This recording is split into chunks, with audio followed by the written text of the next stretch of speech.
Should be live. Hold on, let me check. Just gotta get this fired up in Discord. There we go. Good. And we should be ready. Alright.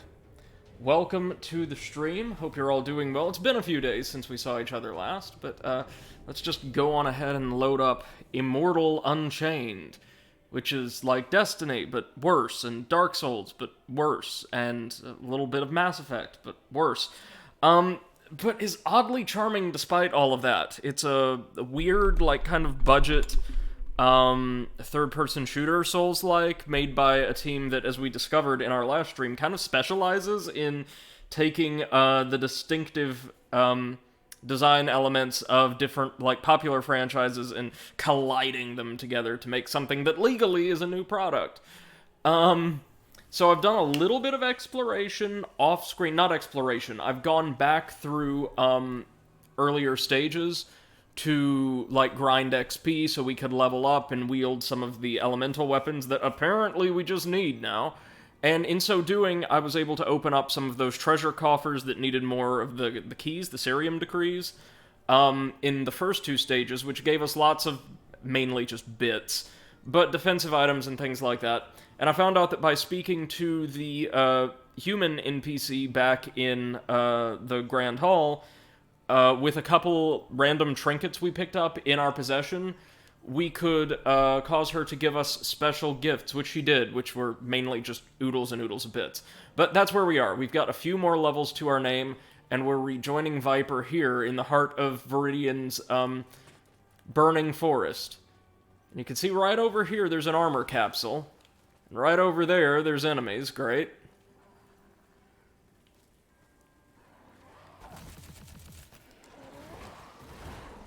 Oh my god.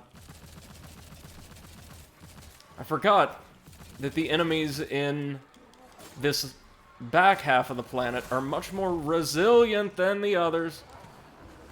Oh good, one of the linebackers, right out the gate.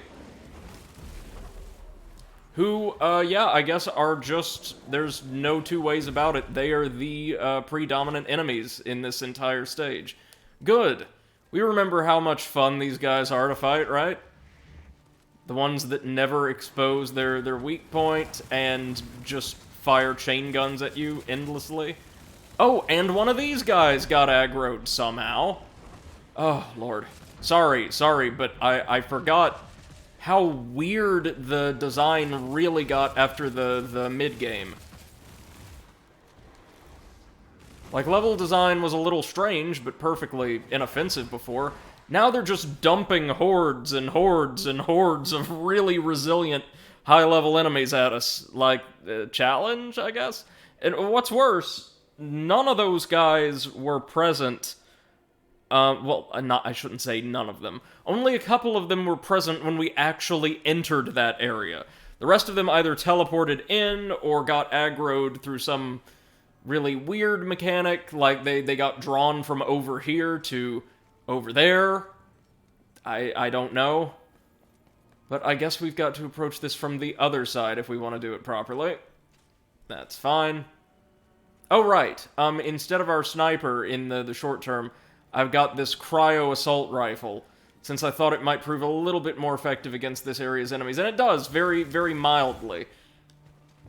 It doesn't do as much damage just by default, I don't think. But it can freeze and slow enemies really effectively.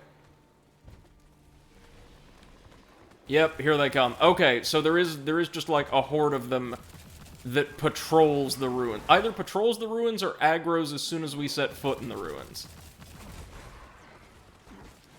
And the chain gunners will knock you off balance just as soon as they make contact. Oh, God.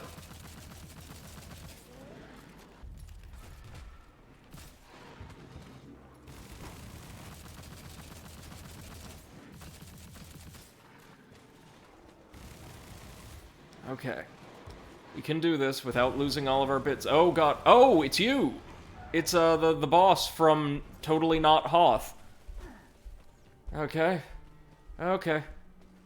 We got this. We really need to get that armor upgrade, though.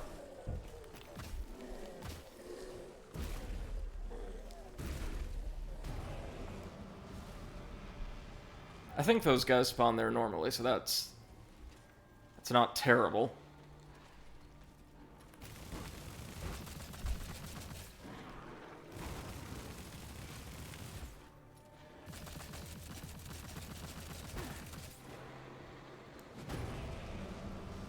Okay. We got the, I say we got the musketeer down, but then a third one just shows up, so never mind. Never mind. At least there's, oh, actual consumables here. And some bits. Alright, fine, we'll take them. I would assume this halberdier isn't going to be as resilient as the boss variant. You would think, right? And no, yeah, it's not. Same moveset, though? Yep.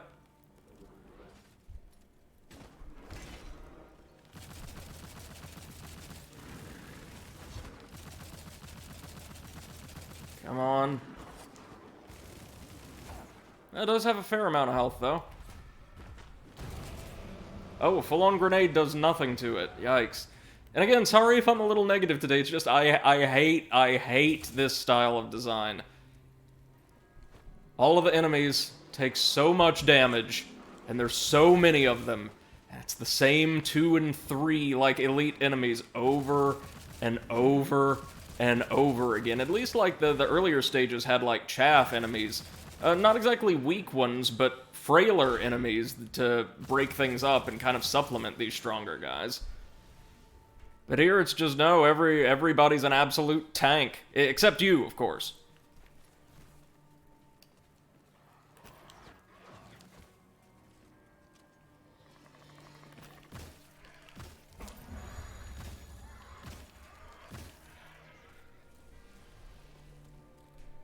Is that all of them for now?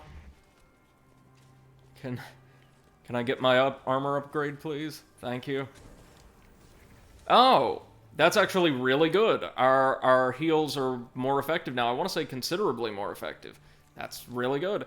Scholars have forever debated whether the cosmos created the monolith or vice versa. No conclusive evidence is being presented for either possibility. Okay, this is one we probably want to use our cryo on. Oh, and he's being followed by a trooper. Great. Oh, let's see what's in here. Unwilling to accept fate, Orin gave chase to his death without fear or hesitation. That was the Prime King, I think, right?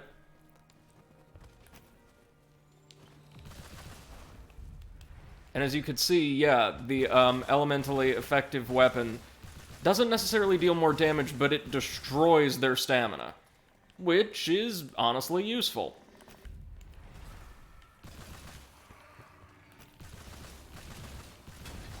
Since you can more or less keep an enemy stunned. This rifle doesn't deal a lot of damage, but it's perfectly serviceable, and I kind of like the design. Oh, really?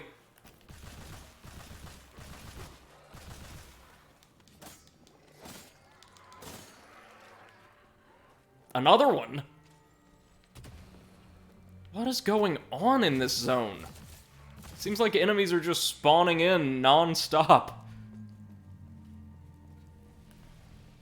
So I would assume this is a pretty small area then, and like most of the encounters are going to be based around this gigantic firefight that plays out as we attempt to...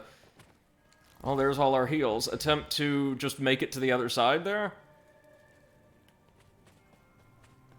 Kind of frightened for what this means for the late game, because I have done a little digging. This is a... There's a good amount of game left to go here. Artificer Defender. And that looks pretty cool. Maybe something better than our standard rifle here. We need an Aria protocol. What do we need to open this one? Hailstone protocol. Okay. Oh yeah, also in exchange for one of the items, the woman back at the hub gave us a key to a prison that I think is going to be in Iska's Abyss.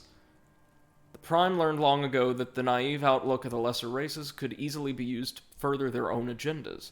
The humans of Viridian proved to be particularly malleable. Right, so just further stressing that the Prime, despite the fact that we've kind of been press-ganged into service by them, are not the good guys.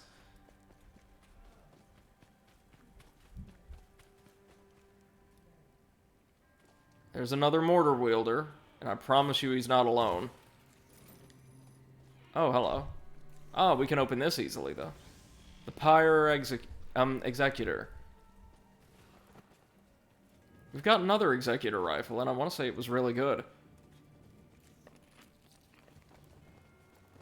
As long as we get all the goodies, I will be content with this run. And to be fair, at least there's lots of strong boxes in this area. So lots and lots of treasure for lots and lots of pain.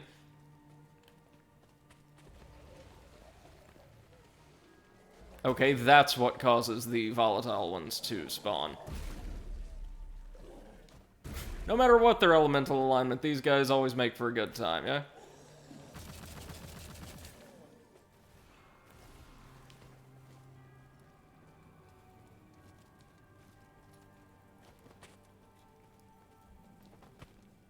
Hold on just a minute, folks. Well, I can't pause the game, so we'll have to take just a quick break for me to check something on Streamlabs in a minute. But I think we're fine. Ravager Homewrecker, that's an energy weapon, but it's a grenade launcher, meaning we don't have and probably won't have the stats requisite to use it.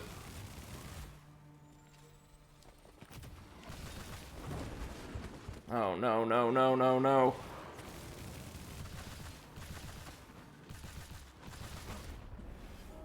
Well, that happened. Jesus. Okay, well, I can check Streamlabs then. Let's see.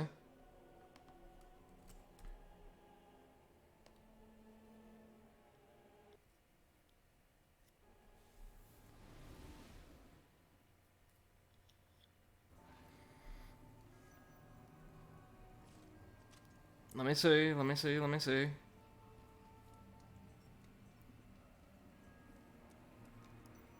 Okay, good. Very good. So this time we're going to run for our bits and then just book it across the courtyard.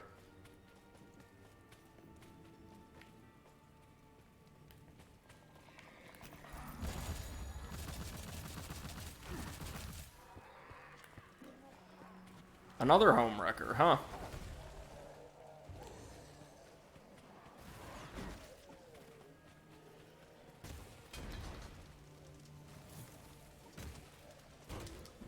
Oh! Good. Very good. I mentioned that I don't like this game.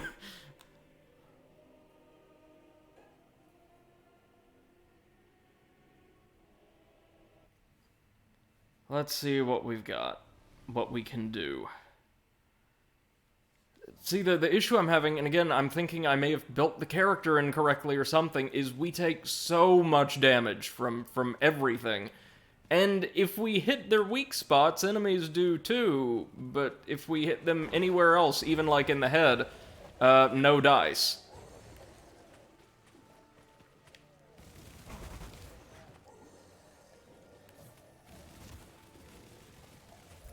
We need a different protocol for that. Oh my god. Well, looks like we found out where most of those reinforcements came from last time around. But, you know what? We've already killed all these guys before, so screw it.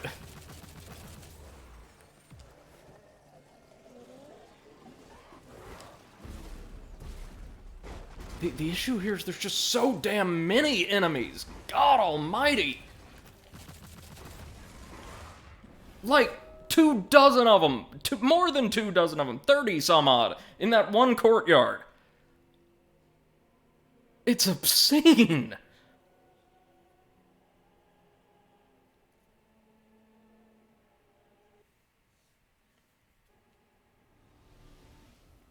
We'll get it, though. I assume the trade-off here is that the area isn't very long.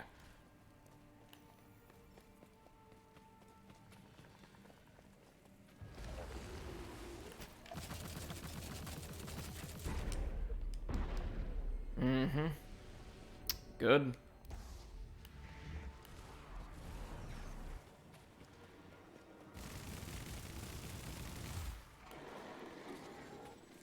Oh, strongbox. Energy, okay. The other issue that's evident here is these guys have, like, chain guns, and relative to us when we have a big gun, they're very accurate. Well, more or less.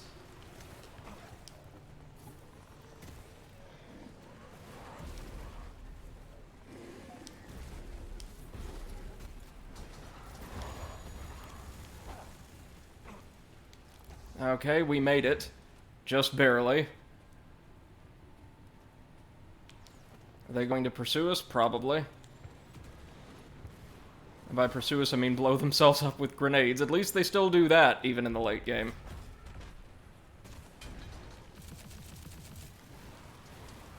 Oh, but that's right. Everyone pursues you.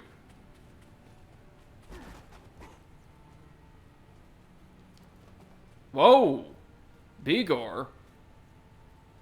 So this is an entirely different planet we've somehow crossed over onto, or is this just considered as a different realm? I thought this was another planet. The Kron have launched countless attacks against their enemies, but none of their grand plans of conquest have come to fruition. Fueled by their damaged pride, their attempts become even more ever more brazen.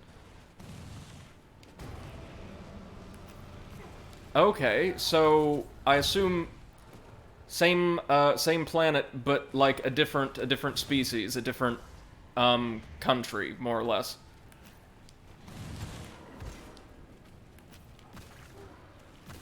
Oh, their troopers look cool, though.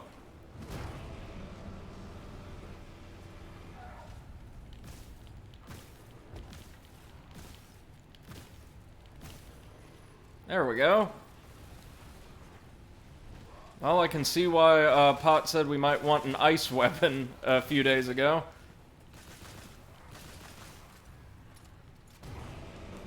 Woo! Again? Lord.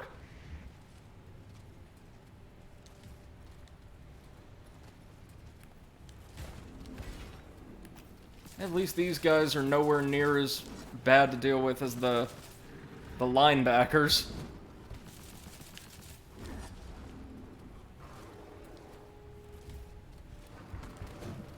Don't even deal as much damage, I don't think. Oddly enough, despite wielding those massive weapons. Thanks to our level ups, our reloads will be substantially faster now, or they should be anyway. The same power that sets fire to their souls fuels the Kron's machines of industry and war. The elemental heat of Bigor is a force unlike any in the cosmos. Alright. Very cool. What do we have here? Poison melee weapon. That could be useful. Oh, and an energy carbine. Perfect! We're just one, or I think 2 levels away from being able to use it, too.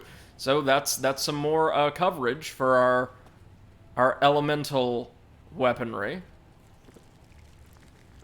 Gatekeeper subgun. We're probably never going to be able to use that, but it's cool to have. What about this? Can we unlock any of these? Stink of sulfur and glowing of ember. The only life shown by the Kron. Ah, we need more cerium decrees to open that. Damn it.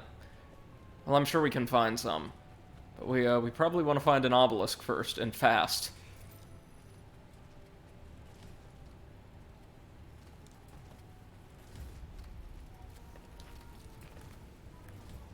Okay, there's a patch.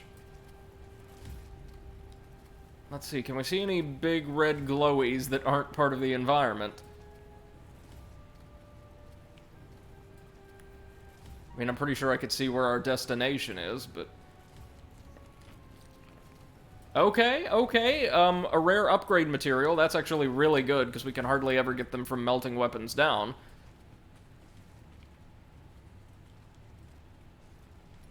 Can't die here. Just cannot die here. Oh, no.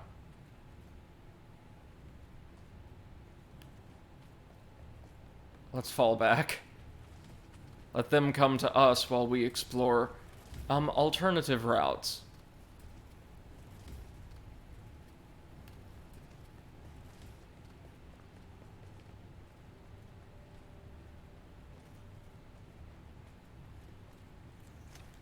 The raging fires and instability of the cosmos have caused the realm of Bigor to seep into and merge with Viridian. So it is a different world, one that was fused with the Forest Planet. Damaged corpses are butchered and stored as spare parts. The freezing temperatures of Arden retain the functionality of these, the Queen's building blocks. Okay.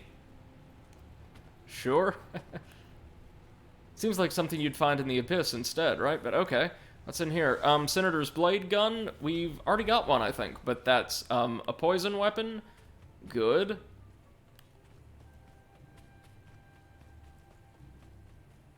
This is a really, really nicely designed world, I've got to say. I think I see a door up there. Can we access the door yet?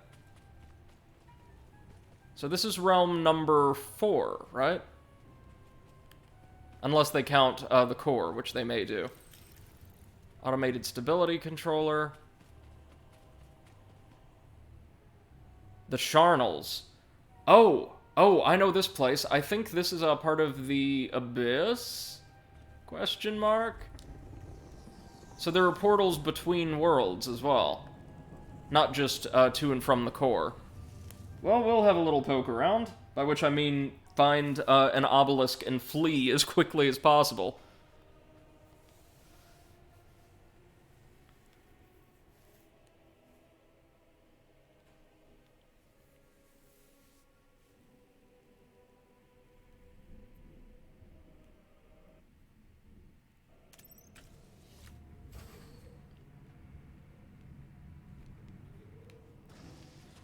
Yeah, this looks like the Abyss, alright.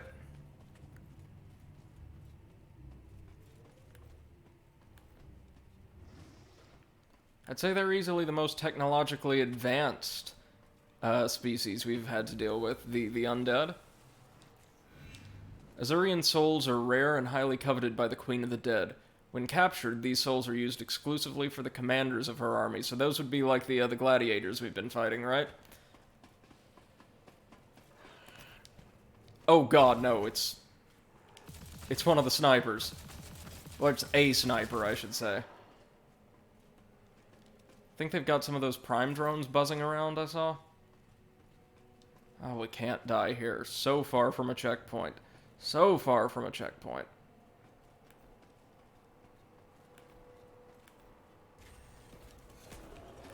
Oh, hey, it's one of these guys, but now in black.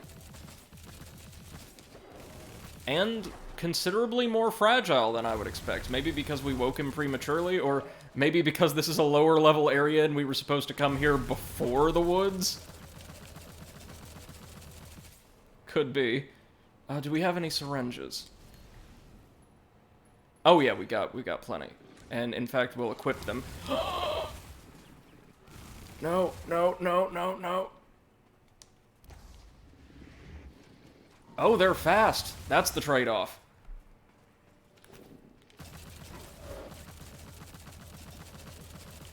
They don't deal an obscene amount of damage, but they're very fast.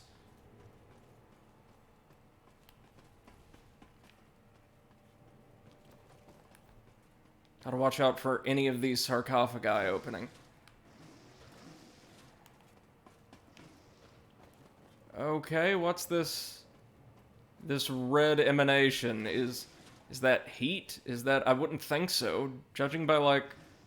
Yeah, this entire place is a deep freezer. Thunderguard Destroyer Assault Rifle. Okay, that sounds cool.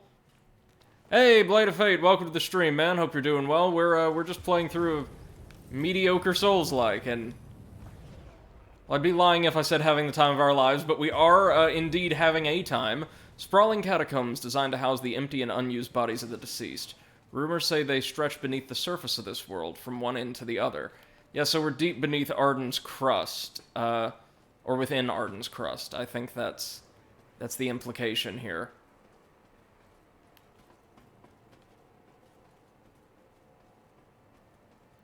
There's gotta be a checkpoint somewhere around here, right? Blade Fate says a challenge equals fun. Not always. Not always. Yeah, at least these are oddly frail here.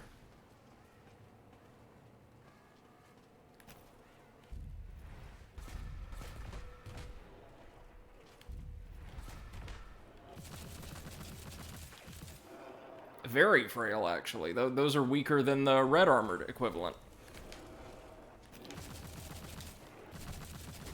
that we've been seeing since Stage 2, which is a little weird, but I'm not gonna complain. Another Prometheum Edict. Nice.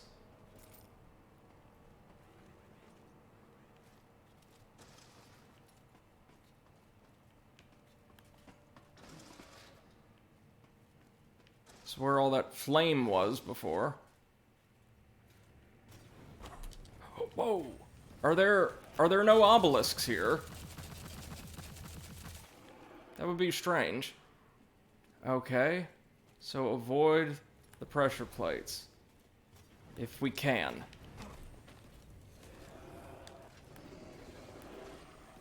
Fire Executor!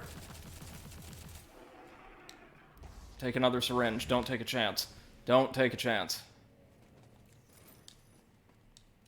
I know they're consumables, but they are meant to be consumed in just such a time as this.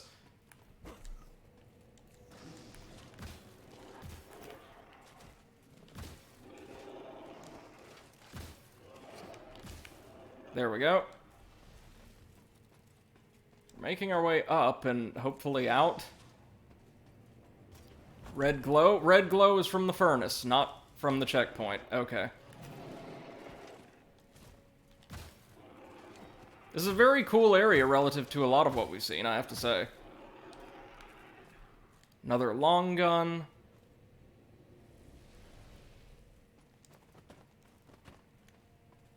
So there's not going to be an easy way back to Bigor, then, is there? Small energy potion, okay. Whoa, it's another one of these. Alright. Bring him down, there we go. Leaders of the Prime traveled to the Abyss to reclaim the soul of their favored son following his death. Their request was promptly denied by the Queen, for Nayland's soul had become her most prized possession. Well, alright then. So I assume we're going to have to fight him or whatever he's become before Queen Iska.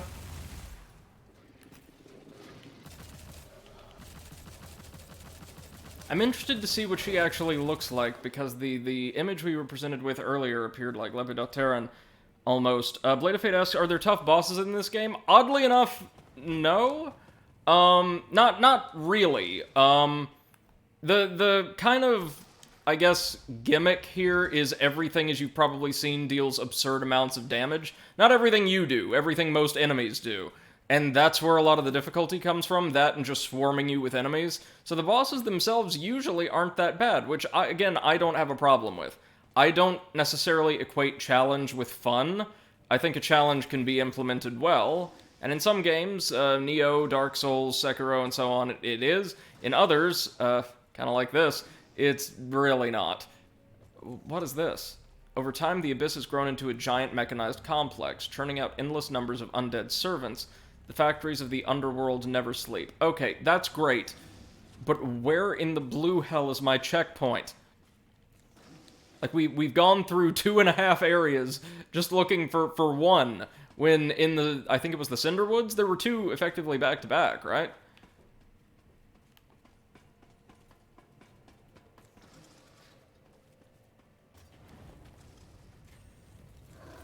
There's gotta be one somewhere around here that I've just missed.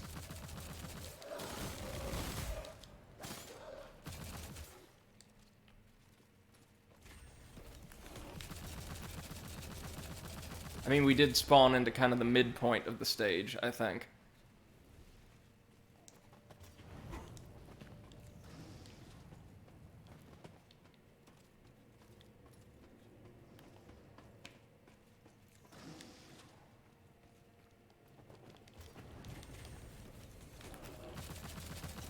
Okay, good.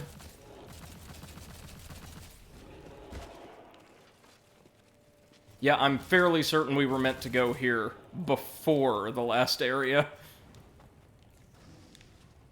You wouldn't have expected the villain they built up throughout the entire game to be the one you're supposed to tackle first, though.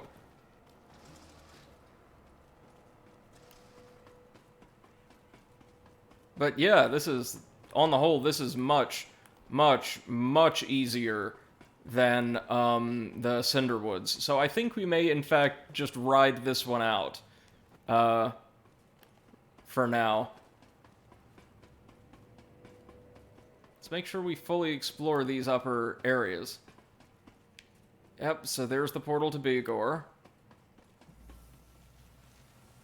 There's the memorial. Okay, we've explored all of this then.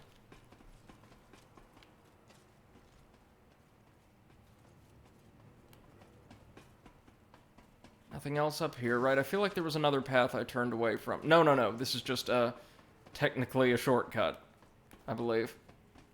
Yeah, now that we've opened it up. And we got the treasure there.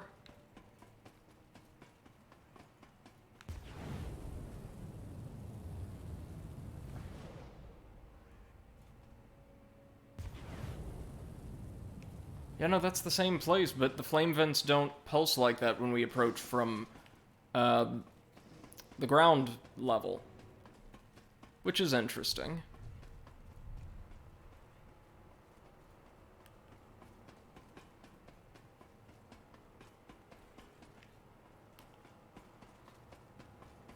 Let's climb our way down once again. I think maybe we didn't miss anything then. Well, not anything back here anyway. Yep, so just climb our way through all of this again. Nice.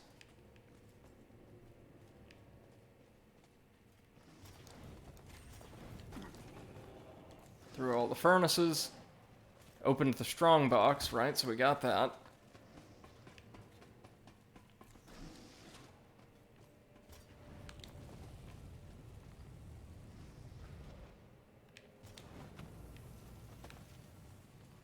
Okay, just avoid the grating. And explore the room. Well, not grating, really. These iron plates. There's honestly not many of them in this room. They're just kind of arranged along the central path there.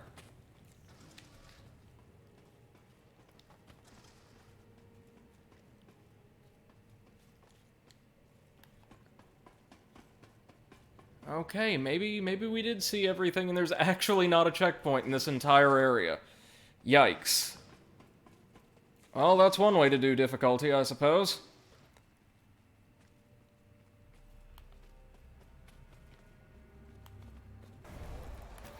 Oh! Oh, good.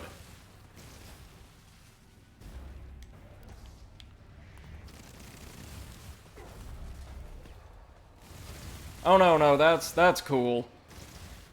That's cool.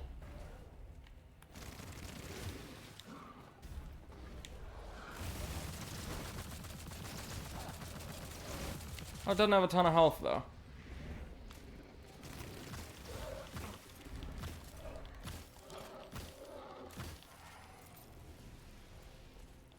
Okay, so soothsayers aside, is there anything of interest here? Snipers. Okay. Oh, well, there's an armor capsule over there.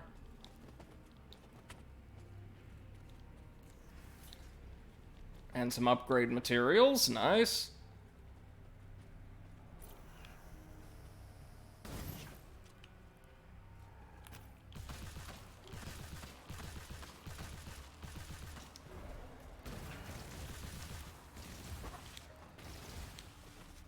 Oh, we really need a flame weapon for this, don't we?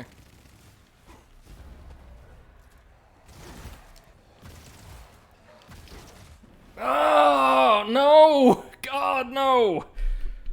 Oh, our last save point was so far away. Oh my god. This is kind of the issue I'm having with the back half of the game's design. It seems like they're trying to construct a measure of artificial difficulty by drowning you in enemies, providing far fewer save points and the like, and just making the lion's share of enemies absurdly resilient. Do we respawn at the gate from Bigor, then? Because we might be able to work with that. Yeah, okay. Okay.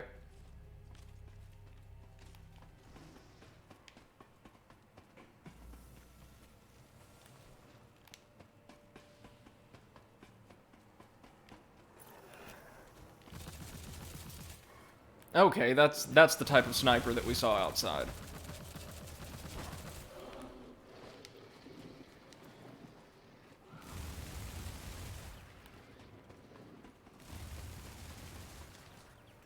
What? Oh, this is our save point. Where the hell is this though? I totally missed this place somehow, but where is it? Was that not an area we explored earlier? Huh. Well, I mean, okay, let's go collect our bits and level up, and also definitely add this place to the fast travel network.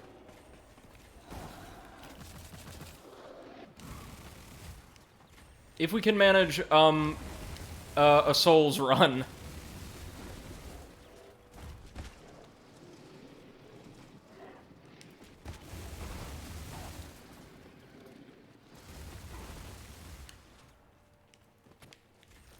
In these really densely packed areas, we might not be able to. At least they can't get through the larger doors, it doesn't look like, or the doors that we need to activate a prompt to open. Well, okay. We've got a save point. That does something to quench my ire. Just barely. No idea how we missed that, but glad to know it's there.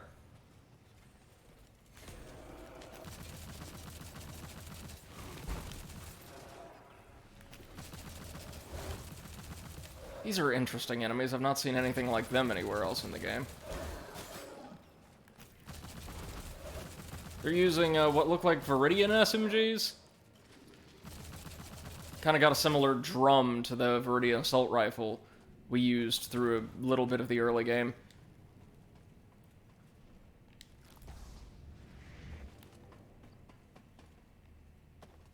Let's go ahead and equip our not exactly fast travel, but our recall as well. There we go.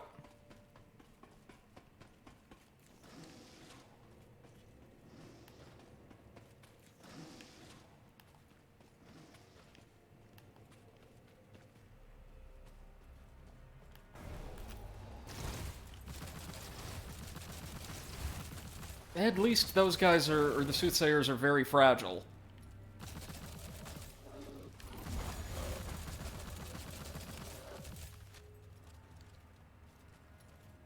Again, all but certain we're intended to come here way before Bigor. Exiled in a frozen wasteland, Iska's only companions became the lost souls of the dead. She learned to befriend them, and later to bind them. So she's gonna be in that massive cathedral-looking thing at the other side of the complex, I'd imagine. Oh wait, hello armor. We actually might want to grab this first. We actually don't need to hit his weak point. Hey, melee enemies, been a while. Okay, more stability, that's great, that's great. Not gonna complain. Well, at least we're actually getting things again. So let's just head back to our save point really quickly. Level up, do all that good stuff. And then carry on.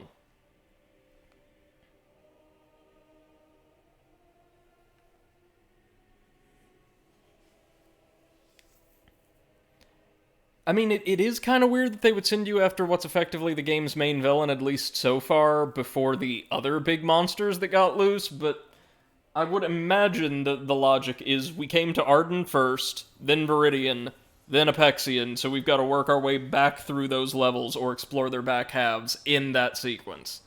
Or we're intended to, anyway. Okay, what do we want? We got a bunch of new weapons, some of which actually seem really, really good. Forsaken Company Carbine, the energy weapon needs more finesse, I think it is. More special scaling, more special scaling. Okay.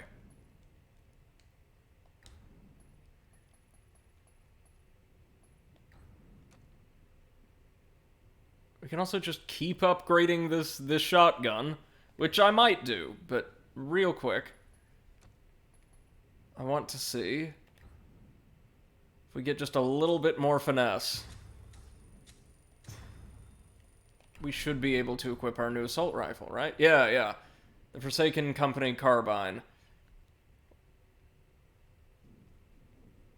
Which is an energy weapon, so that'll probably be more effective against the ice-powered enemies here than the frost gun. So, tell you what. Explosive burst, nice.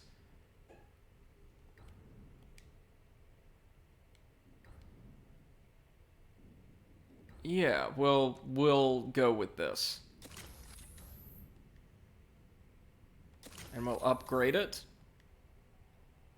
Okay, now we can either continue to upgrade the carbine, or we can finally upgrade our basic rifle, which is definitely what I'm going to do. This thing is amazing. Yep, just keep on pouring those bits in. Oh, our basic assault rifle's actually going to be really good after this. Well, by the standard of weapons in this game, anyway. It already deals, at least, again, by the standards of weapons we've been exposed to so far, really good damage, so... Yeah, we'll grab all those. Shard. The echoing corridors of the charnels are what welcomes the lost souls that arrive at the Abyss. Through them, souls are ferried deeper into the underworld. The interesting thing about this is none of this is metaphysical. The underworld is a literal physical place where this kind of cybernetic retrofitting of captured persons takes place. Okay, advanced component, more bits, you got it. We need an internal AI assistant to make it a perfect assault rifle, which is fine. It's perfectly good as it is. But we can upgrade our carbine too. You know what? Yeah. Yeah, screw it. Well, we only have the one microprocessor. Let's make sure that's a good weapon before we do. But we'll go ahead and upgrade the shotgun again. Yeah, now we're looking at some halfway decent stuff. We've got plenty of automated stability controllers, so... No, I think we don't use our melee weapon that much, so we should probably be fine in that regard. What else do we want or need? Yep, more finesse and a little bit more toughness? Probably want more toughness, more endurance, things like that.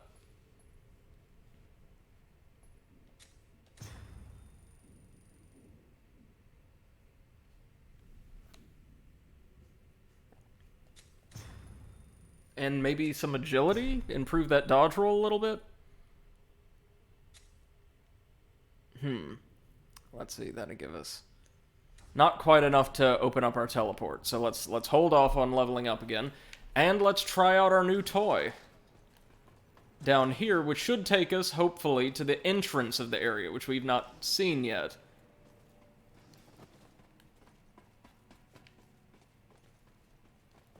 We ran into Bigor out of sequence then. Okay, remember the green ooze indicates where those, kind of zombie cyborg arms can reach out and grab us. Don't want to mess with that. What else do we have? I do appreciate the amount of treasure this game throws at you, I'll give it that much. Kind of comes close to Dark Souls, kind of immersive treasure hunting exploration system.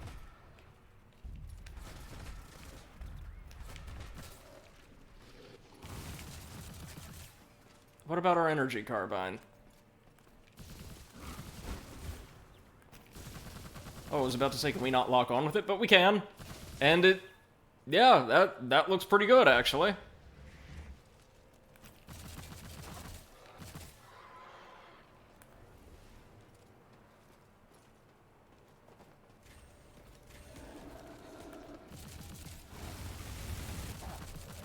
Yeah, the only thing these guys really have going for them is rate of fire and whatever effect they assail us with. Poison, maybe? Yeah, that's poison. Or toxin, corruption, whatever they call it. Okay, new defense cipher. Good. We'll probably end up scrapping it, but hey, all of these items will be useful in some capacity or another. Maybe just not as they currently are. What's down here? Let's move kind of slowly so we don't accidentally open multiple sarcophagi at once. Whoa. Okay, something's teleporting in. Oh, it's a flame trooper.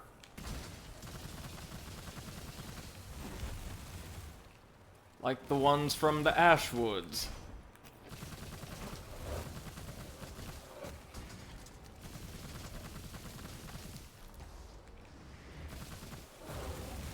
Just one, though. And on their own, which they seldom are, these guys are sufficiently big and slow that they're not really dangerous. Oh, well, there was a lock or a locked box we could open. Just gotta get through these, I don't know, maybe elites first? Or no, they're the same guys. I thought they might have been a little bit bigger, but they're not. Yeah, let's go ahead and crack this sucker open. There gonna be some good treasure down here for us? I would hope so.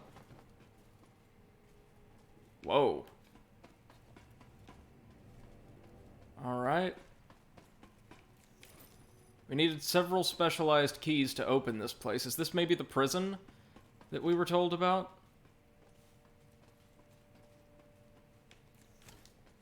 Nayland lived his life as a servant to the Prime's cause, always putting his people's needs before his own. He died as he lived, a defender of Prime values. No, back to the Soul Furnace, just from a different angle. So that's a shortcut or something? Oh, another Cerium Decree. I mean, I won't complain. We're getting more and more goodies.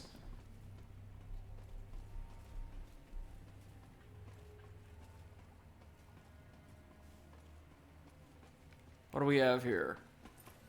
Can we activate this one yet? No, we need the cryo protocol.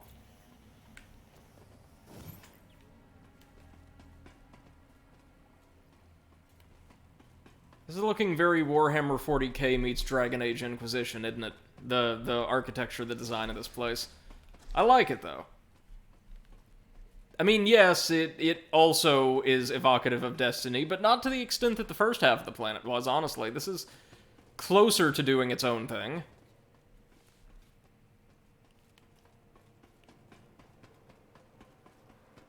So that'll be handy later on. What all else is on the show floor here? Ammo? Nice. Something going to spawn when we land down here? No.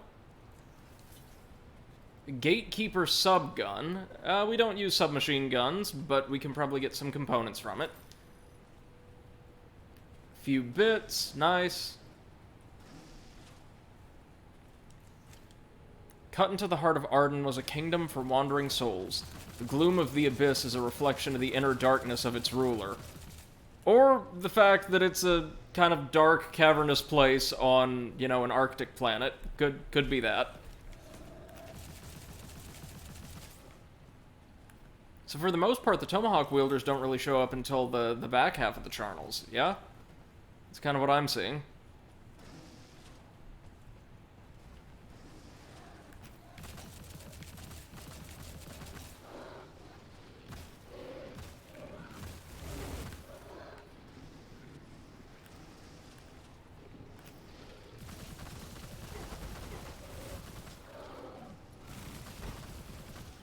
So the energy AR is just absolutely insane, but I would imagine at close range it shreds. It's got a really good rate of fire, too. Speaking of really good rates of fire, hello again. 103rd Legion insignia. These are just little lore items I think you can read the description of to learn a bit more about the world, which is something I do like. Wish they had some kind of utility, like maybe being able to sell them or something like that, but the little lore drops are very, very cool. Same thing with the shards and the totems. And for all I know, all of these things might still do something we've yet to see.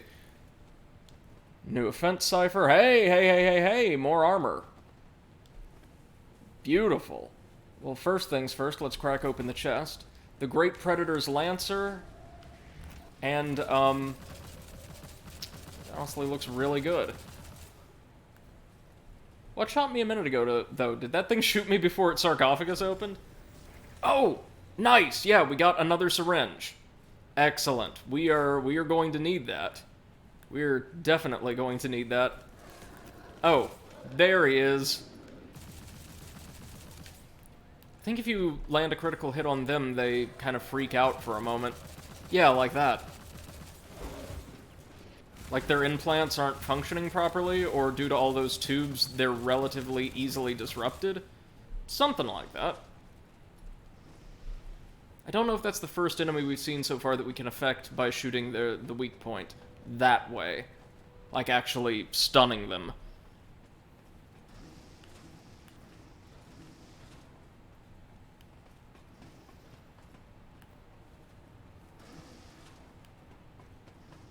Well, there's a lot to explore here.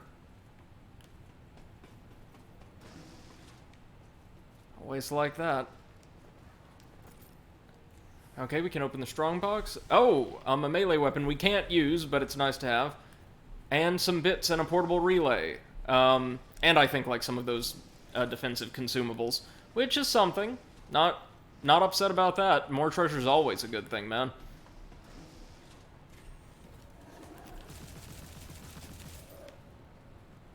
Okay. That's a big place. And actually navigating and exploring all of this is going to be a nightmare, but oh, hello. Servants of the Queen scour battlefields and graveyards across the cosmos, bringing their soon-to-be brethren back to the abyss. Within damp and gloomy halls, countless corpses are kept in stasis, awaiting reanimation. Ah, we don't have the Aria protocol. Might get it near the end of the stage. That's another dimensional door, though.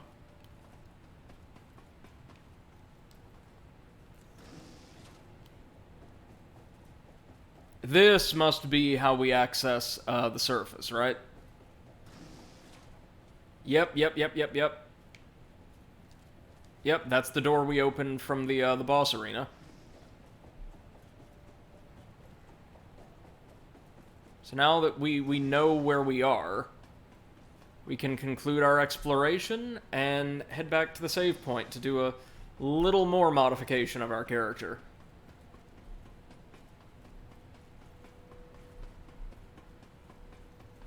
I don't think there's any point to shooting the drones.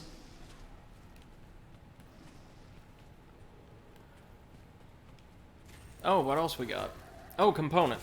Okay. Never gonna turn one down.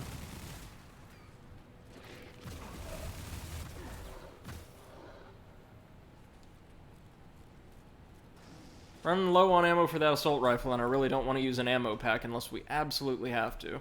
So,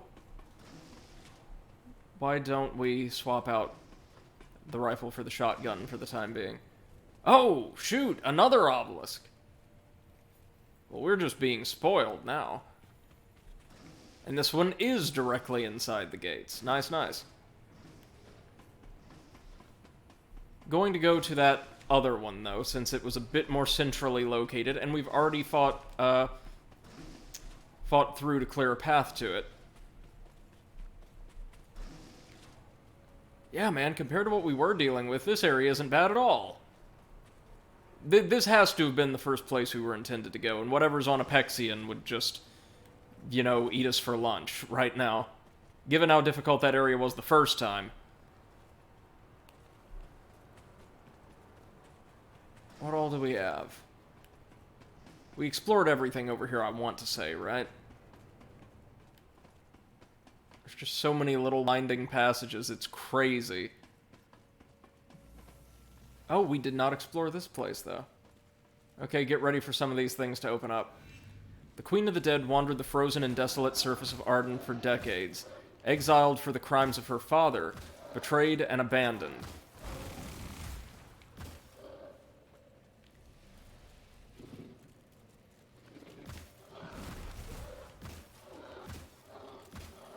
There we go. Okay, little goodies, but goodies nonetheless.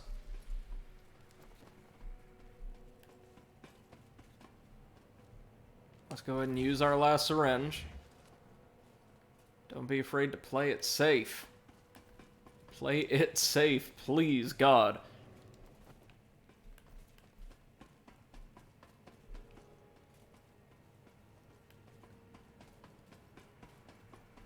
Just hope we've not missed anything really significant, but here we are.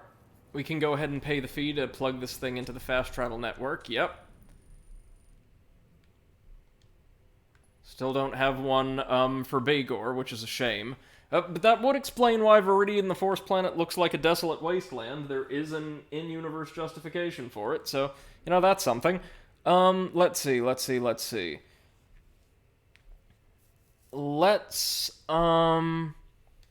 first things first, travel to the Tribunal of Souls so we can open the gate leading down to, the catacombs.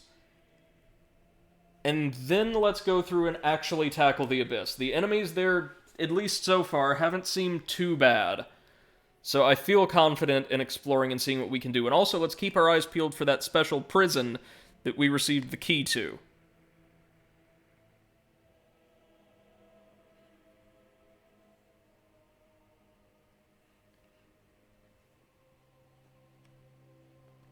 Also, given the sudden ice theme, we may or may not want to equip a flame weapon.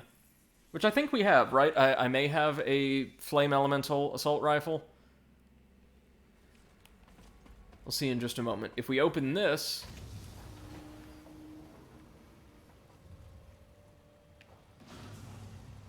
There we go.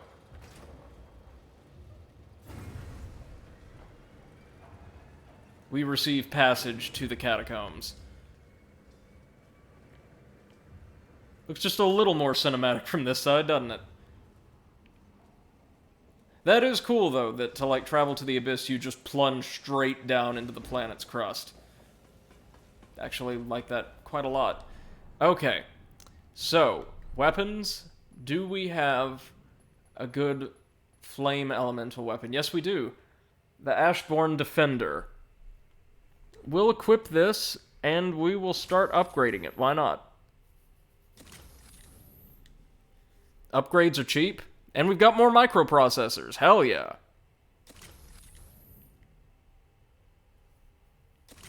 Go for it. We'll actually need more advanced components, for once. Okay. I think we should be good. It is fully auto, again. We can pick up one level. What do we want? What do we want? Maybe yet more finesse? Yeah, why not? Get those reloads faster and faster. Now let's travel back down and see if we can't take on the Queen.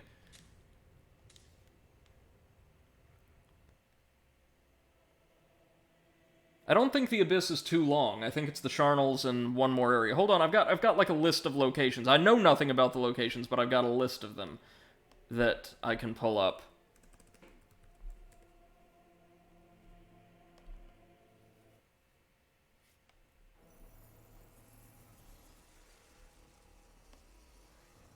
Okay, so... Oh, nope, I've got that wrong. The Abyss has 3, like, sub-locations. Alrighty.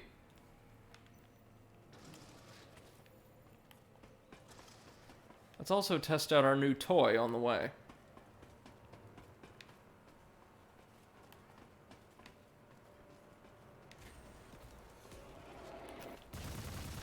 Whoa! Holy Moses. Yeah, that's a lot of damage. A lot of stability damage, to be specific. Oh, well, he damn sure isn't one of the soothsayers. Now, those were nasty, snipers. Really nasty, actually.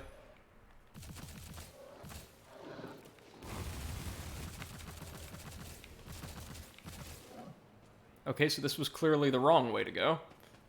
Let's just go restore our health, because why wouldn't you? And then make our way back to the Abyss itself.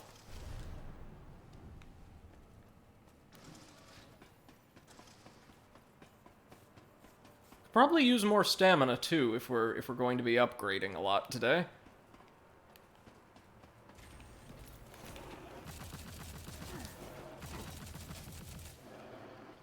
Okay, so note to self, the snipers can straight up fire through other enemies. Yikes, yikes, yikes. Gotta run.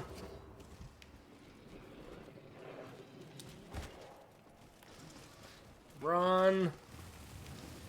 There we go.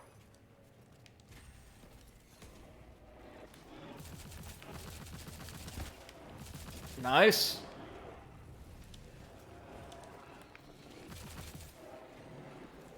Notice that enemies in this game, it's not all elemental damage or elemental traps. It's fire specifically that they just cannot stay away from for some reason. Whew. Just roll right on over as many of those as we can. Taking some damage, but that's fine. Because we're almost home free.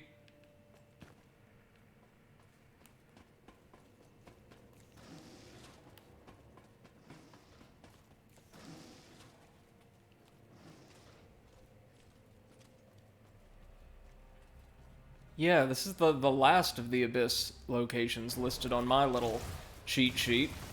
The Soul Furnace. And oh my god, look at what the fire weapon does to them. But also look at what that fucking sniper did to me.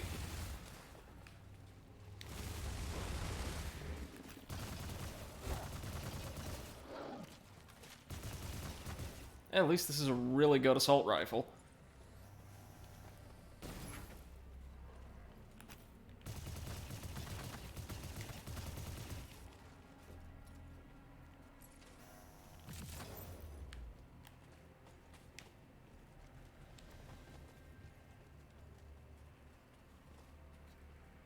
Okay, let's creep along here. It's pretty easy to sever their arms, too. Been a while since we've done that to enemies on the regular.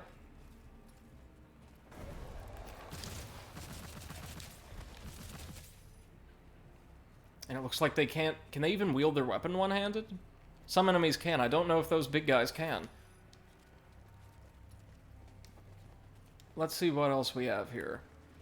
Oh, one of the submachine gunners. Really difficult to avoid taking any damage from one of their attacks, but it's quite easy to dodge to where we only take a little damage, and then of course chip damage from the poison. Yeah, these guys actually aren't as frightening as they seem at all.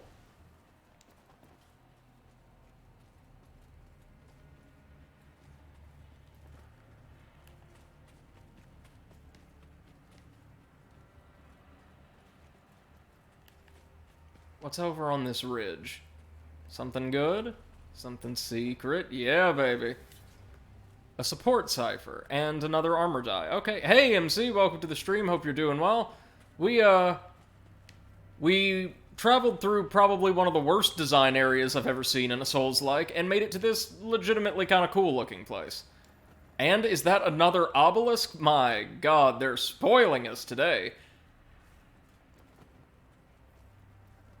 Not gonna complain at all. Okay, ammo. Good, good. Probably gonna need some of that. Especially if we have to engage at range. Okay. The perverted afterlife of the undead begin in the giant metal factories of the Abyss. Corpses are torn apart and reassembled into new forms. These empty vessels are processed and prepared for soul infusion. So they're basically like chicken nugget people. MC says, I'd make the choice between watching this and continuing in X4. You almost certainly made the wrong choice. This is just crap destiny, after all. Yeah, MC says I chose poorly. You don't know the half of it, brother. I've noticed a couple things about the way this game tries to do difficulty in the late stages, and it's just cram a ton of enemies very densely into one area, and make all of the enemies very resilient. They'll grind you down. Now, this area is much easier than the other one we were working through. I actually don't mind this one that much at all. Let's see, can we take another level in Finesse? Yes, we can. And can we eat a bit cistern to open up a fast travel point? Yes, we can.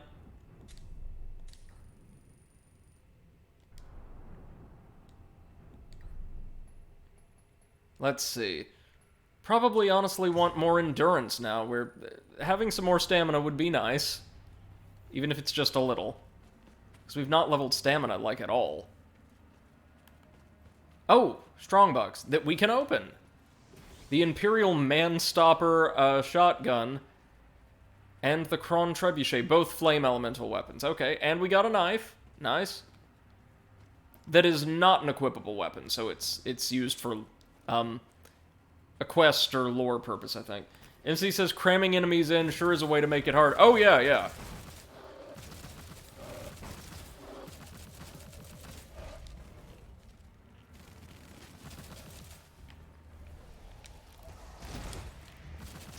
Hard, yes. Fun, no.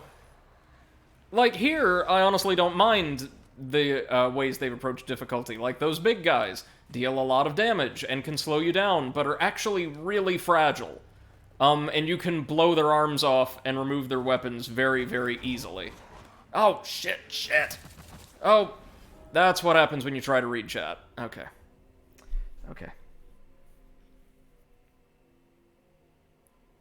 I feel like it was a joke at first, but I legitimately enjoy and like this game less and less every single stream. MC says it can be a legitimate tool if used properly. It can. This game doesn't, though. This game has a few problems. A few very significant problems. Remnant, I've been told, is a much, much better game, and I kind of can't wait to start streaming that. But we're gonna see this through. I'm playing the bad game, so you don't have to.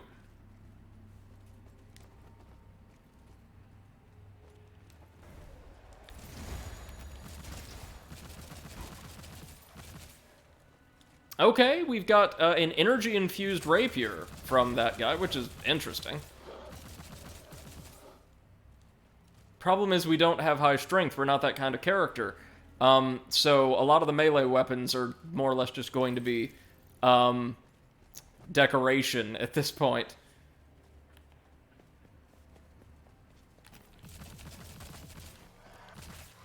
I have a feeling we're going to need the flame weapon when we finally make it to the queen. It is kind of interesting, though, that her personal guards here resemble very, very strange takes on, like, Abrahamic angels, as depicted in, like, classic art, not actually as described in text. Emerald Warhammer, another launcher. We're getting lots and lots of rocket launchers. As he says, I still want to finish Shyness. It's really hard to find motivation, though. If it's anything like how you've described it to me, I can only imagine. It's the kind of game you would need to play when you were otherwise having a great day, right? Also says, I played bad games to learn from them. There's lessons we can learn from this, and I actually think I might want to break that down once we complete it, but right now it's just getting there that's going to be the experience for all of us. That was just a trooper on the bridge. Nothing too bad. Whoa! Hello, Trap. Another Cerium Decree. Nice, nice. I think we can get up to like 30-ish, if not more. And we're sitting pretty at, what is it? 18 now? 17, 18 maybe? With the Prometheum Edict, we can get, hey! Toxic Assault Rifle. That'll come in handy. Since only at the midpoint do things like elemental weapons become relevant in the least.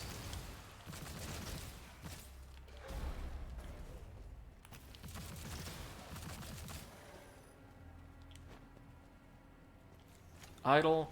Naylan was a paragon of prime beauty, with strikingly sharp features and a golden head of hair. Countless were his admirers.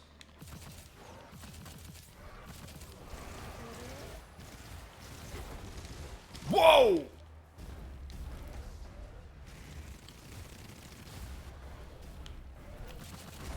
Well, that's one way to do it, I guess. But see, again, this encounter isn't frustrating necessarily, even though it's a little tricky, because the trade-off is, despite being highly mobile and being able to slow you down and all these other things, and dealing pretty solid damage, these guys are very fragile. So they feel like a specialist enemy rather than one designed to just grind you down. MC says, Shyness is the example of a university project game. It doesn't make for a proper game. Right, but, like, it demonstrates a fundamental understanding of design principles and, like, the relevant software and hardware and all of that. Am I right? There have been some Souls-likes made as, like, class project games, and they kind of come across the same exact way. Like, How for... you doing? Hey, how's it going? Okay. Just cuddling Peppa. How's he doing? Pooping everywhere, peeing everywhere. Now I'm even thinking about maybe getting him a diaper. Seriously? Yeah. The Queen personally inspects the creations of her factories to ensure their quality. Unsatisfactory specimens are destroyed and reprocessed. So at the very least, the Abyss does things better than CDPR did.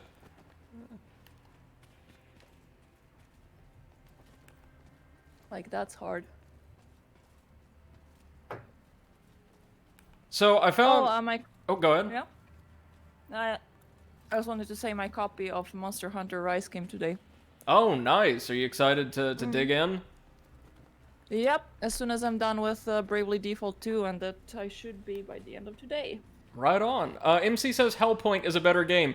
Yeah, it is. You know why? Because Hellpoint was either incredibly frustrating and poorly designed, or otherwise a fairly enjoyable, kind of admirable little experience put together by a small team.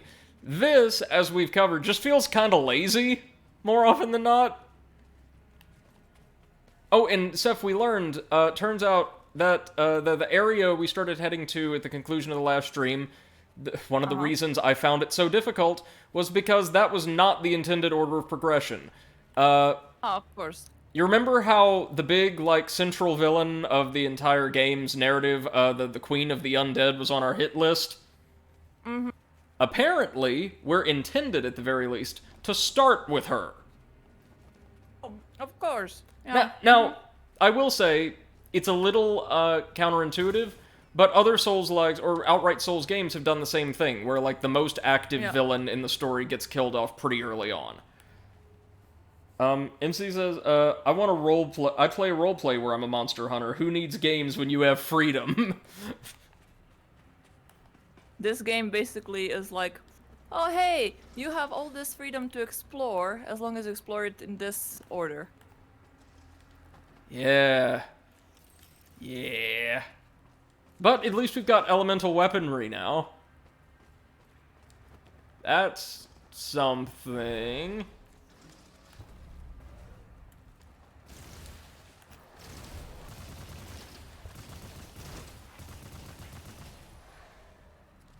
Yeah, like that. That actually felt pretty satisfying, not gonna lie. So you're planning on streaming Monster Hunter, Seth? No, I think that's just gonna be my downtime game. Oh, I feel that. I've been playing through, as of last night, Fist of the North Star Lost Paradise, you know, by the Yakuza team. And I was gonna say that's a very weird name. It is amazing. So I didn't know that the original property, the anime and manga starring a variety of men with entirely too much muscle tissue to be comfortable, is where the, I think, Omae wa mo shinderu meme came from. Really? Okay. I did not know this, but apparently it's like the main character's catchphrase or what have you, so. It's about a very muscular man who learns a post-apocalyptic martial art that allows him to, like, rupture people's nervous systems by subtly manipulating pressure points. It's every bit as absurd as it sounds. I was gonna say, like, I kind of forgot what the start of your sentence was. Yeah. In giant furnaces, souls are severed from the anchors of the living world, be it body or faith, in an excruciating process. What in the hell does that mean? Body or faith? Like, you have corporeal form, or you're religious? Like, I think body and faith is what they were going for. Like, whatever's keeping you here, whatever defines your mentality, your psyche, is torn away and you're made like a mindless slave to the queen. I think. Oh. Oh, hi, Angel. Oh, hi. Also, does that not look straight up like something out of Halo, minus the wings? Yep. Of course it does. Just one more for the pile, kids! Yep. Basically. MC says, fun story. My character was dueling another player's character.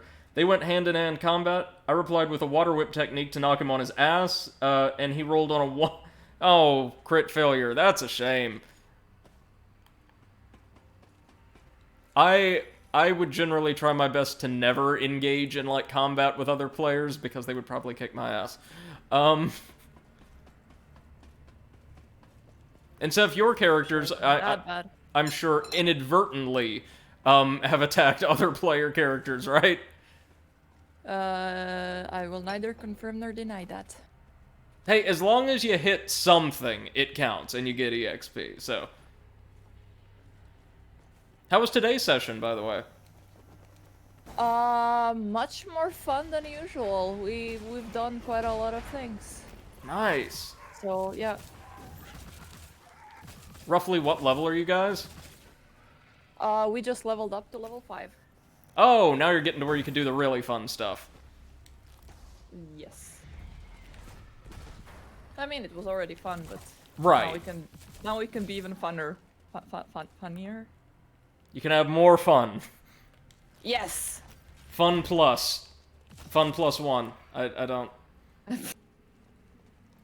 Basically, yes. Ugh. Damn, the delay on the sniper rounds at the very... Silent Janissary. It's just the Warhammer guy again. Yes. Ugh. Shit. But Zeph, you did see the big guy, right? Did that not look exactly like the thing in the caves? It did. Of course it did. Well, guess we just gotta get him stuck in a mobility loop. Again. As many times as it takes.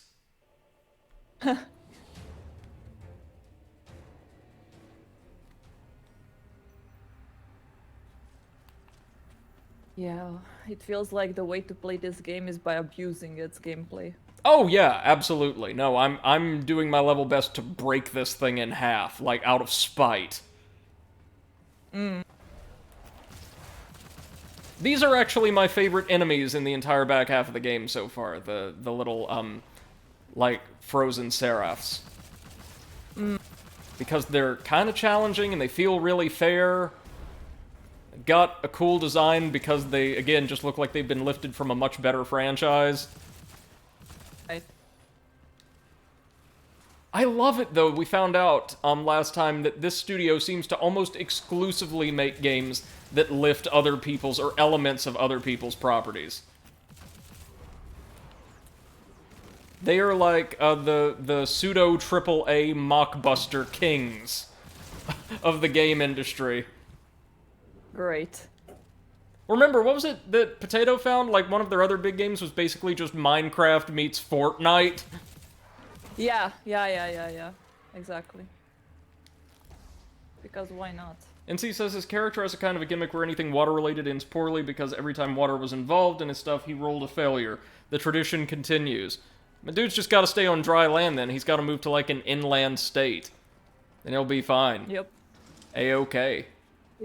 It seems like this game studio basically, their thought process on making a game was like, okay, what is popular now? Let's take it. Do you think they would care if we sold them the same thing, but worse? Do you think they like it that much? And the answer is always yes, of course. Yeah. It's gonna sell to someone. Yeah, well, I'm living proof of that. Oh, hold on. Hello, what's this over here? Is that goodies? Hello? Is it me you're looking for? Oh god, Lionel Richie. Let's not make this stream even worse than it already is. Aw, Lionel Richie's not bad. He's a very nice man by all accounts. He's like just a jewel of a guy. But I also consider him one of the worst like mainstream R&B performers of all time. Hello. Gatekeeper Stingers. Okay, so those are dual-wield energy pistols. That might be kind of cool.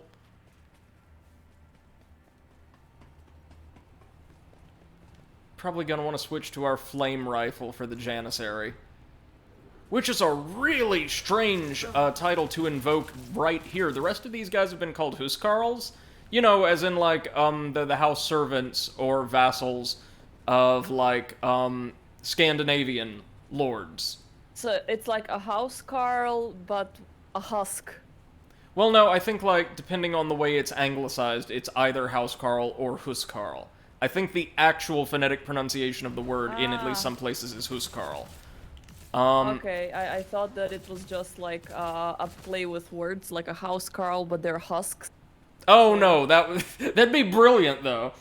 NC says, speaking exactly. of this studio, if you've never heard of Mondo TV, this is the same sort, but like a movie and TV series production. Yeah, or The Asylum in the US. They're a film company that makes like bottom-of-the-barrel horror movies and rip-offs of more successful films almost exclusively. Okay, so let's be careful. There's traps everywhere.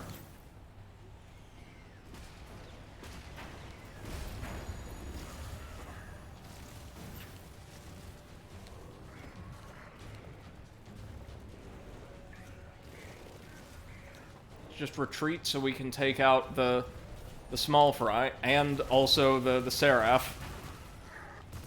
But no, like a Janissary was a very particular sort of servant soldier in the Ottoman Empire. They were usually children born to Christian or non-Ottoman families, taken from their families at a very early age, effectively enslaved, and trained as, like, the Empire's elite, most loyal fighting force. They had considerable political and social clout in life, however, and were, like, some of the most powerful and feared warriors in the entire world. MC says, with famous productions like 89 The Jungle Book or Simba the King Lion. Sounds kind of like Dingo Pictures. They also have the Mondo Cinematic Universe where they group all of their copies into one universe. Oh, that sounds amazing, man.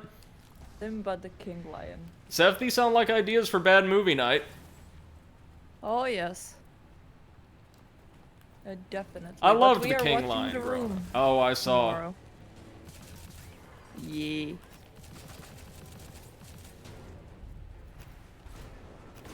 Featuring the king himself. Tommy Wiseau. Main star. I mean, I know it's not what we do at all, but I would love to have him on the podcast one day, just for fun.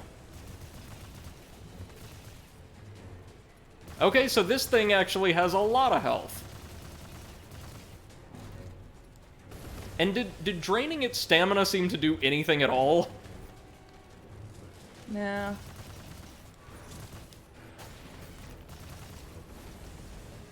Seems like it more or less just did the same exact thing. Wait a minute, Sev. Do you remember those chain gun wielding enemies from the earlier areas? Nope. Okay, well, they were really common on, I want to say, the jungle planet.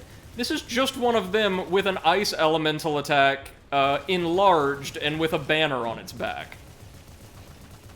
Effort!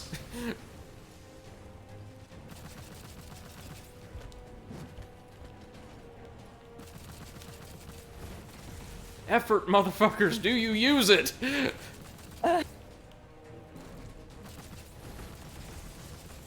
Okay, it just knocked itself off balance with its own area of effect.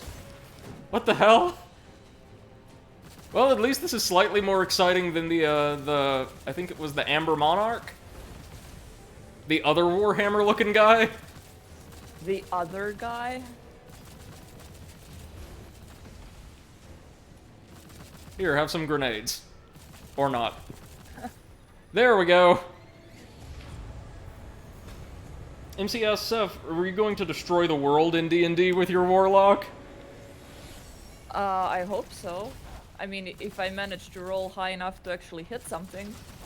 I mean, in your setting, the setting you guys are playing, things would be much better off without the plane of dread. Exactly. So, you'd be doing a public good. For some reason, I'm getting very lucky when leveling up because I'm always using the hit die to get my health, Right. like, to increase my max HP. And for some reason, I'm always critting. So I am a 40 HP warlock. Shoot, And good for you. I have more HP than our tank. So yeah, that's nice. Who is the tank once again? Metali, Marcus. He is, I think, a barbarian. I mean, he is supposed to be like the tankiest of us all, but supposed to. So, did you see that? Did you see what Yep. in the hell just happened? After the boss fight, you get a big treasure coffer and like a gate opens and everything is normal. And then like a strike team of 5 enemies spawns in on the perimeter of the arena. That is some it was a bullshit. Yeah. Like, there's a reason that games, even really hard games, generally, with rare exceptions, Oh. don't immediately pressure the player after like a boss fight or other significant challenge, because the idea is you've probably expended a lot of your resources in the process, and you kind of need time to gather yourself. This game does not understand that, or many other things, however, so... At least the Janissary isn't gonna respawn or anything. Beppo managed to finally bite through my Ethernet cable. Was he just gnawing on it, like, for days, then? Apparently. Oh god, I'm sorry. Yeah, I already asked my IT department in my company to send me a new one. And they're on it? So, yeah. And right now my motherboard thankfully has antenna for Wi-Fi, so I can still get... Well, that's why I did not disappear right now.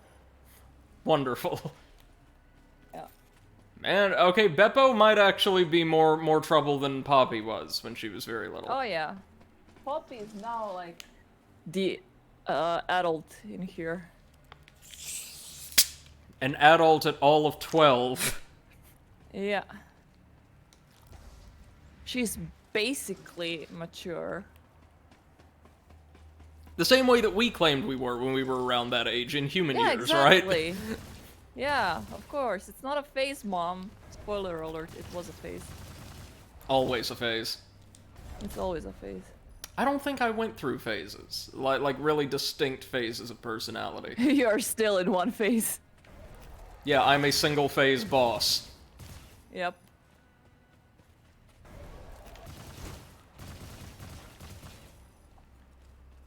Okay, we're almost back to the Janissary's court.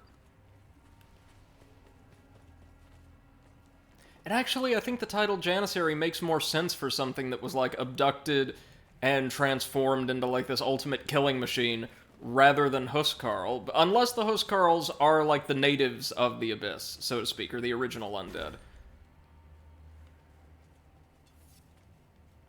MC says, I had phases. Was a pyromaniac at 3 years old. Oh, well, we all loved fire as kids, Yikes. no doubt.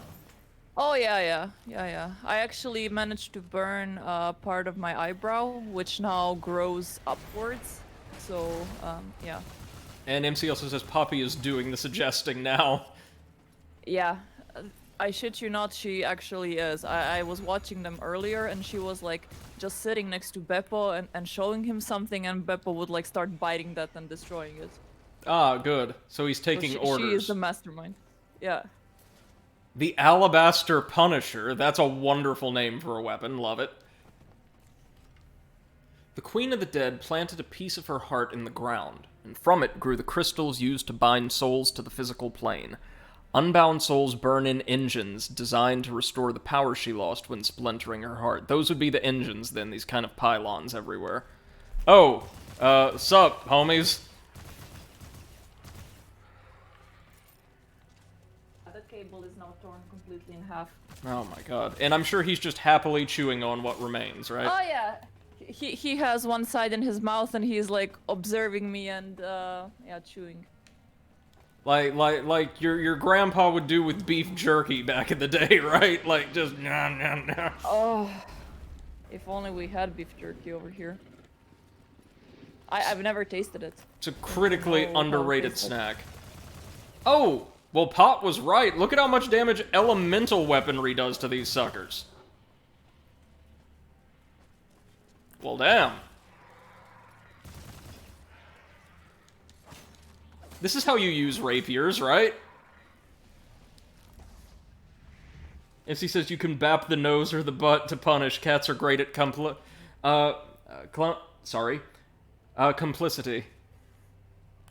And that's what parent dogs do, too. There we go. I think I saw more goodies down here. You know how much we love goodies around here.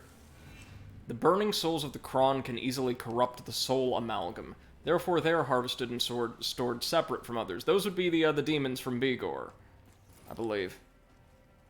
Not demons. Sorry, the enemies we fought on Bigor. What we got? Hey, another Prometheum Edict. Shoot! We are really gathering these keys, just picking them up like penny candy. Another Prometheum Edict? Alright, alright. And some upgrade materials.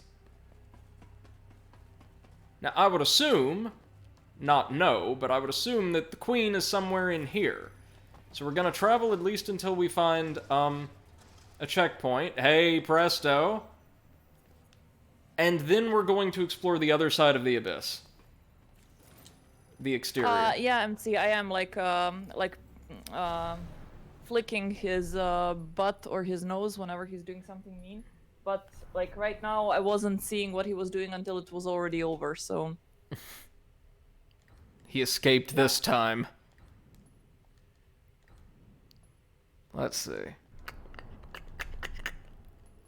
What do we want? What do we want? What do we want? We want... If I'm making the executive decision, we probably want more stamina once again. Yeah. More stamina. And more stamina. And more stamina. And we can now equip a fourth weapon. Oh, we can't yet. Sorry, never mind. We can equip another aspect, though. Let's... Okay.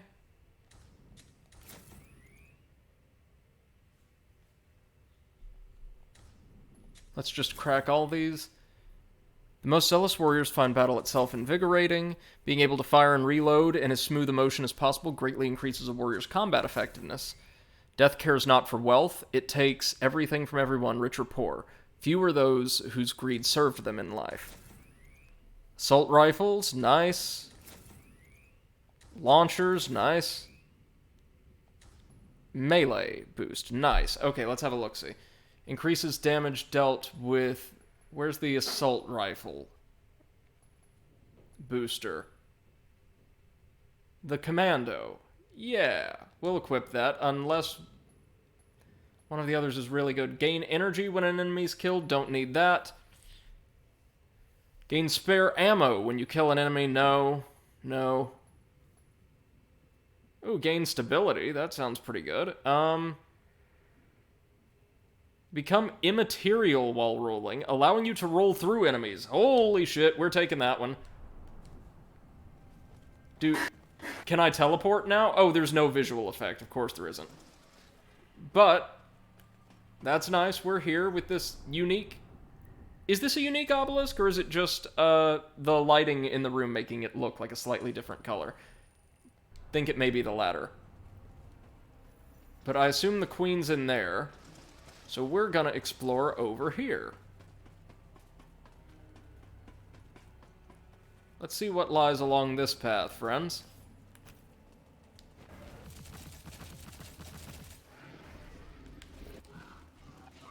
Ah, this is where the snot men came from, I see.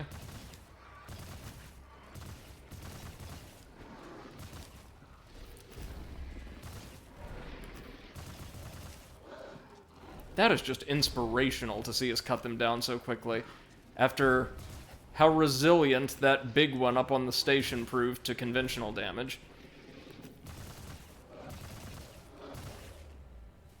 What do you think that fourth weapon slot's gonna be? A second sidearm or a third primary weapon?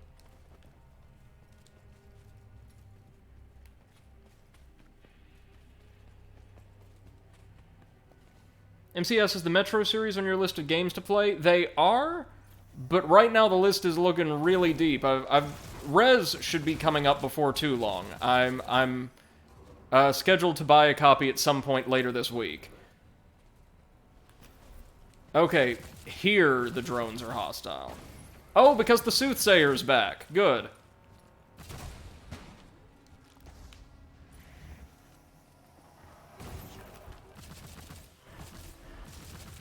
Oh, but much weaker. Okay. Oh, shit! It's crazy how long those snipers can cook around, right?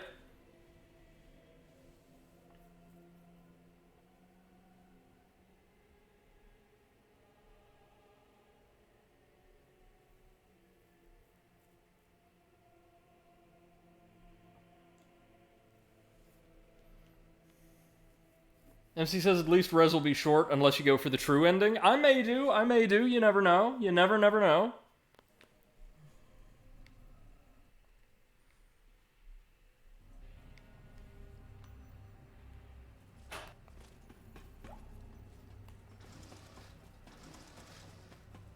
Okay, so now that we know the Soothsayer's there, we can be prepared for him and his copious amounts of backup.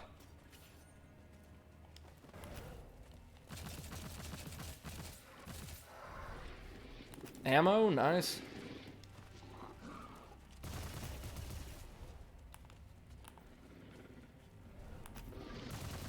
Ha! Got stuck in the wall. That's what you get for teleporting irresponsibly. Okay, I'm back. Welcome Sorry, back. I was Is everything just okay? trying to... Yeah, I was just trying to give Beppo some, you know, those like chewing bones. Oh, yeah. Yeah, dogs will love those. Yeah, he's teething right now, so that's why he's trying to like bite on everything and everyone. Yeah, no, he's uncomfortable. That makes perfect sense. Yeah.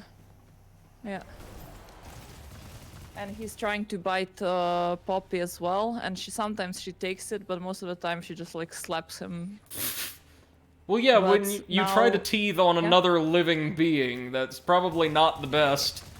Yeah, and he bit her right in the spot where she got vaccinated this morning. Oh, so, no. Yeah, she did not take that well, but she was a real champion. She did not squirm. She just like peacefully took the vaccination, and everything was fine. Like everybody should. Yep, she was a very, very good girl.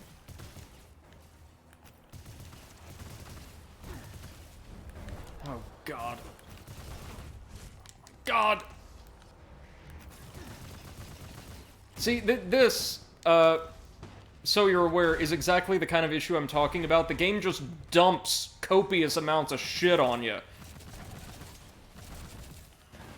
And like, yeah, that's difficult, if only because it's fucking manic.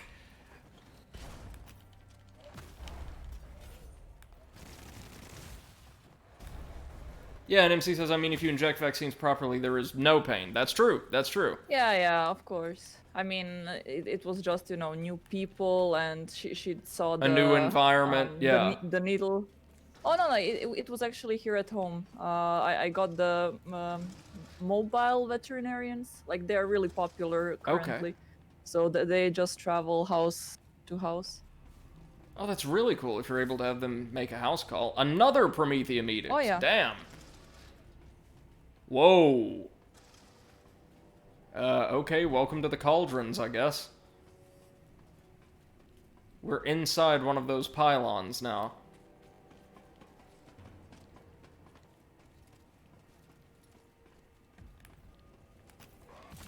As he says the res true ending is about them skills. I mean, I don't doubt it, but we were able to handle, Everhood fairly well, so we might have a shot. Might. Whoa. Arden has long since been overrun by the dead. As the Queen's influence grows, so does the abyss within the stream.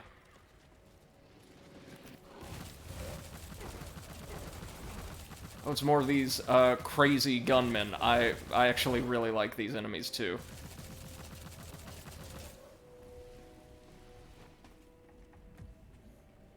So you've had a busy day, huh, Seth? Oh yeah, and also I'm sleepy as hell, so... Oh yeah, you and your little family have been through a lot today. Cobra Dancer Shredders. I would have preferred Viper Dancer Shredders, but thank you, all the same. Speaking of, is there gonna be some new armor for our man Viper somewhere in here?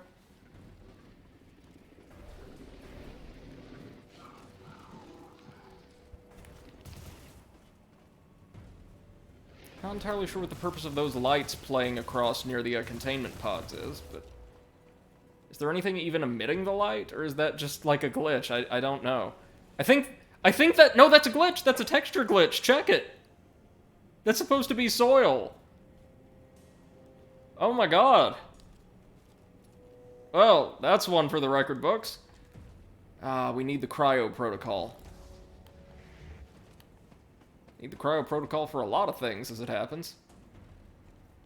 Okay, they've probably got more melee troops. Yep, in these, extraction vats, it looks like. Oh. So, Seth, check out this soil texture. Oh, beautiful. Did you spill some oil? No. Oh, no, it's a glitch. Yeah. Nice. Processed flesh, soul, and metal are used within the cauldrons, creating the undead. Yeah, so these guys are basically just chicken nuggets.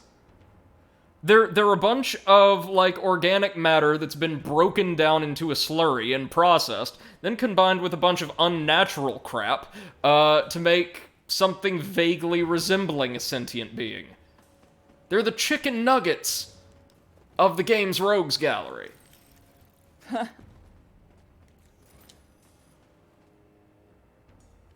And he says, no, you'll go for the best versions of the bosses, so that might be some extra time. Oh, you know it. For somebody who doesn't like self-imposed challenge, I sure do go for it. Disturbingly often.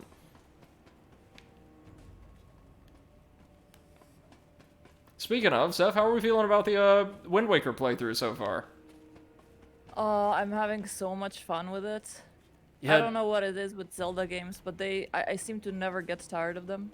They do, or a lot of them, do exploration and discovery really well. And trust me, we've not even really gotten to explore that much of the game's side content yet. There is some good stuff in there. Some good stuff. Just making sure I didn't miss anything.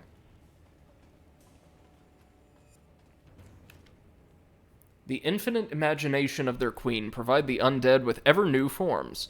Parts are stitched together and fused with rusted metal and armaments, creating a wide variety of servants ready to serve in any way required.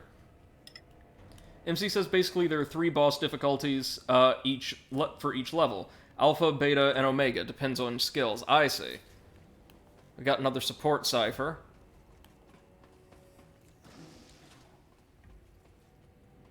Oh, and Seth, I believe while you were away, we discovered a cipher, like basically a plug-in chip, that allows us to become impermeable, sorry, I should rather say, ephemeral when we roll, and like teleport through enemies using our roll. You know, like that milk ring in Dark Souls? Alright, you ready to see this amazing teleport?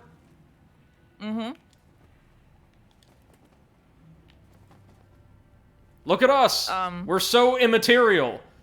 Can't you see us losing the material cohesion of our form? I see you rolling, and I'm hating. Yeah, me too. Yeah, there's not even a visual effect for it, because... that was too much effort. Because Toadman. Yeah. Okay, welcome back to the Soul Furnace.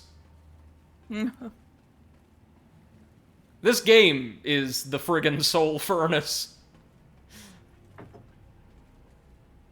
And he says, I can't wait for you to use that and end up in an enemy. Oh, God, yeah. Yeah. This game would do that, wouldn't it? But yeah, I think that mostly I'm tired because not only are they a lot, you know, at home, but also every time I open the door for a delivery person, every delivery person wants to cuddle them. Of course. And then, you know, need to have human interaction. And by the time I sign for the packages and everything, Poppy leaves and goes up the stairs, and Beppo leaves and goes down the stairs. Because he's too small to climb the stairs, so what he does is he rolls down the stairs. And then I have to chase them. Wait, so Yesterday like they... I chased Poppy to the 5th floor, and I'm on the 1st. So, oh my god! Are you kidding me? Yeah, it's good exercise. Oh, and then I actually had my fitness class as well, so... Oh, good. I had 1 hour of fitness training because, you know, I wasn't tired enough. Well, at least Beppo's not gonna be going anywhere quickly anytime soon. Yeah. So we got, like, some type of poisonous sniper. That sounds intriguing. Alright, back into the crap.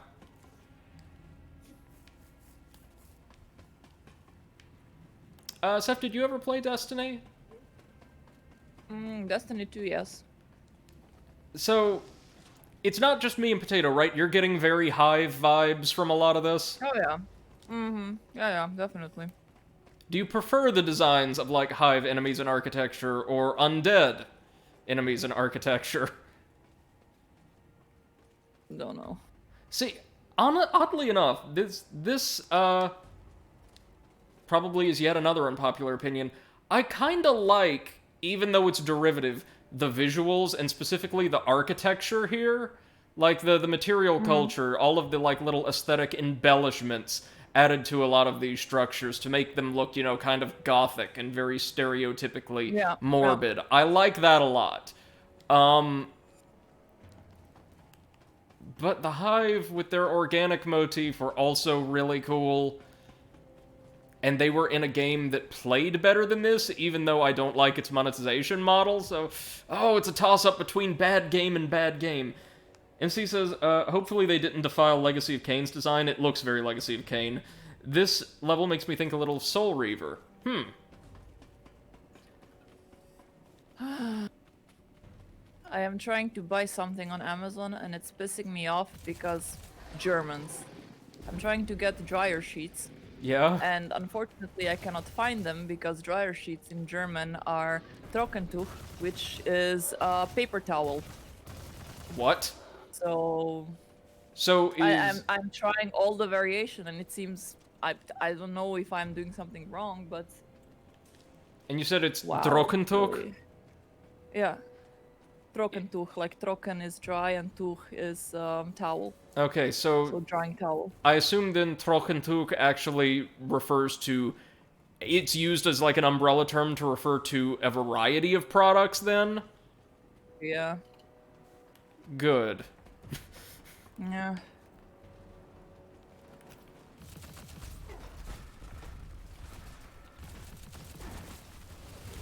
So, if you noticed, by shooting at, like, that glowing pylon earlier, we were able to, I guess, disconnect the weird energy beings that were inside it, and of course, fight them, because Immortal Unchained. And I'm curious to see if that has any effect on the rest of the area, because they're being used to power this complex and Queen Iska, so maybe she'll be weaker the more, disruption we cause in the Abyssal factories. I mean, that sounds like too much work for these folks, but... A man can dream.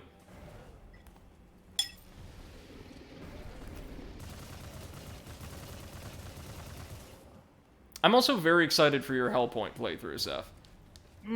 Me too. We are going to have some fun. Well, I'm going to have some fun.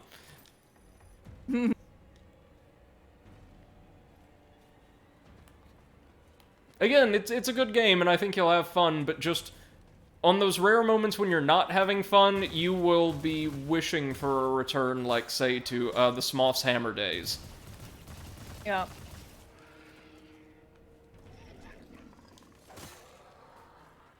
He says Seth Point. Yes.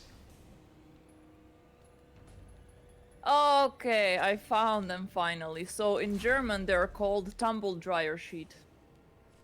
So Okay, you need well, to put tumble before, otherwise it just doesn't find it.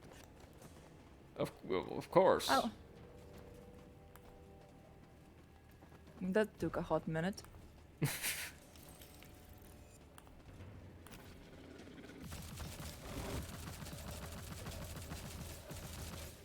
At least this level compared to the forest is nowhere near as bad, nowhere near as difficult, nor as confusing in its layout. I don't mind the Abyss. Abyss, you're cool by me.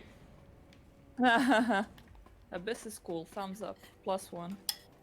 It's a solid, like, maybe 6.5 out of 10, which means it's easily the best part of the game so far. Hey! Checkpoint! That's what I'm talking about. Woo. Let's see if there's anything else down here in the crap to explore. Oh! Looks like the floor fixed itself.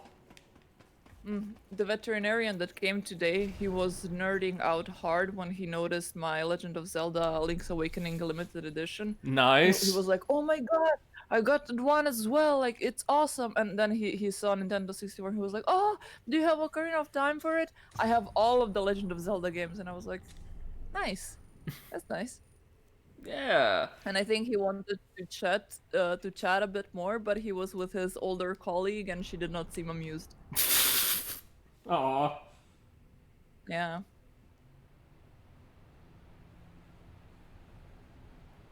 Wait, okay. Just got a text from Facebook. That's new.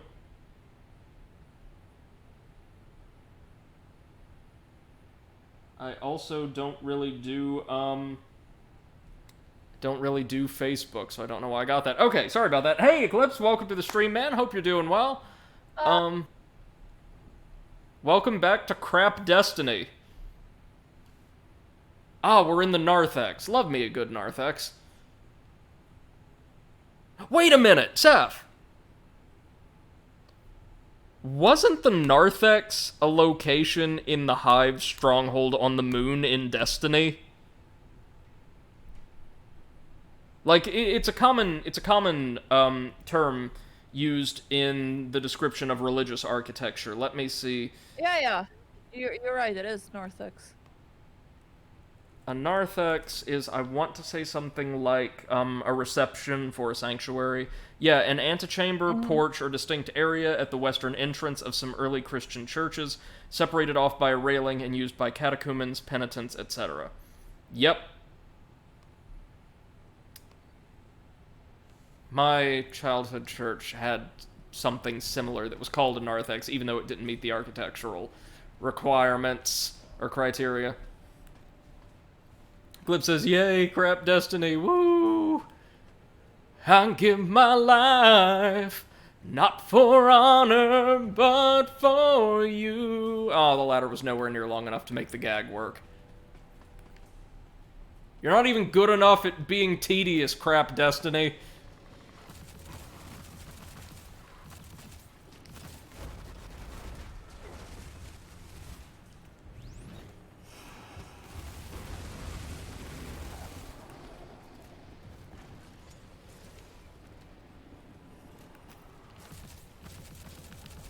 Hell point, Seth point, checkpoint. It's suffering point, okay? Basically just squat points at this point. Yeah.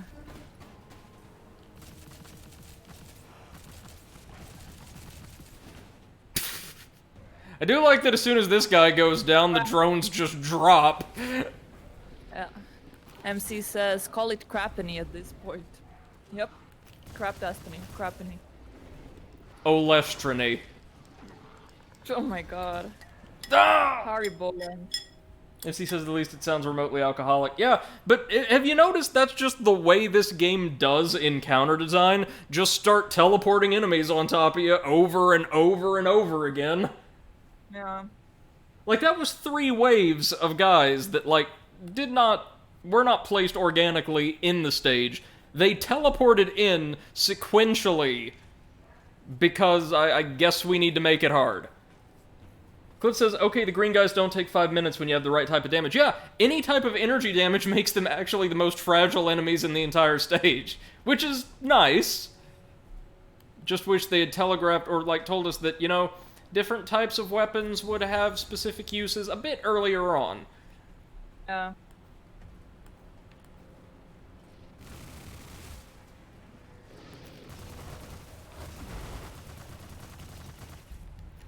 Tired in the last 2 or 3 days that I even stopped doing the intermittent fasting because I felt like I was lacking so much energy.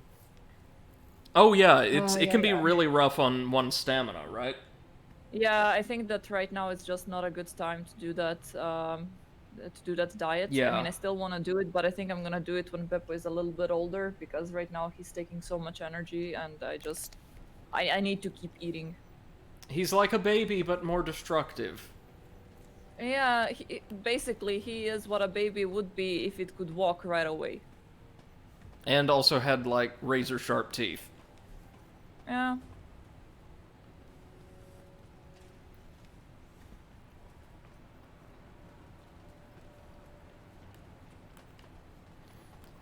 I think I might actually name the next stream Olestrany.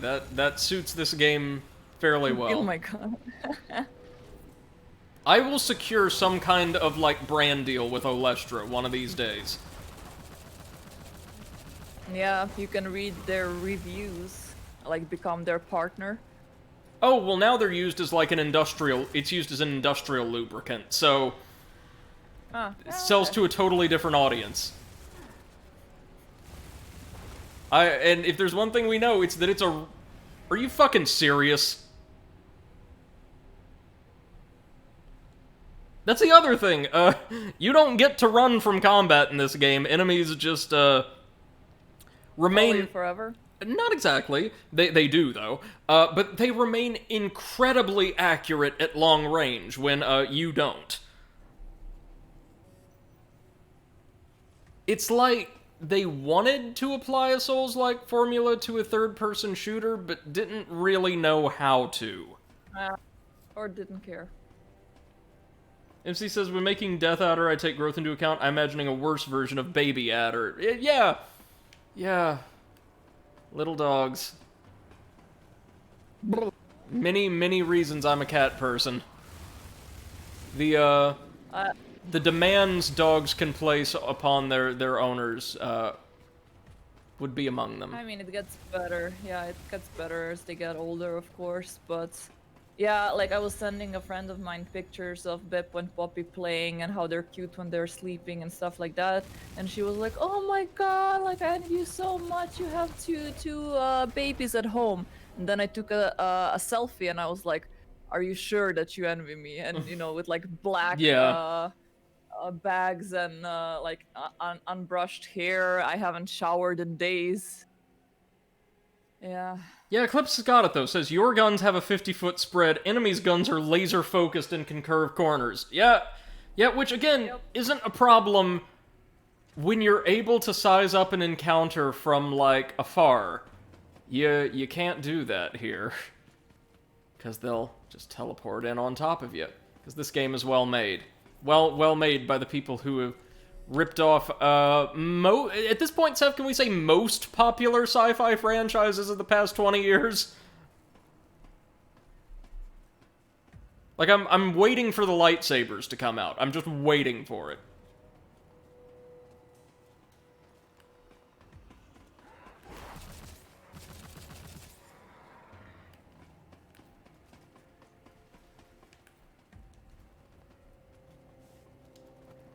Okay, maybe this is the way we were meant to progress. Yeah. Yeah, it is. Silly me, I went in the wrong direction. That one is on me.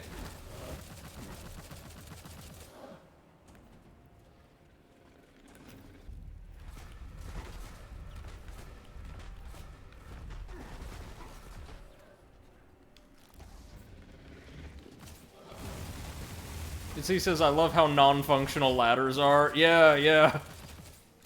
This game does love its ladders. It's strange ladders.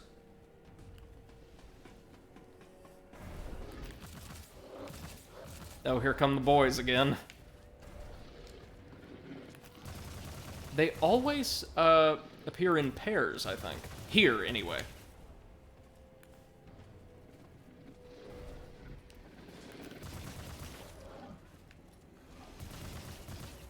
At least the basic melee enemies ain't much to write home about.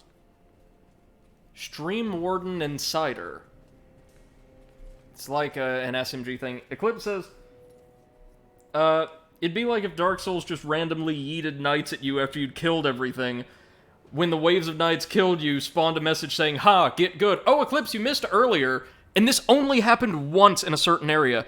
After taking down a pretty easy boss, 5 enemies with chain guns spawned around the perimeter of the arena, as did our treasure, as the gate to the next area opened.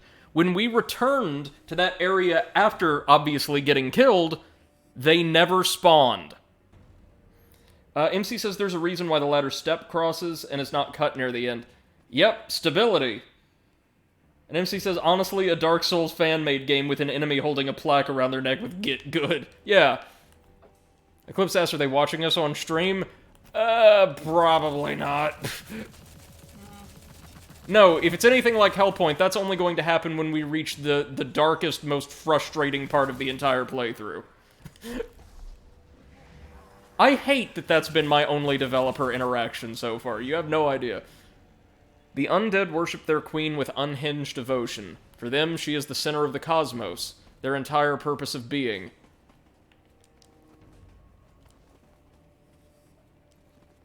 Hello, what's this? Hey, we can open the lock. Nice. Is this a shortcut?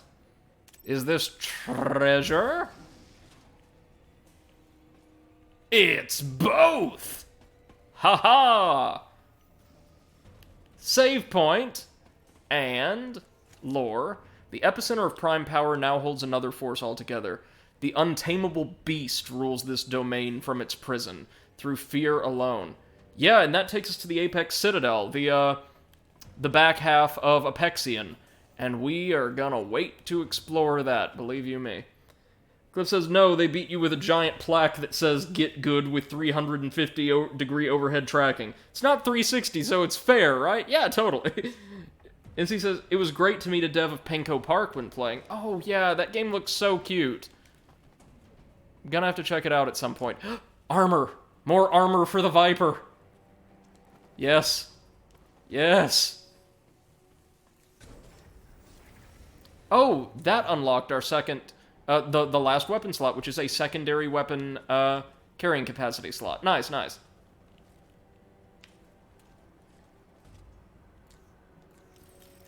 Cerium Decree, good.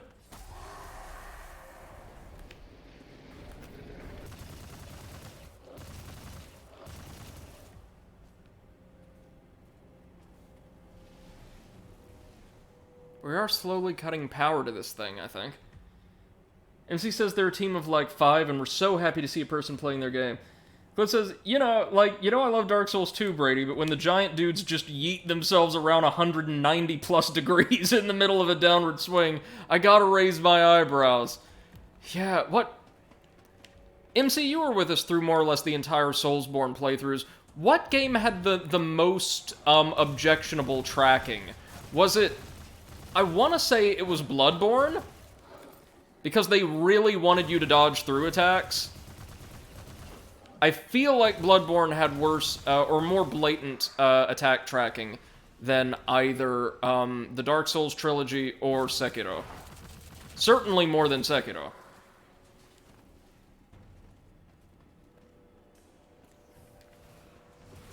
The Warden Shotgun.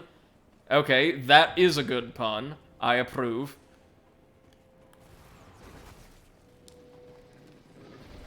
We've got incoming. Well, we did indeed roll through that guy, so truth in advertising there.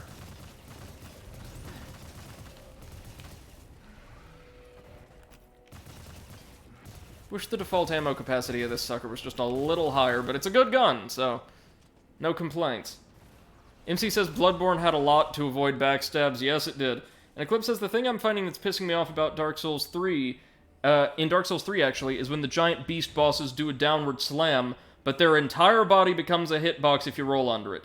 Demon Prince tapped me with his knee. Well, gotta die. Yep. That... We talked about this during my Soulsborne playthrough series. The giant, like, melee-oriented kind of quadrupedal or pseudo-quadrupedal beast bosses are far and away the most frustrating. Usually not the hardest, but among the least engaging and most frustrating to fight, because so many of their attacks are just panicked flailing that creates massive hitboxes, knocks you off your feet, usually isn't extensively telegraphed. There's not a lot to read. And those fights tend to be just a little boring as a result. Like, boring and frustrating. Speaking of, hi, Soothsayer.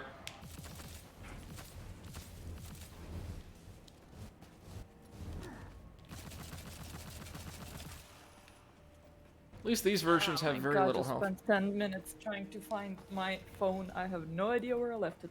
Oh, no.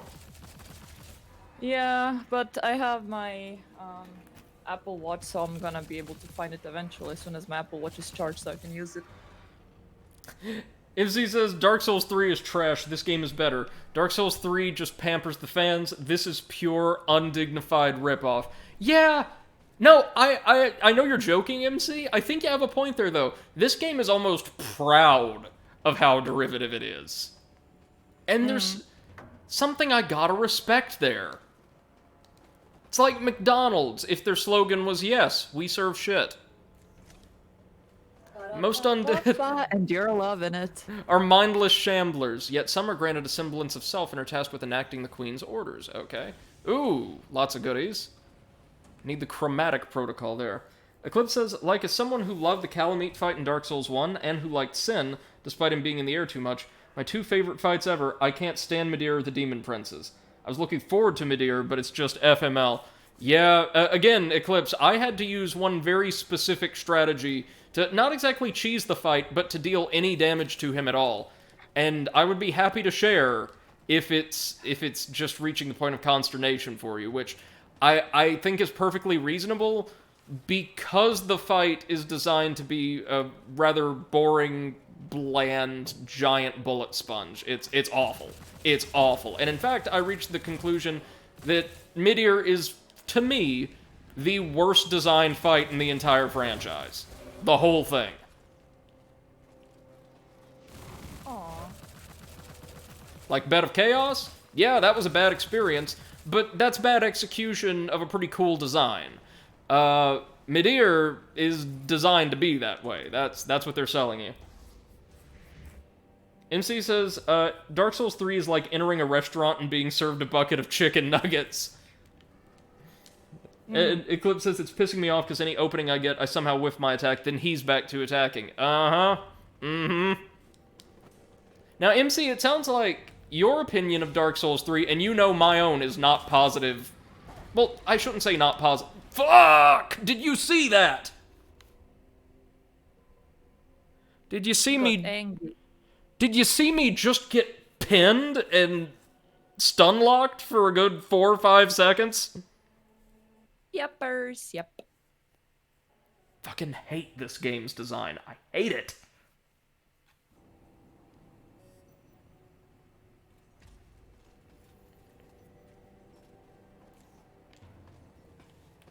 Poppy, what's up?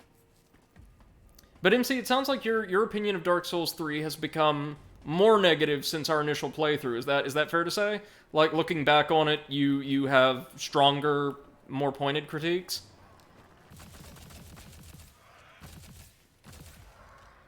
There we go. Let's see if we can get our bits back, please, God.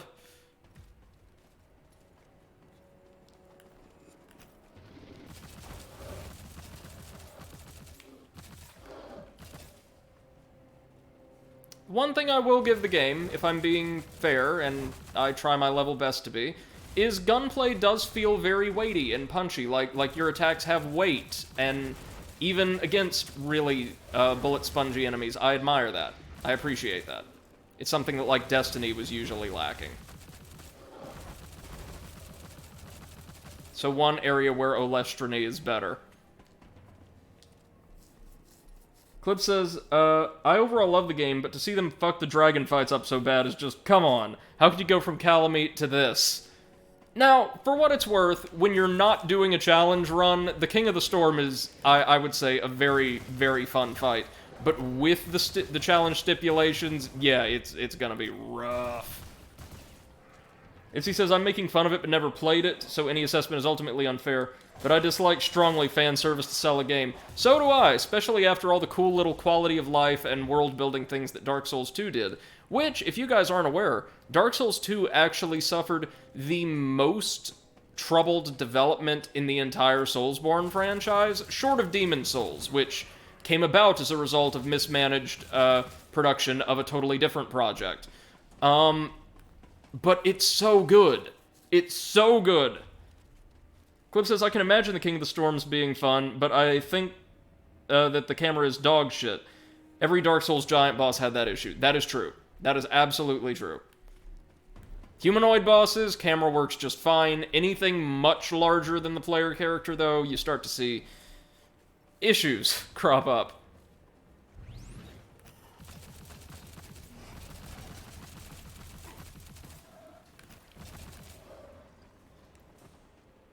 God, why are there so many? Well, there's so many of them because this is more or less where they live, but... Do you notice, too, like, look at this.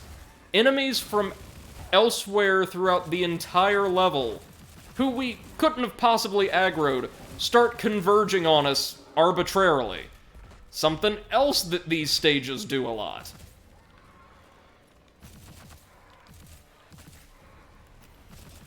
It's just constant ambushes and swarms and ambushes.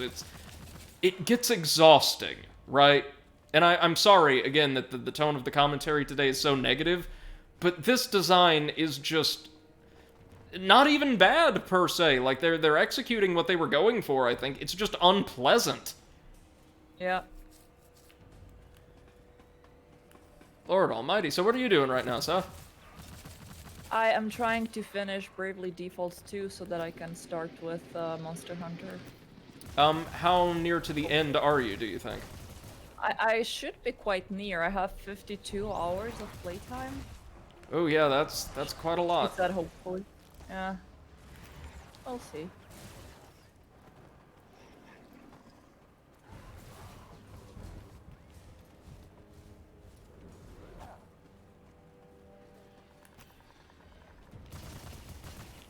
Gotta move it now, because we're also being chased now by the enemies who spawned behind us.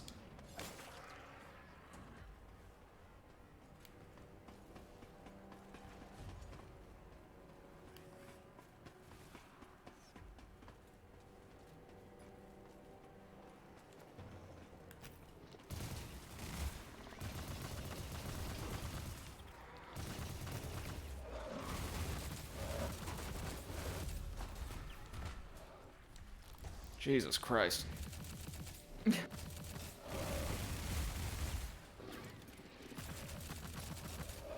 And keep in mind, kids, again, I think this entire area is optional. Not for you. For you, nothing is optional. Unfortunately not. No, ma'am.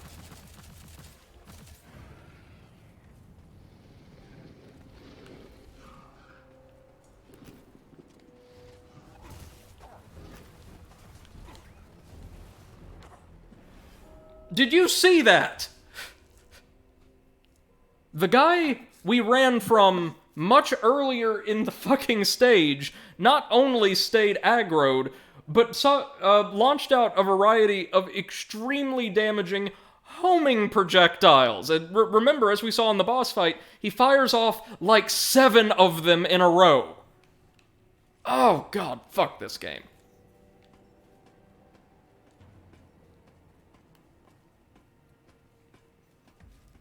Clip says, I think I'm more critical of King of the Storm's camera than I would be if every single fuck-up with it didn't get me killed. If I had more HP and survived the attacks that felt cheap because of the camera, I'd just move on. But it just feels like Dark Souls 3 is the game that, as good as the mechanics feel compared to the other games, has some of the most anti-cheese shenanigans of the 3 Dark Souls games. That is true, yeah. Again, because so much of it was designed in response to people who disliked everything about Dark Souls 2, up to and including the greater accessibility of a lot of its early game and character development options, that unfortunately became a much more significant aspect of the ethos.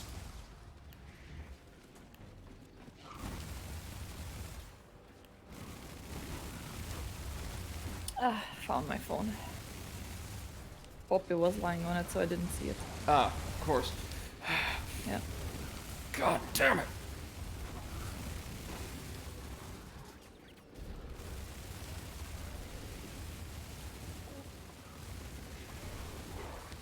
And remember that all these attacks deal poison damage.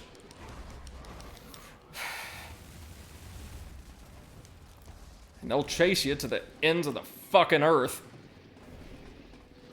Here, we're gonna stop in here because god damn, I don't want to do that first leg of this again.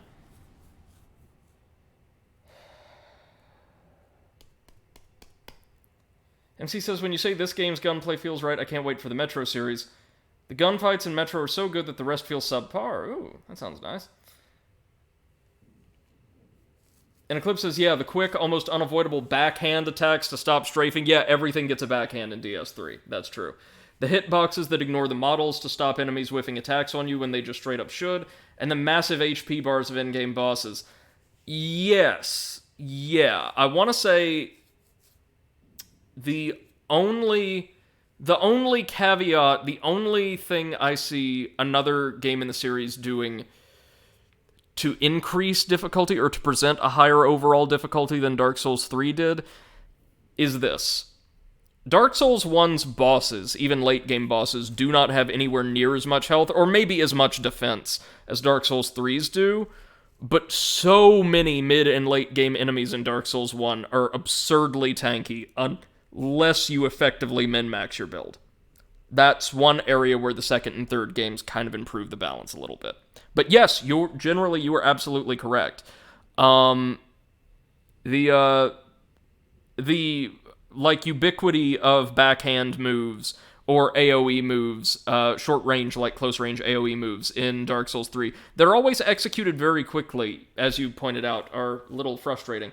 MC's challenging Eclipse to do a low health run of Immortal Unchained. Please, Yikes. please do. Yeah, this... I mean, Eclipse, don't you see how much fun I'm having? Don't you see how much fun I and my blood pressure are having playing this delightful log of shit? Don't you see how much fun you could be having? Fun, not fan.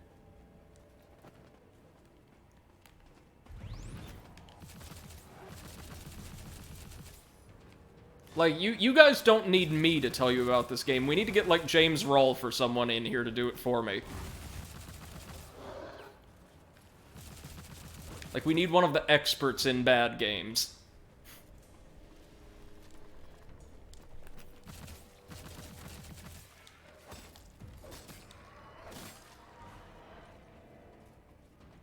Okay.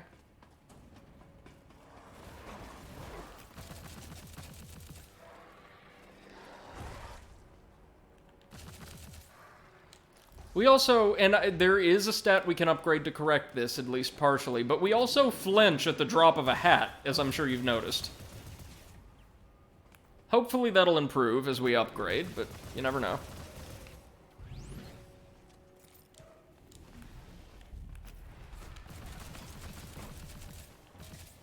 Oh god.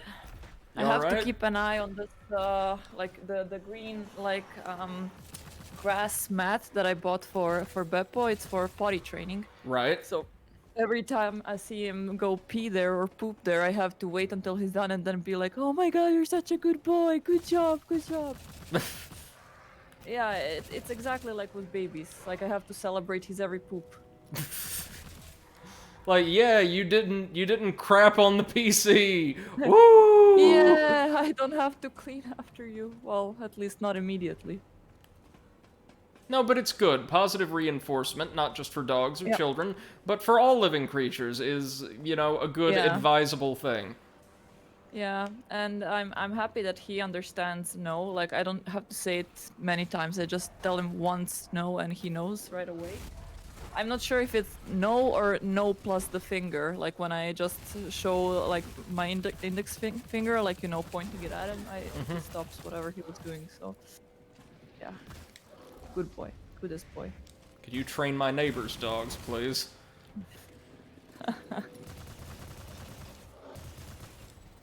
Whoa! Welcome back, Eclipse. Yeah, welcome back. Hold on, I'll get caught up on chat in a minute. Let me just make it through this nightmare. This shite-mare, more like. Oh, there's that overanalyst humor, which has just been conflated with poop jokes at this point.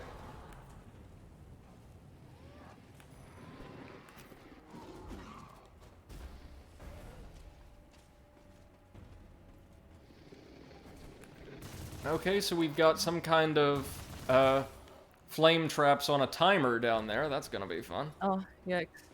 Oh, Beppo got very angry at Magnus. First he bit him and then he yeeted him across the room. Magnus? That's the green dragon. Oh, right. Eclipse said that his name was Magnus, so he's Magnus now.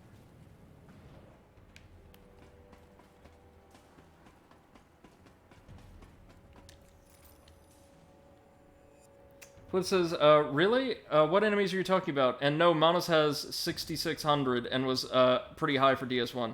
Madeira has around 15,000. That's right, yeah. No, and Madeira has much higher defenses. The enemies I'm talking about are like the Sentinels at Anor Londo, arguably the Silver Knights, if you don't get backstabs, even though they're pretty easy to land. The Skeleton Beasts, the Giant Skeletons, if you don't have the proper type of weapon. Most everything in Lost Izalith and the Demon Ruins, aside from the Chaos Eaters and the Living Statues. The Man-Eater shells? Oh dear. Oh good, we've got company. Oh no.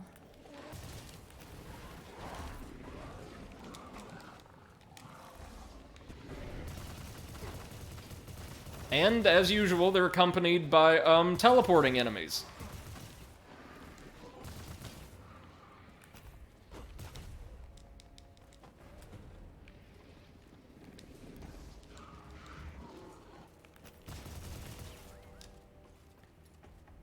Like, you guys have been watching this, and I'm extremely grateful to you for doing so, because you're being patient with my impatience. Doesn't all of this seem just a little excessive? Yes. Okay, upgrade materials.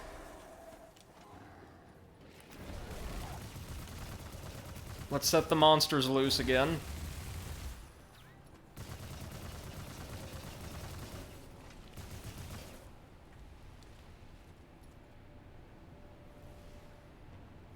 MC says, Katniss, and imagine throwing Anor Londo into an abyss. Dark Souls 2 fans would be like, first time? Sounds fine to me. Yeah. We're almost there, though. I think we're almost to... Oh, yep, and there's our shortcut. Thank you, God. We're gonna stop off and upgrade ourselves just a smidgen.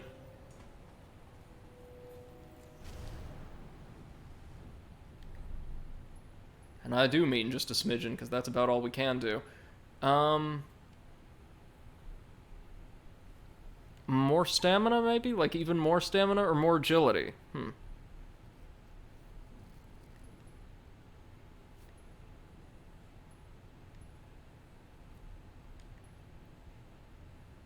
What do our weapons scale with again? Almost all normal. A little bit of normal and special, all normal. Oh, and we've got a new secondary weapon slot. What shall we throw there? The Gatekeeper Stinger energy pistols, maybe? That sounds pretty good to me. What? Nothing. Nothing. We've reached the point where I'm just like, well, what should we do? I don't know. How about that? Yeah, sure, whatever. Cash me outside, how about that? Totally forgot about that name. I'm sorry. Yeah. Flip says, Yeah, actually, there's a lot of enemies in Dark Souls ones that had a crap ton of HP. Didn't really feel the Silver Knights had a lot of HP, but I got really damn good at parrying them. I just worked with backstabs exclusively, so similar experience here. The Sentinels, yeah, I just ran past them. That's what we did too, right, Seth? Yep. The militia. Skeleton Oh, Beast yeah, too. yeah. Like, I think I'm gonna do a low HP armor run of all the games, just to be a bit fair to Dark Souls 3. And I've got my co-op run of my friend's First Souls, which I need to bug him about to give me a more balanced view of it all. And NC By says... the way, Oh, go ahead. wanted to ask if maybe Eclipse wants to join us in voice chat. Oh, yeah, no, you'd be welcome to. MC says, I love how every Dark Souls 1 player gets mauled by wheel skeletons at the bottom, where the difficulty's all about going slowly and not walking into the water. Yeah, to do well in, like, at least a FromSoft Soulsborne game, really, you've just gotta pace yourself. Really, really pace yourself. Oh, alright, Eclipse, no problem, man. Y'all are always welcome, though. Okay, let's see. What do we want to do? Maybe more perception, more finesse? More agility. Let's make that roll even better. And, you know, just while we're here, let's crack open a bit capsule. Oh, we'll need a second one to plug this into the network. Yeah, plug it. Plug it good. Cliff says, yeah, I could yell about how automatic guns in games do like half the damage despite using the same goddamn ammo. Oh no, this one already is plugged in. Okay. Well, thank you then, Narthex. Up we go. This is also a very long stage, isn't it? Yep. We've turned off most of the juice that we could find, though, I think. Unless, oh god, don't tell me these respawn. They might do.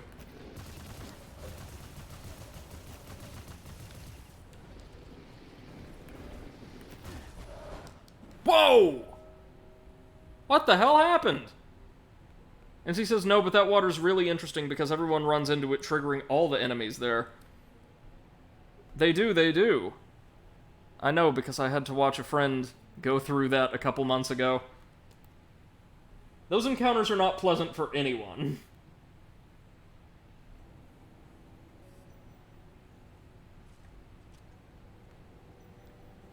Okay, let's try that again. And again, apologies for the surliness today, but, well, look at what we're playing.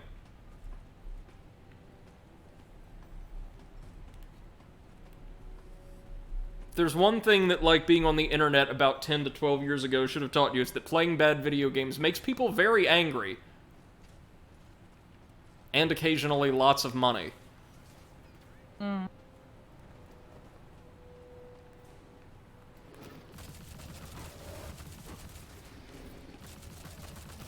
Well, at least the flame traps damage them as well. True. Damage them more than it does us, to be honest.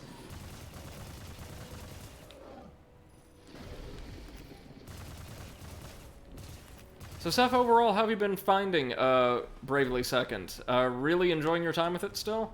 I am really enjoying my time. I don't care that much about the story, to be honest. It's kind of like your typical JRPG bullshit, like invading countries, mysterious, dark secrets, and heroes Sure. of light. I mean, exactly the typical thingy. But gameplay-wise, it's really enjoyable, and the dungeons are not too big and too tedious. Oh, I love that. So, I love that. Give yeah. me lots of, like, aesthetically distinct smaller areas to explore instead of a few Yeah. very, very big, almost overly large ones. Yeah. So it's really nice. I really like it. I like it better than the original, to be honest. Really? Yep. Very good. I'll have to get myself a copy. Well, the problem is you can't get the original on console, can you? Mm-hmm. I think I have the original for the 3DS? Yeah, it was released on 3DS. Do you think they might port it sometime soon, or? I don't know, to be honest. That did not seem like they were too into this series. I mean, when did the first one release? Like a long time ago, I think. Oh yeah.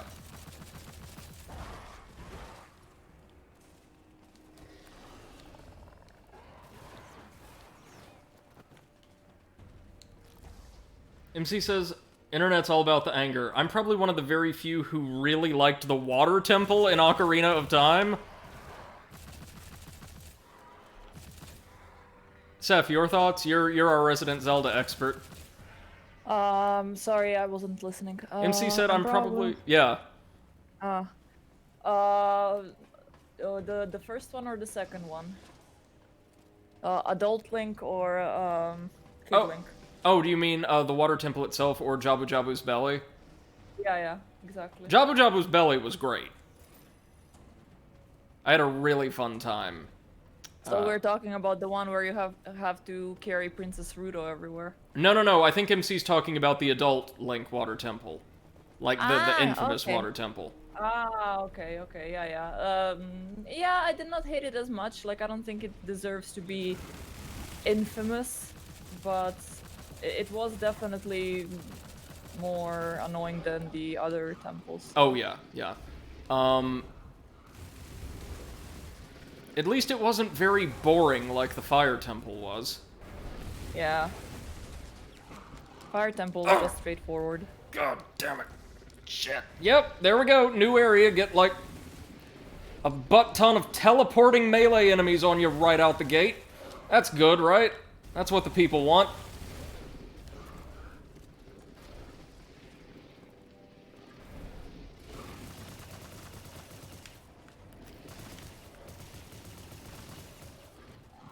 How many of them are there? There we go. Jesus Christ. NC says the temple itself, I wonder if it was annoying to players because it was a 3D traversal level. It was because of the diving and surfacing, MC. I can tell you that right now. The discussion online surrounding the water temple usually goes something like this. It was so frustrating to constantly have to go into your inventory to take on and remove the heavy iron boots. And a lot of people, subsequently, myself included, find that the temple's actually either kind of enjoyable or at the very least not bad in the 3DS remake, where you could change your equipment on the fly using the touchscreen. Eliminating that through like just a little quality of life measure actually made the temple a great deal better. It's really impressive how small little QOL measures can significantly affect player experience. Did you play the 3DS remaster or remake, Seth? Did you prefer it to the original? Not really played. Sorry? Did you prefer it to the original, or? Yes, because controls were a bit more polished. Mm-hmm. That's the only reason, though. And of course, I could just carry it with me everywhere, so that was also a very positive aspect of it. Do I see a checkpoint down there? I think I do.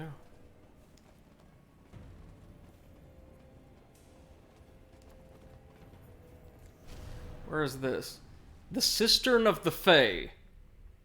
Spelled incorrectly, but there we are.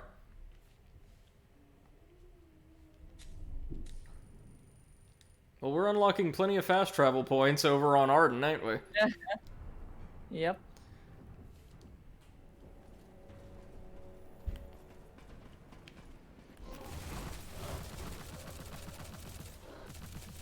So, yeah, it's not... I don't think it's just me, but I'm getting the distinct impression that this level has gone on way too long. Yep. I agree with you. Except, I'm sorry, you're sitting here just listening to me boil over, but I've not played... No, no worries. I've not played a game this bad in ages. Certainly not on stream. Well, I mean, I have nothing better to do with my Saturday, to be honest, so... Damn you, quarantine. Yeah. I'll be getting vaccinated this week. If I did, I'd probably be here. Sorry? I'll be getting vaccinated in just a few days, actually. Oh, that's exciting. Yes, ma'am. Well, the first round. I'm taking either Pfizer or Moderna, so they'll both be 2-shot therapies. Mm-hmm. Which I have no problem with at all. Really? Yeah, let's just give random enemies, not just like rocket launchers, homing rocket launchers.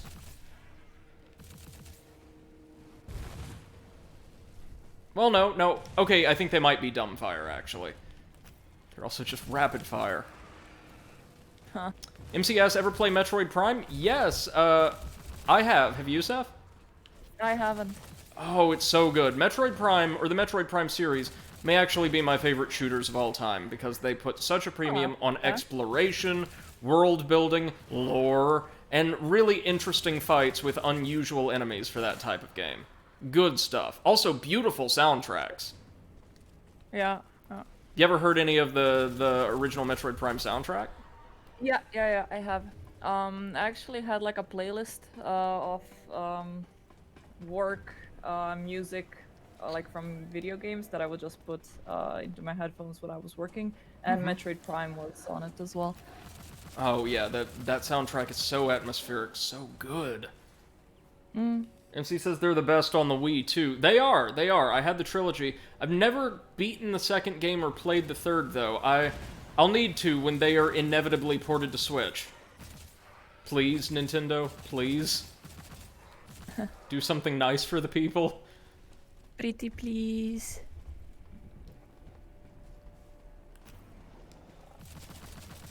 Looks like all of the poop is... The green crap is being drained to this area. Whoa! That sure was a ragdoll. Yikes.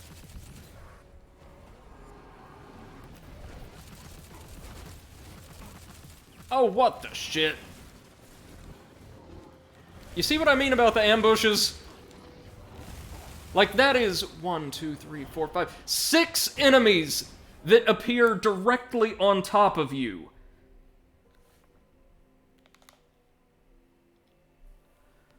Oh my god. MCS, where did you end the second game? I want to say around the midpoint? After the second temple or whatever it is in the Dark World?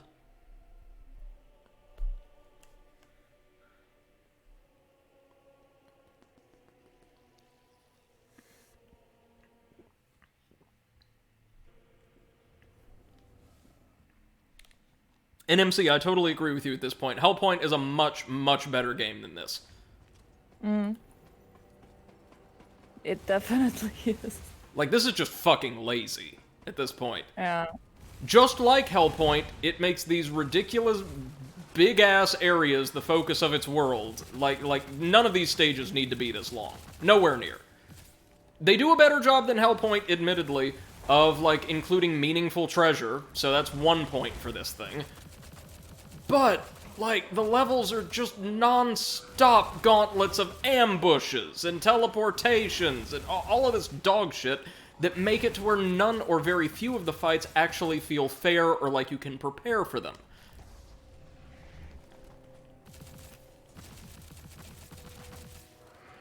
And that enemy just phased into existence.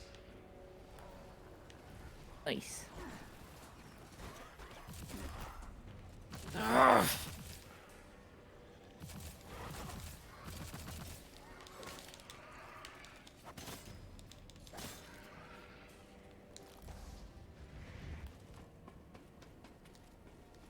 As he says, I see, I was expecting the final boss gauntlet of Metroid Prime 2 to have stopped you. No.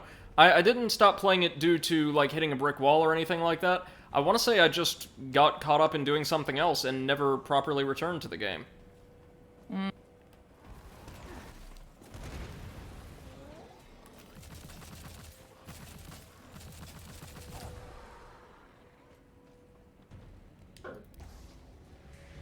Yes, Peppa? Oh.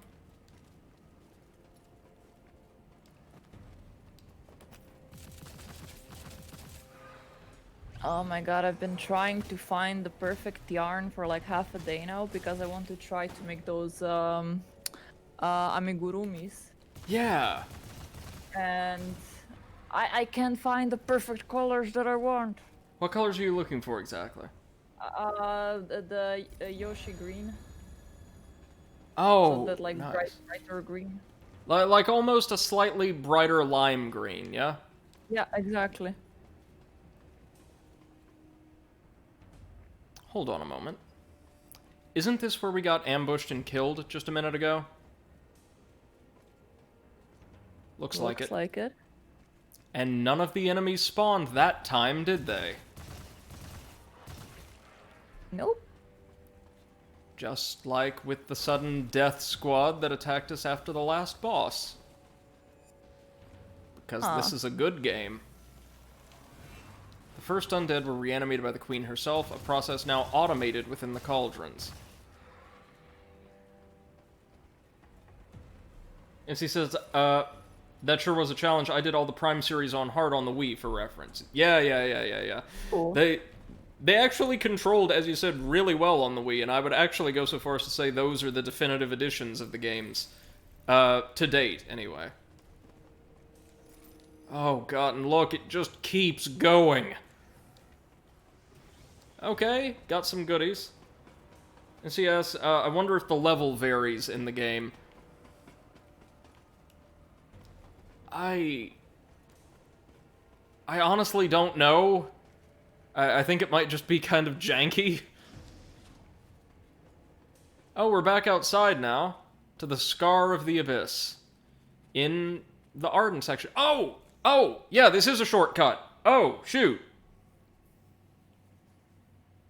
Yeah, this takes us back to the entrance of the Abyss. Which is interesting. Not gonna complain about that. I'll complain about everything else, though, because that's kind of my shtick. Can we open this now? Yeah, ooh, the black circle shotgun. Shotgun. Shotgun. It's an electric shotgun, so they call it a shotgun, which actually is very cute. Yeah, that's nice. MC says, like, the difficulty of the enemies progresses depending on the player's skills. No it doesn't, because aside from this one area, aside from the Abyss, I've never seen that happen anywhere else in the game. Enemy placement has been very consistent.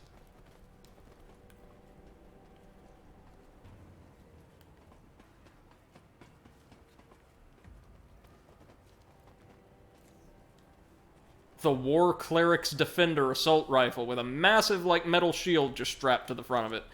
Energy siphoned from processed souls is fed through power lines connected to the Queen's abode.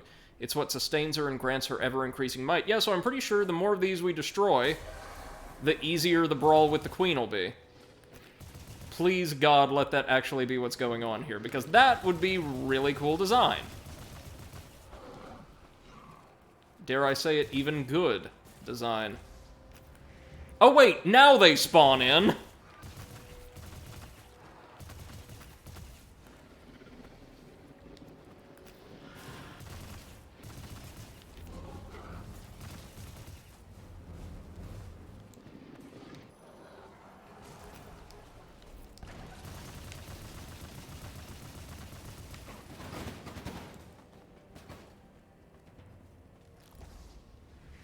Those were the enemies who were supposed to spawn in earlier. I guess maybe they only appear if and when we shatter one of the nodes powering the Queen's, I guess energy harness?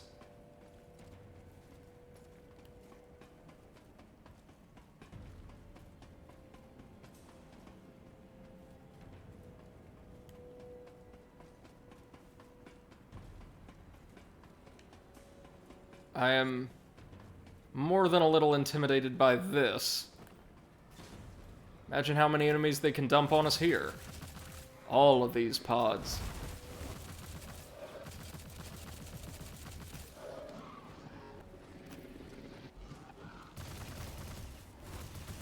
Our energy pistols should probably work on these guys as well. Probably everything but toxic, I would imagine. Holy crap.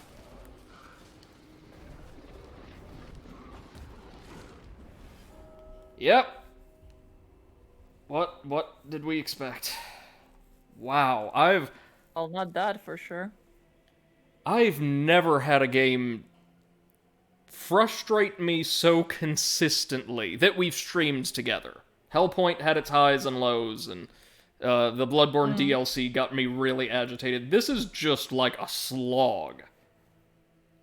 Yeah. We're upgrading, we're leveling consistently, we're like growing all these different ways, but it doesn't matter if you can't see what's coming for you half the time.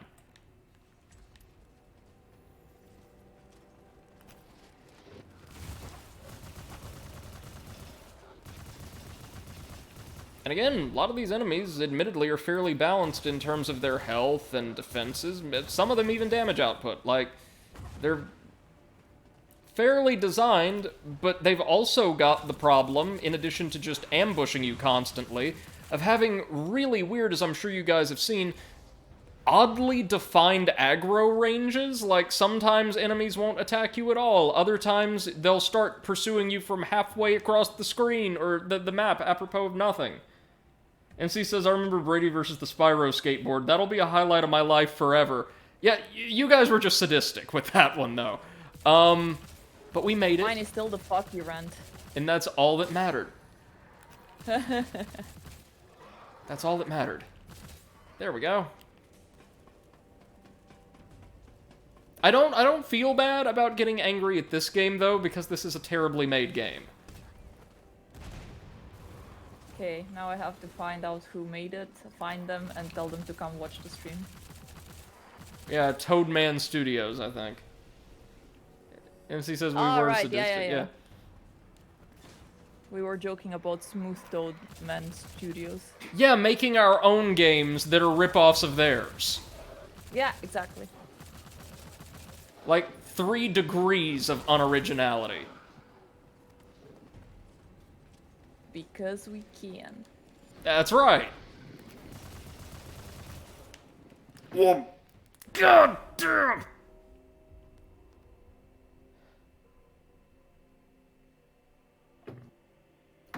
Hey, Bubba.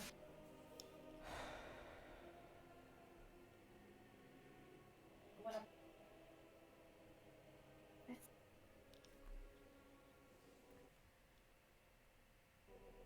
MCS, how about a rip-off podcast of that studio? If we can find enough information on, and maybe, like, footage, workable footage of their games, I would totally be down on doing an episode on these guys. Oh yeah. Avoid the pressure plate. There we go. Make sure to kill every single enemy now, because if you don't, you'll have to fight them later, because they'll pursue you across the entire map.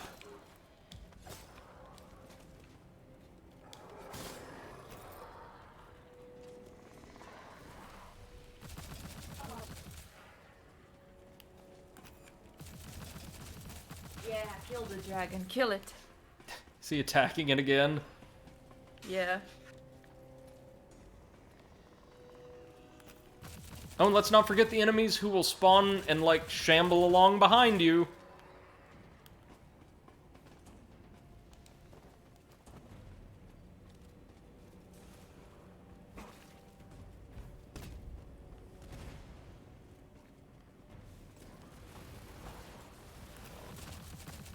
So, MC, as our resident, like, game designer, what are the big issues you see here? Do you share the concerns I do over things like the constant ambushes, the absurd amount of enemies, the kind of meandering length of levels, or are there bigger issues here?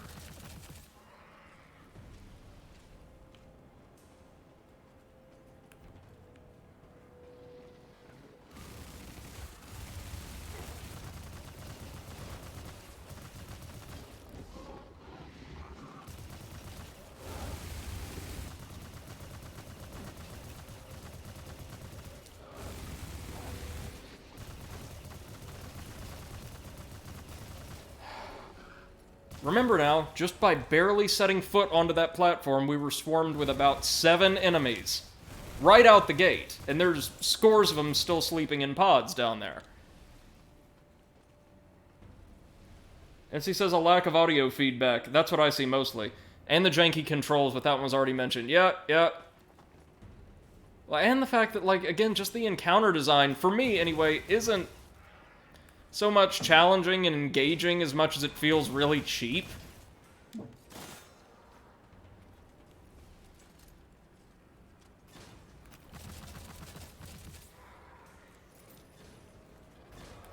Like, this is fast food Dark Souls.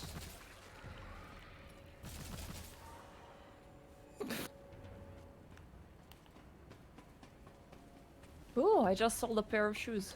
Nice, nice. Yeah. On, what platform? Vinted.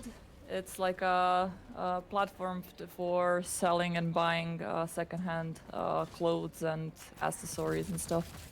Right on. Yeah. In fact, I think a friend of mine might use that pretty regularly. The name sounds Yeah, familiar.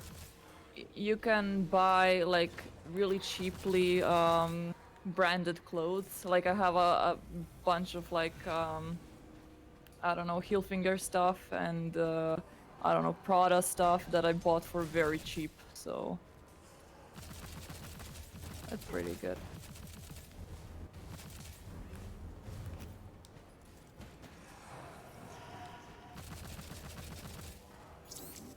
And these shoes I've worn once, and then I fell on my face, and never again. Oh, man. I mean, never again I wore them. I fell on my face multiple times after that. Okay, the Soothsayer's down. That's something. Hey, Eclipse, welcome back. MC says probably like a difference in the enemies. Yep, that's true. And the placement of enemies is not an issue if you could listen to them drop in. Well, the issue I'm having is that basically every encounter is an ambush. And I don't mean like enemies teleport in, that's fine. It's that they usually teleport on multiple sides, and while you're in the middle of another encounter, and from all across the map. Like, there's... It's a very cheap, kind of repetitious way to create a kind of artificial difficulty, because these enemies aren't really that tough on their own. Hold on. Is there still one more of those pipes we've got to shatter? Or should shatter? Pew. Pew pew pew. Stuff. Indeed. Well, no, I don't see that going anywhere.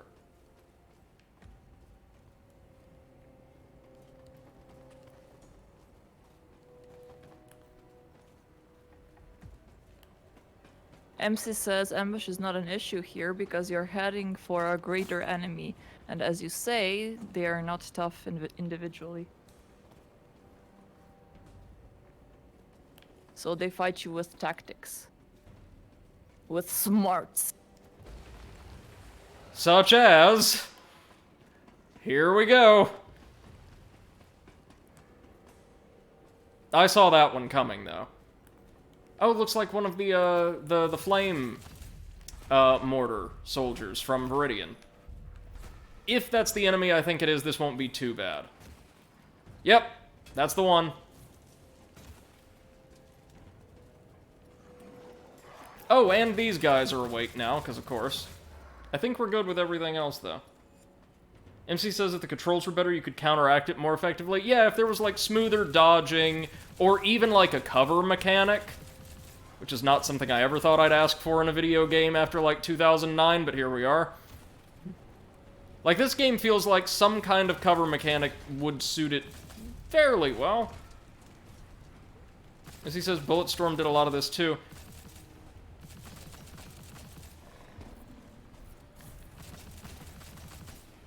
Yeah, but in Bulletstorm, you were eminently more survivable and, like, individually powerful than the enemies. It's not always the case here. It is with a lot of these guys in the Abyss, because they're, like, half-finished soldiers, but... There we go, a 17th Legion insignia. Oh, they're just gonna keep coming, aren't they? We must be getting close to the Queen, then. Maybe she's not in that other area. I mean, this looks a little more bossy to me.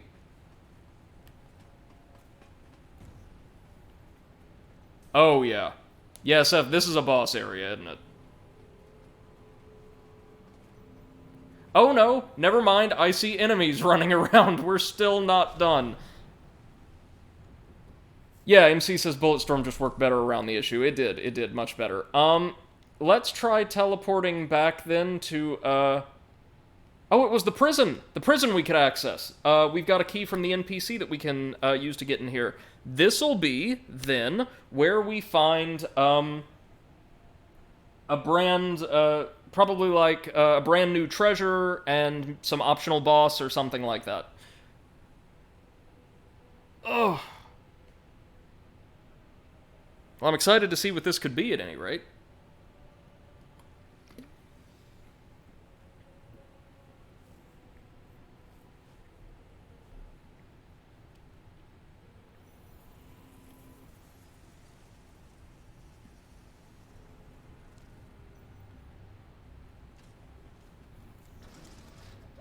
Yeah, we can access the prison. Cool.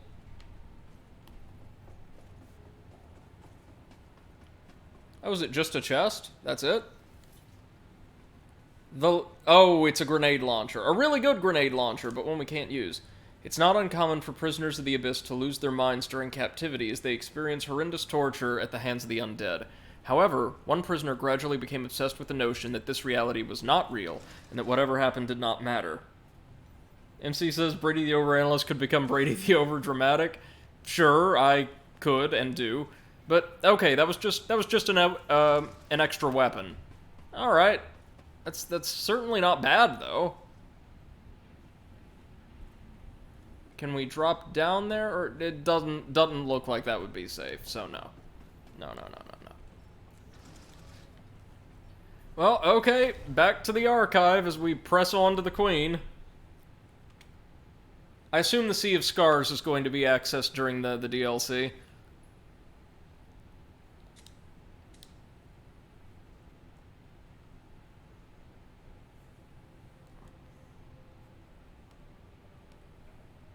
Let me see really quickly. I also want to make sure we're not missing any bosses. I don't know what they do or what they are. Well, I know what some of them are.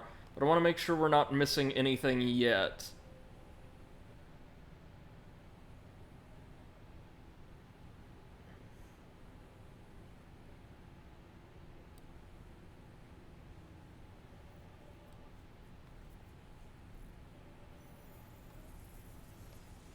Okay, I don't think we've missed any bosses. We're on our way to Iska.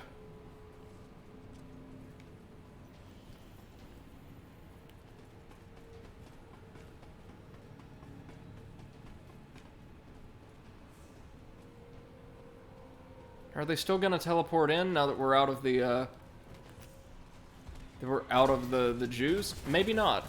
Yeah, this is the guy that has the same basic moveset as the Janissary. And yes, we did in fact get ambushed. Because of course, these guys actually dropped out of the sky in the drop pods.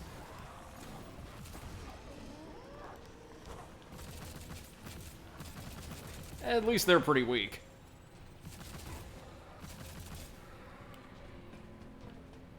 All we gotta do is slug our way to Iska. Which we can do. It can be done. Is this one of the snipers? Yeah. Yeah, they are. Okay, so note to self. Don't fight your way back through this. Just give in and pay for the teleport. Eclipse says, also, I'm like one stream away from giving in and asking you to share your mid-ear strat. Whether I use it or not, I don't know, but it might give me my own ideas. On the plus side, I can get to Gale's second phase reliably, even through whatever rust I had last stream. That's awesome, man. Great job. It's, I could be wrong, but I feel like a lot of his second phase attacks are probably easier to dodge than the first phases. There's just so much more to the second phase. So you're doing really well. Oh, hey! It's one of the Seraphs again, the cool enemies. Pun not intended. Let's get rid of the snipers, then we can handle the big guys.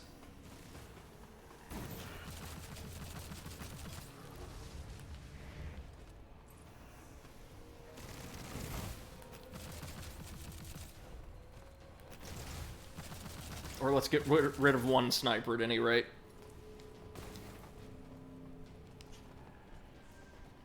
At least these don't teleport like the ones on Apexian did. MC says, Brady, stay frosty. Oh, you got it. It looks like this is going to be a more straightforward battery of fights, and possibly pretty short.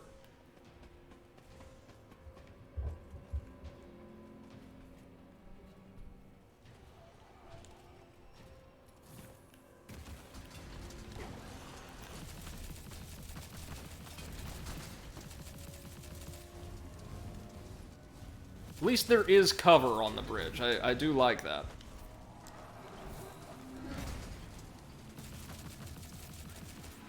Just gotta bring down the Soothsayer and we'll be good. The mortar guys individually will not be that tough. Yep, there we go.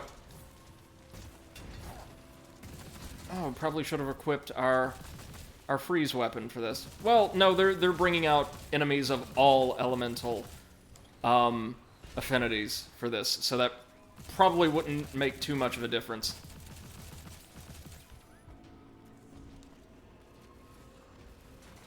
Clip says, hold on, I'll get to that in just a minute.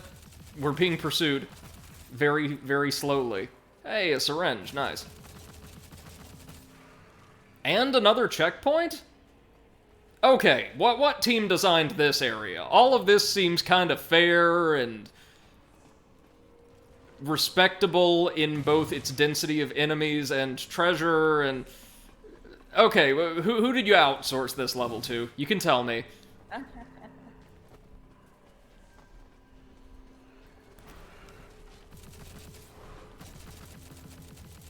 Oh, right, this is the more dangerous, mortar-wielding enemy. Who are all over Bigor, that fourth planet we unlocked.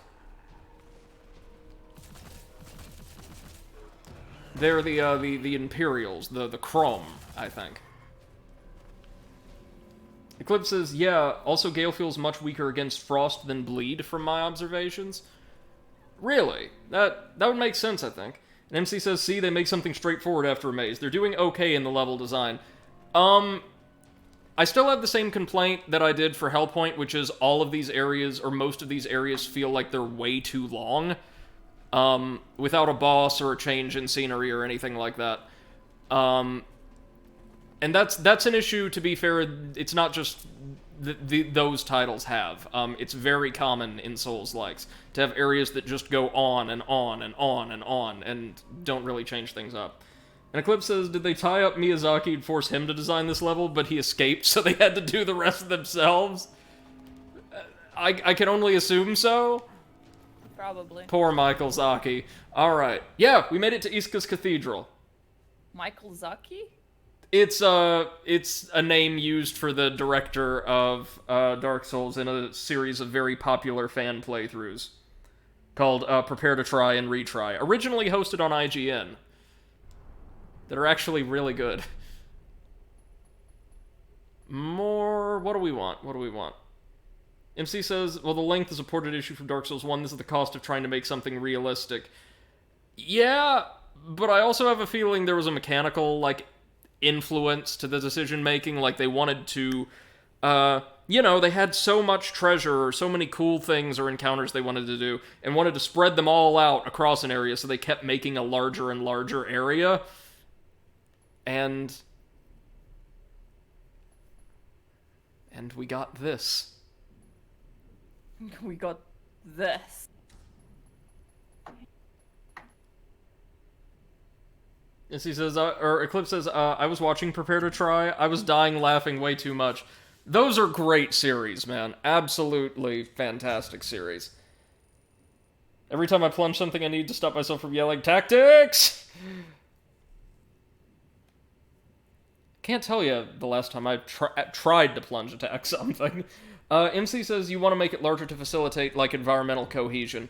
Yeah, I definitely see that. It's a case of, if that was the intent, then, just the mechanics and the player experience kind of being at odds.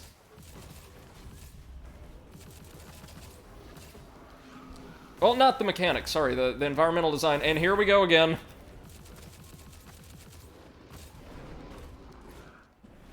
Yep, yep. Good. Good. I mean, to give the devil his due, though, friends, we're almost there. We're almost there.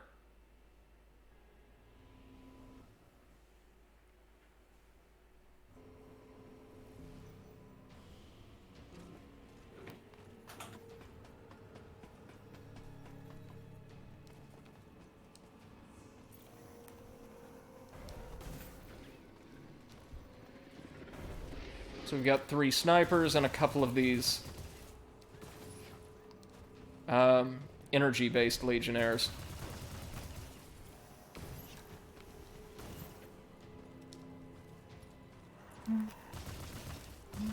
Fortunately, our flaming assault rifle is really, really effective. Cool.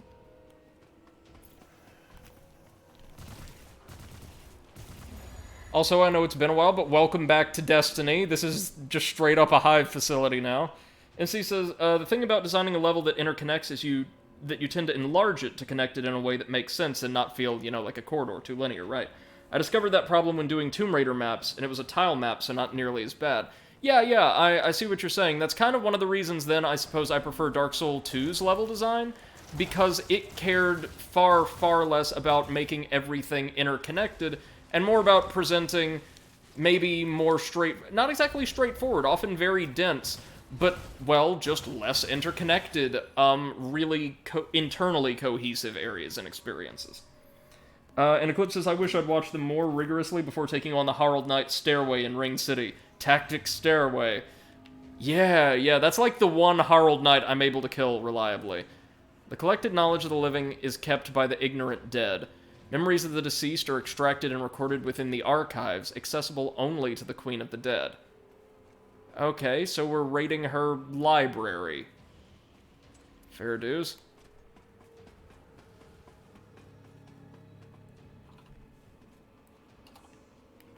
Oh.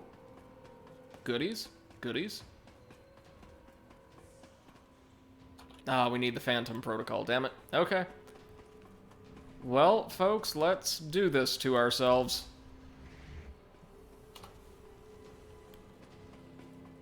Are we ready to finally put one of these things in the bin? Not really. But Seth, that'll bring us closer to the end of the game. Oh. Speed ahead. Choo-choo! Choo-choo, motherfuckers.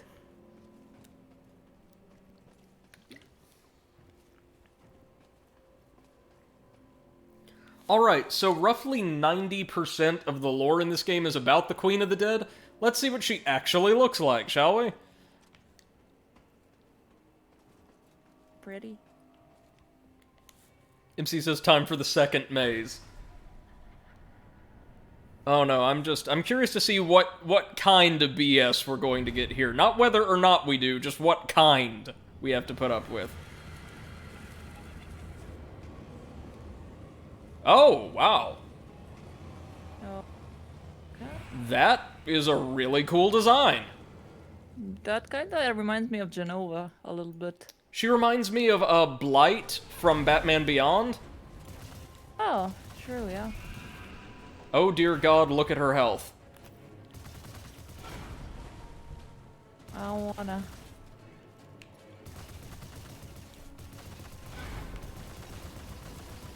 Oh, we're gonna have to use some ammo boxes for this, kids.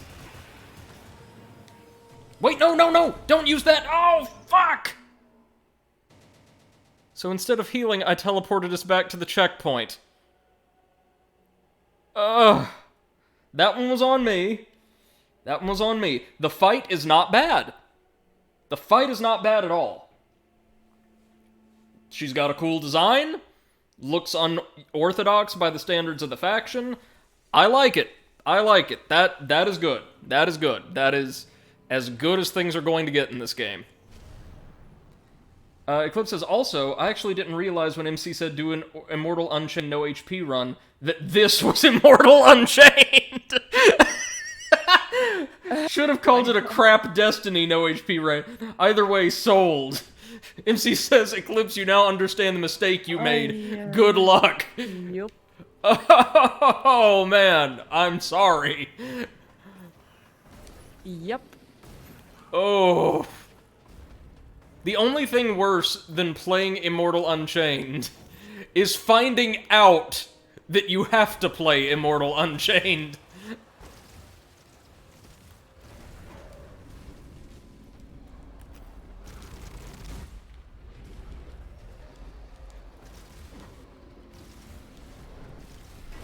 Are these guys going to chase me all the way to the arena? Probably. Oh, yeah! Yeah, they are!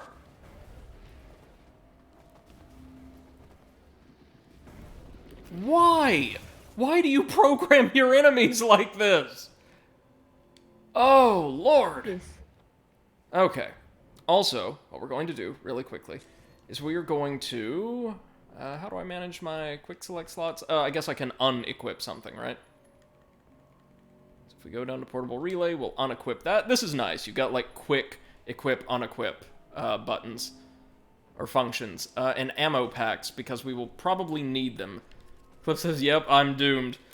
Don't worry, you can use the game's own jankiness against it. Quite effectively.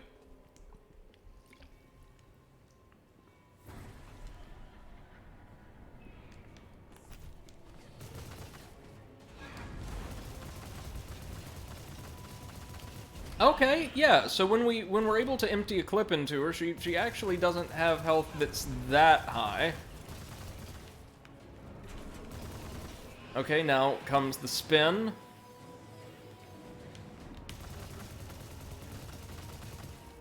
The really generous hitbox, but that's alright. She doesn't deal absurd damage so far. And we drained her stamina, so that gives us a little bit of wiggle room. Whoa!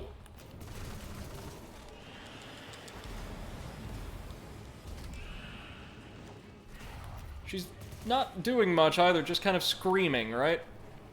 Oh wait, we need to destroy these, probably. Can we? Or do we have to kill this thing? So she's healing herself, and we have to deal with this kind of paladin-looking thing. The paladins, I should say. They're smaller versions of the home guard.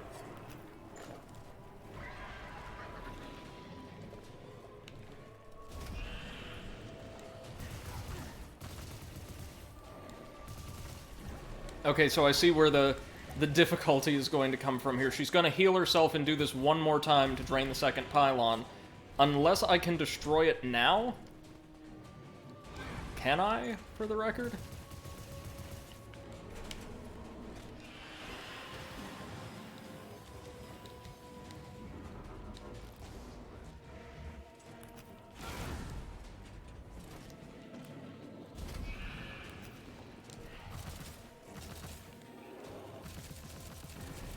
Like, her guards aren't tough at all, thankfully.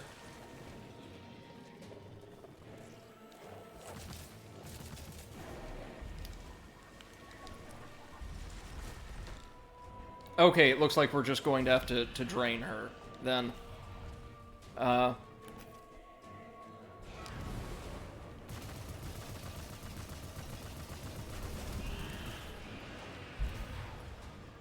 Okay, Your Highness, round 2. Oh, we got ammo, though, for all of our guns, which is really nice.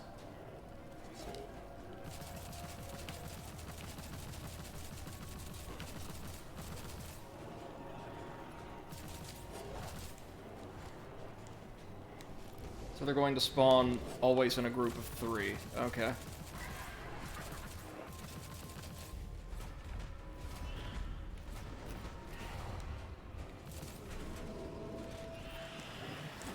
Oh, cripes, not this again. Whoa!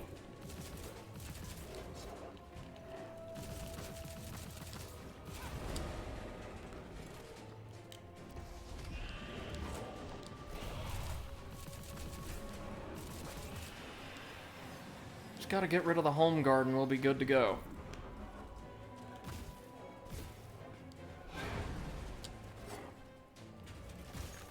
There we go.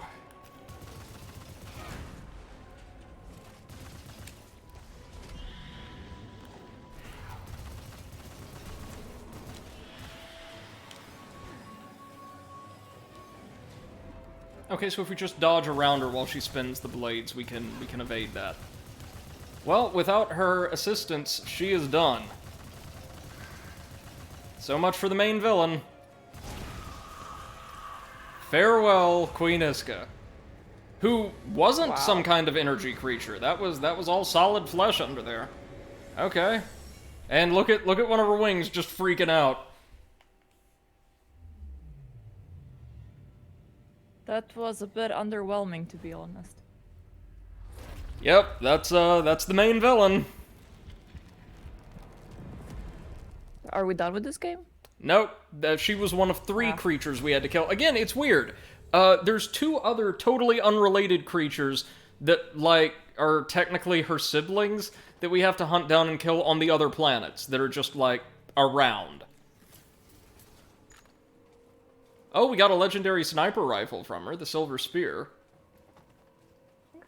Okay. MC says, oh, this is really cool. You destroyed the fluid tubes, and that's what she's using to regen, so it did something. It did? Actually, wait, no, it didn't. Maybe she would have had more regens had we not shattered all of the tubes, but I'm fairly certain the 2 pylons there would be active no matter what. So it might have? It might have had an effect. Hey, Latho, welcome to the stream. Hope you're doing well, and thank you for the follow a few days ago. I believe you followed while we were off stream. Thank you so much for joining us and for the support. Hi, Latho. Eclipse says, I'll probably give Midir another good smacking tomorrow, then I'll ask what you did. Nice job. Yeah, Eclipse, feel free, man. Like I said, it's not so much a strategy as it is using the one and only one thing in the entire game that can circumvent its defenses. Latho says, the best sniper. Nice. I might actually want to start leveling to use it. And MC says you would have had a lot more tubes, I believe. Well, in that case, it's a good job we were so thorough. And now, let me make sure we got the protocol I think we did. Yep, cryo protocol. We can open those, well, mini coffers throughout this back half of the planet now. It says, fair, it's not using the Leo ring, is it? Nope. Nope.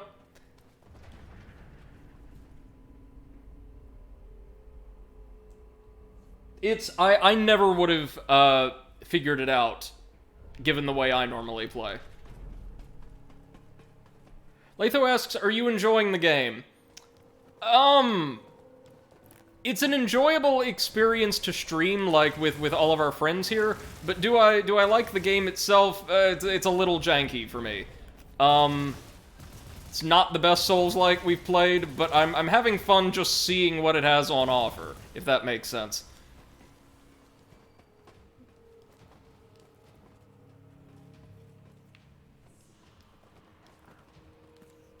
Oh no, this is Phantom Protocol, not Cryo Protocol. Never mind. Okay, now we actually do want to just drop down here and get the hell out.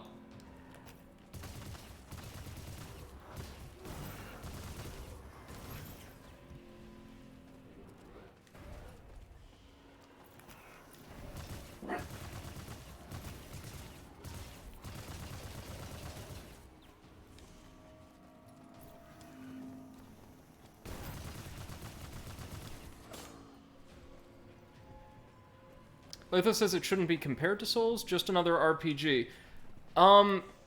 MC says Destiny bin Soul. Yeah, I'm afraid I'm with MC on this one. Latho, you're right. It's not like a very, very derivative, or directly derivative, Souls-like. But it incorporates a lot of the same gameplay mechanics. For instance, emphasizing the really meticulous management of restoratives and consumables between checkpoints, and having to go out and regain one's experience if you die.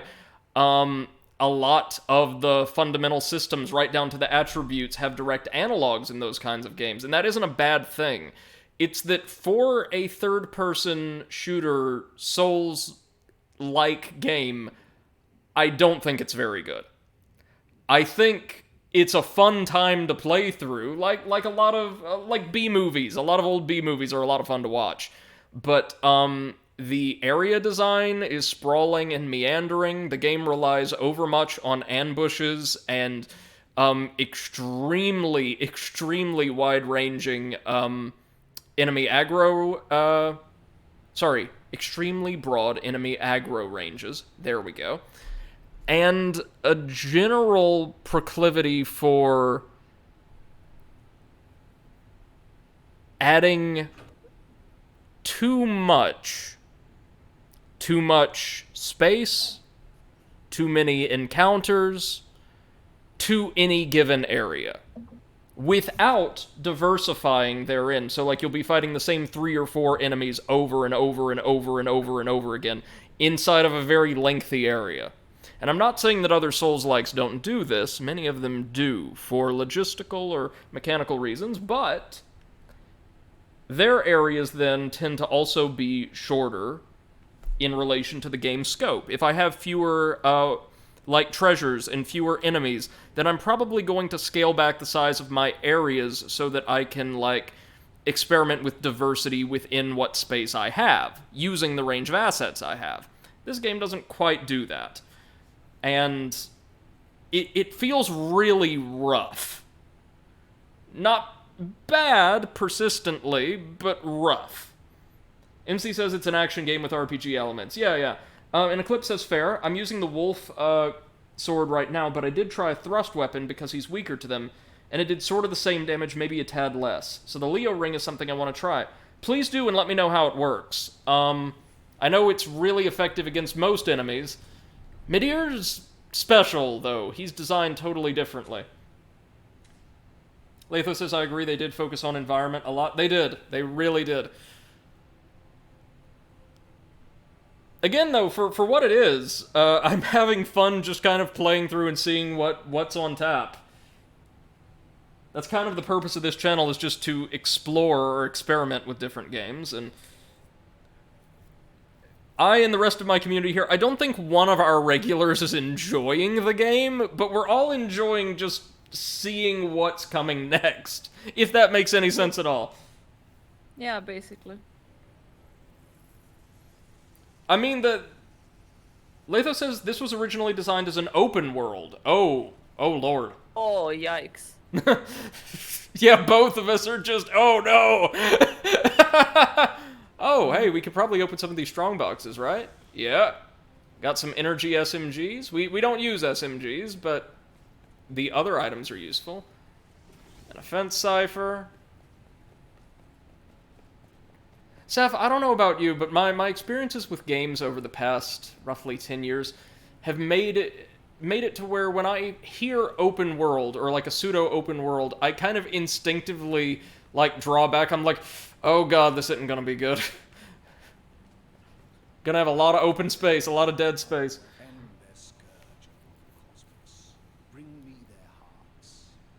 Eclipse says, my main worry is that thrust weapons tend to have narrower hitboxes, obviously, so the whiffing thing might make it non-tenable, but I want to try. Lisa says they shifted to third-person RPG. And MC says, I could see it being open world. They had to downscale it a lot, didn't they? That might be it. Dead have no queen now. We can only hope certainty of that. Perhaps we shall never know. That crystal, it is no prey. Yes, please take these artifacts. I expect. Thank you. Here. Okay, we got a solid weapon. He shaped the looking back now. Yet I still I never. It haunts. Where does it all then a descent? How quickly love is the fire's jealousy. The end times. What place? Okay, so we completed her quest line, I suppose, given the trophy. That's nice. That's very nice. Now, what else is there to do? Well, we're going to have to wind the stream down in a minute. But, first... Sorry, just talking to Beppo. What's he doing? Hey, Schnaufy, good evening, man. We've got just a few minutes left on the stream today, but I think we've got time to, head towards our next destination, which I think is going to be Bigor again. Oh, yeah. Oh, poor girl, I could see. Yes, her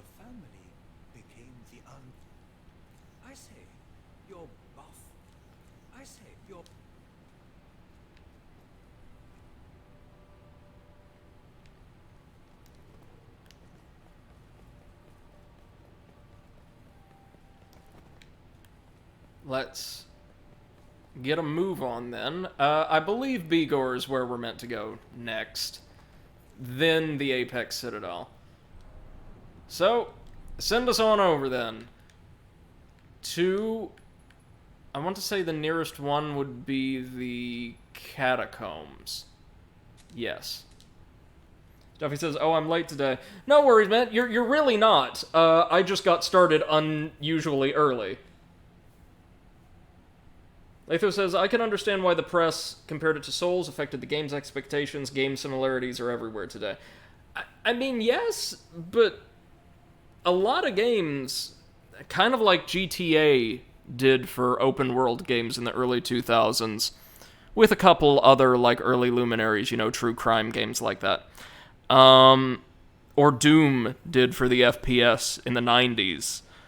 The games themselves were so popular, so impactful, that little bits and pieces of their design started to be incorporated as standard into other projects in the same or similar genres, because they made such an impact on audiences, including other designers, other developers, right, who would play something and think, wow, I can't believe anybody ever tried to, design that kind of system, that mechanic differently. Like, think of how that changes the way we could approach our project. Whoa, Beppo.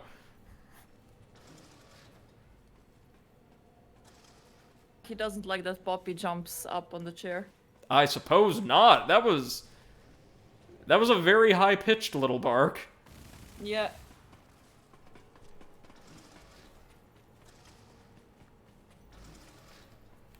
Okay, now let's hoof it to Bigor.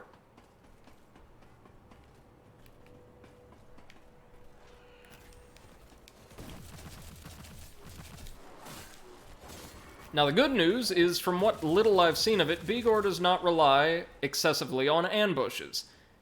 Instead, it just carpets the area in enemies that are really, really resilient. Kind of the opposite of the Abyssal stages.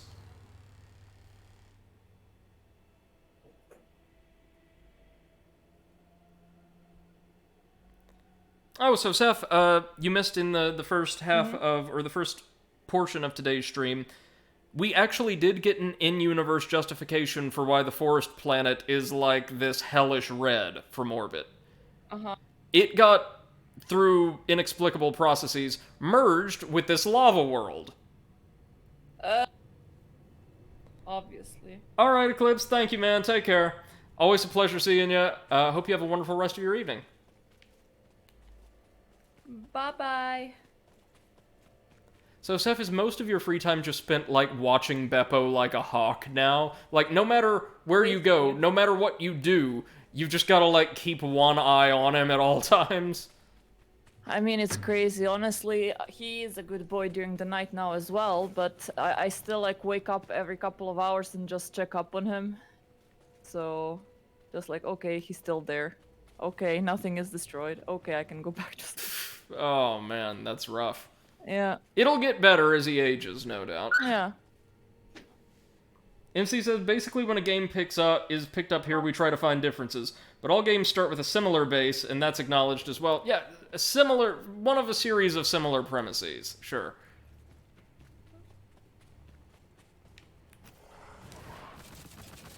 Yeah, welcome back to Bigor, baby.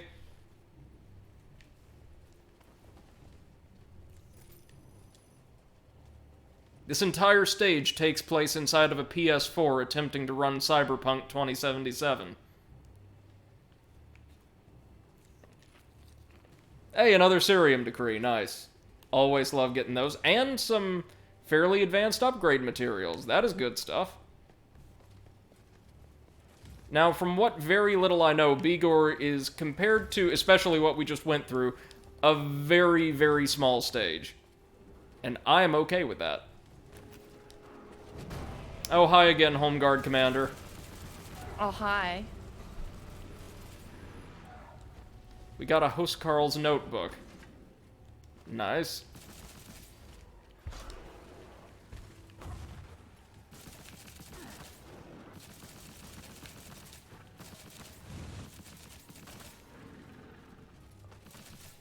Come on now.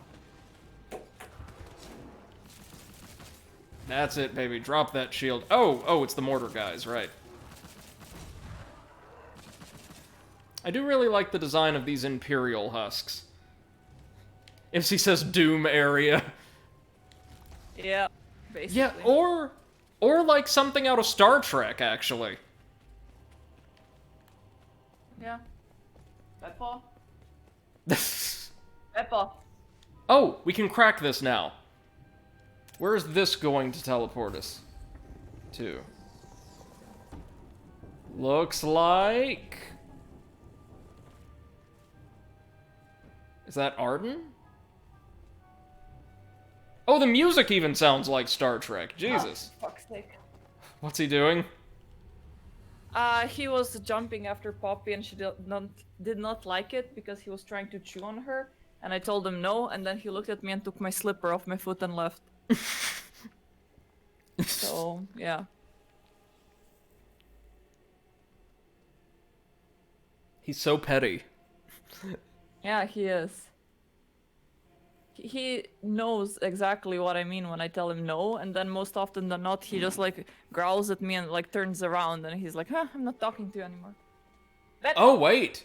Go back. This is new. Okay. The Remnant World. Yeah, I've read about this. We're in the Boreal Cache, so I think this might just be some kind of interdimensional treasure coffer. The King and the Jester, sworn brothers and allies, became the beginning of the end. Yeah, Okay, this I is... thought that... Oh, go ahead.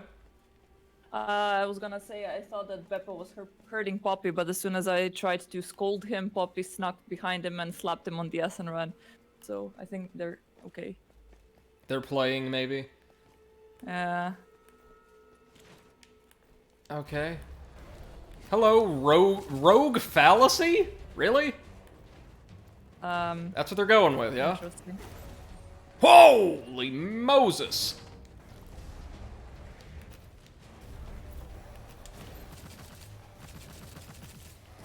Oh, wait a minute. Seth, do you remember those snipers? Like the teleporting snipers? Yep. Are they back? It's Oh, a boss great. version. Ay, ay, ay.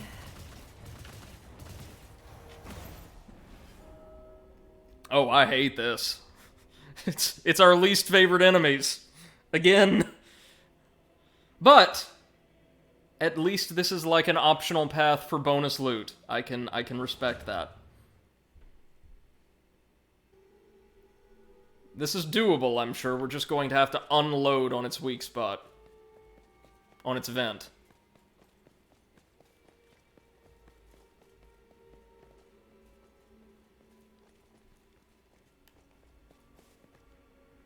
So I have a feeling every one of these extra-dimensional caches is going to have some kind of enhanced enemy as a boss. Yeah, MC says, welcome to Snipe, enjoy Teabag. Yeah. Yeah. Look at this, seriously.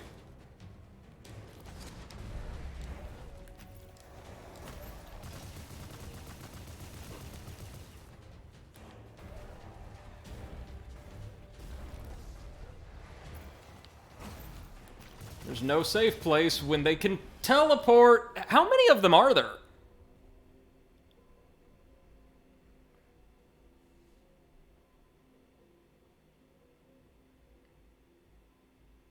What? What on earth was that? Did you guys see that? Bird. Litho, does this game either have Twitch chat integration, or are you on the dev team? Seriously, I'm not the most technologically knowledgeable person, so what's going on?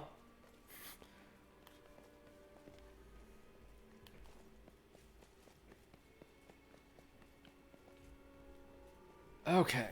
We can do this. All we've got to do is ignore... This sounds counterintuitive. Co-creator. There we go. Alright, nice.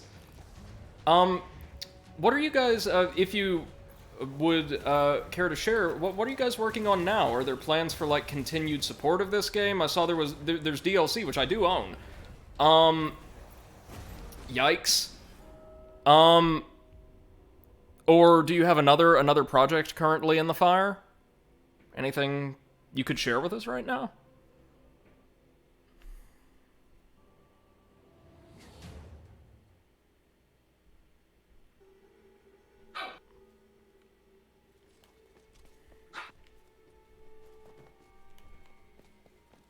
VIPER! What's he doing now? Be right back. Okay. Still, Poppy.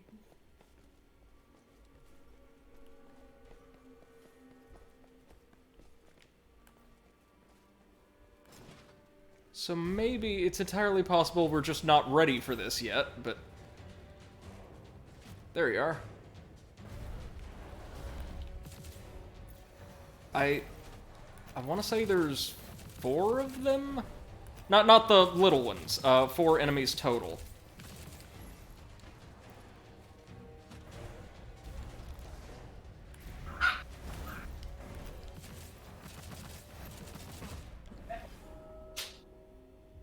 No, Huh. don't be mean. This has great questions. You need a sniper gun here. Okay. If we need a long gun, I can certainly get one. That was my original specialization.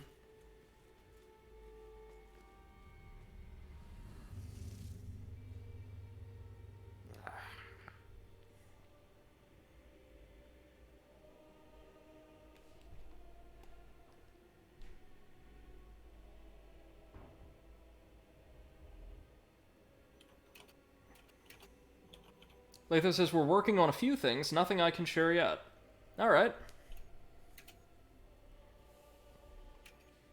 Well, we'll be, keeping an eye out, for sure.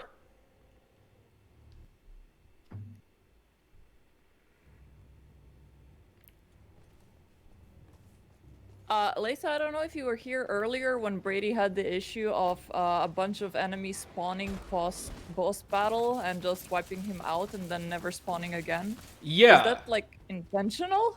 Yeah, after the Janissary, a bunch of the, like, Frost Frost Affinity Seraphs, I want to say 5 of them or so, spawned in the arena and, with my resources depleted, just killed me in short order. But when we ran back through that same area 2 or 3 times later, they didn't spawn once. Is that a glitch, or is that intentional that, like, players will sporadically be ambushed in unorthodox ways? Like as a one-off?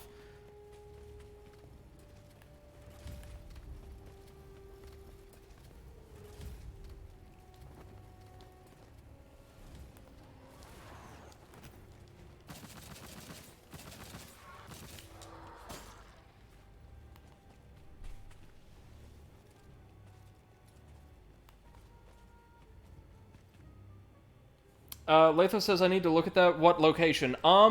It was in the Janissaries arena in the Abyss. So the first boss in the Abyss zones. I want to say just before the Cauldrons.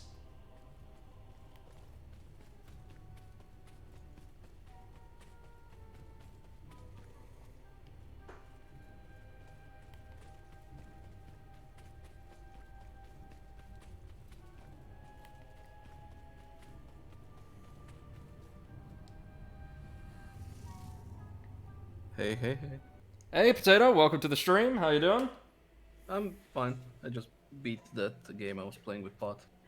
Oh, nice. What was the game? A Way Out. Oh, I've heard brilliant things about it. Oh yeah, it's a roller coaster, all right. Latho says I'll check tomorrow. We're based in London. All right, no worries at all. Thank you for agreeing to look into that, though. So, Potato, we've made it to or through one of the I guess late game dungeons, and we've got 2 to go. Oh, nice. Oh. Yikes. Oh god, soon we're gonna be losing 1 hour of time. Yeah. Oh, that's right. It's affecting you guys starting next week, I want to say? No. In a couple of A hours. few hours. Oh.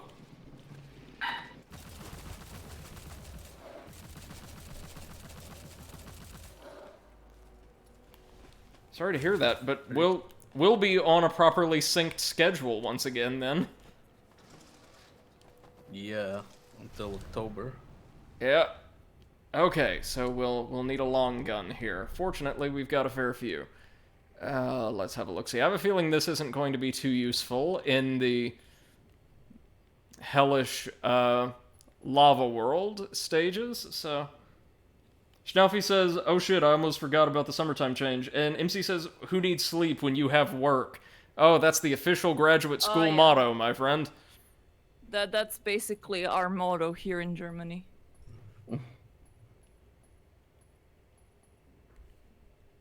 We'll need considerably more precision to ever wield this thing, beautiful though it is. Night, Leto. Alright, take care. Good night. Ah. Acid sniper rifle. Good sniper rifle. Oh, the Executor's much, much stronger. Yeah, we want this. And can we upgrade it? You better believe we can.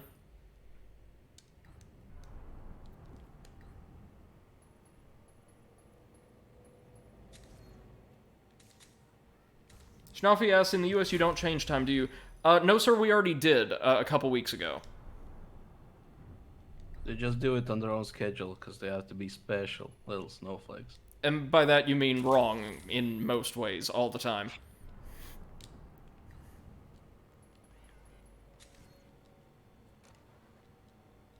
So, Potato, you missed it, but Aletho, who's with us, is actually one of the game's developers. Oh. Again, Brady? Again? It's what Stop happened. doing that, man. Every time you're unsatisfied with a game, you just get one of the creators to show up and then you complain. I know, right? Like, we never got, we never got the NSR devs to show up, but apparently they do, all the time. Brady, the ultimate Karen. You can... You're gonna do this to me? I need to speak to your creator. No. I have the ability to summon the management out of the ether. Oh.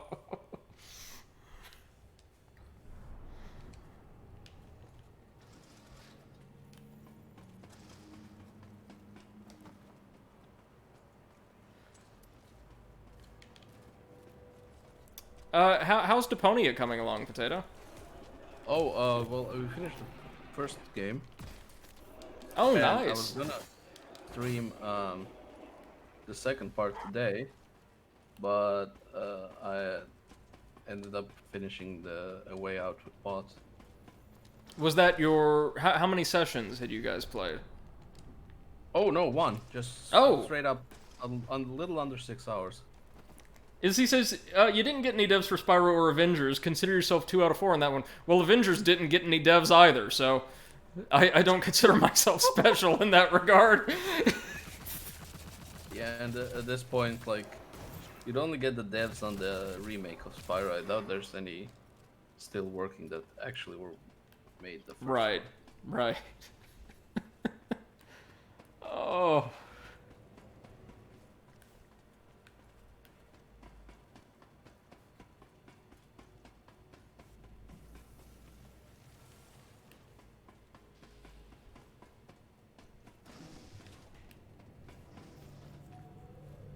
So anyway, back to Quonos. I will say this, though, Potato, you did miss... The Queen of the Undead was actually a pretty solid fight. And who did they blatantly rip off there? I don't know. The closest I saw was Shodan, maybe, but, like, it seemed fairly original. Who knew? Oh, nice. Who knew? Indeed. MC says, how about Cyberpunk, Brady? You know the devs were overworked. You know why they never came? Because they couldn't even get their computers to navigate to Twitch. MC says because everyone was disappointed in their work. No, here's the sad thing. In the case of Cyberpunk, that's absolutely true.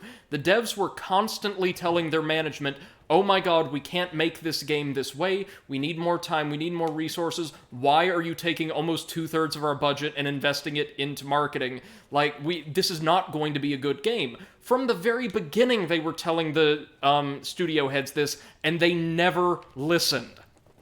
That's the tragedy there. They did the people commissioning the project didn't listen to the experts they hired to create it for them.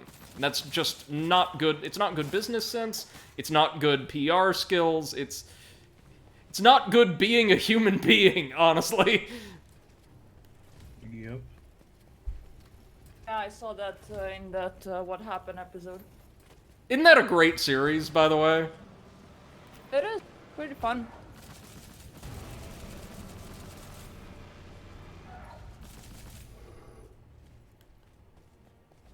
At least the linebackers aren't showing up anymore. Did this game come out? 2018. Oh, okay. Why? I'm asking for a friend. Also, Potato, I'm very disappointed you didn't stream Deponia today. I almost kicked my friend out of the apartment to make it to your stream. I'm sorry, like betrayed me. I was playing the way out with bot, and then I saw that Brady was streaming, and I'm like, okay, Seth has someone to watch. Thank you. Thank you for Thank you. taking care of my entertainment. No, if you like went, are you gonna fucking play Deponia, you little piece of shit? I probably would have just said bot. I'm sorry. My I'm afraid people for are my calling life. me. I'm afraid for my life. I will have to. We'll have to take a break now. Oh, okay. By the way, for everyone that's in the chat, we are doing a movie night tomorrow and watching The Room. So, you know, if you feel like joining, that is a thing. Well, hey guys, I'm so glad I'm using a sniper. You can see like the incredible difference that made. Oh yeah. Didn't even make it to the arena that time. NC says, kind of disappointed the dev here suggested a sniper like it's the only choice and get good. Yeah, especially when, as we've seen, in like any game in this wider genre, certain types of weapons favor certain stats. So depending on the way you build your character, a sniper could be completely unviable, or at the very least nowhere near as effective for you as other types of weapons. And here's the thing, that's incredibly difficult when you're making a game. I can't imagine balancing encounters so any number of different playstyles of builds could be viable in response to them. But I don't think, I'm not digging this. Schnaufy says, I've read, the dev said when Cyberpunk was released, the game was ready to release in 2022. Yeah, they said 2022 would still be fairly ambitious, but that's much closer to a realistic deadline than what the studio gave them. Yes, that is absolutely true.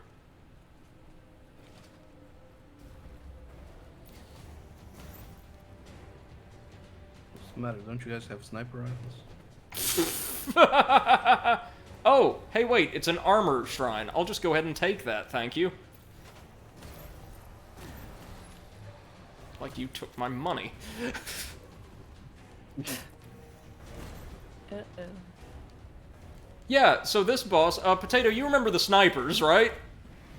Yeah. It's one of them, but giant, and after it takes a single hit, it teleports away, still firing at you all the while, and calls in 3 more. Oh, that's nice.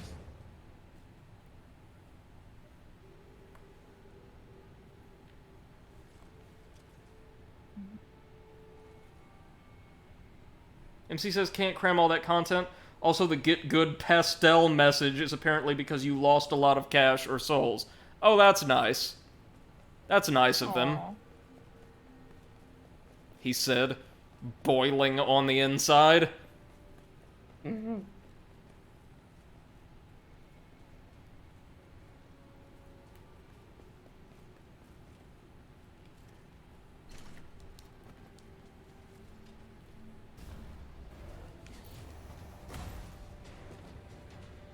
Seth, have you tried out the Terraria server? No, not yet. I've been trying to beat Bravely Default the entire day. Like in the morning, I thought, oh, I'm just 1 hour away, and that hour is very long.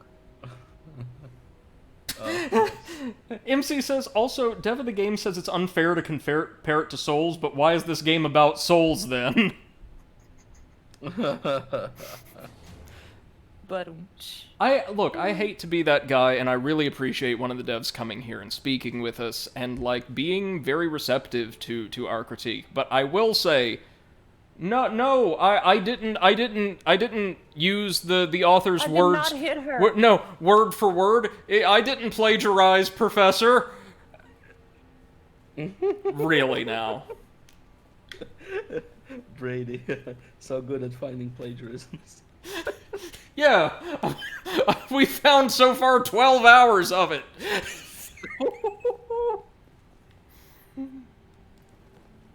No, I really respect the dev who came in here, though. In all seriousness, like, I really appreciate their willingness to engage when we're being less than nice to their creation, but also their creations being less than nice to us. So, like, seriously, are you guys seeing this? No.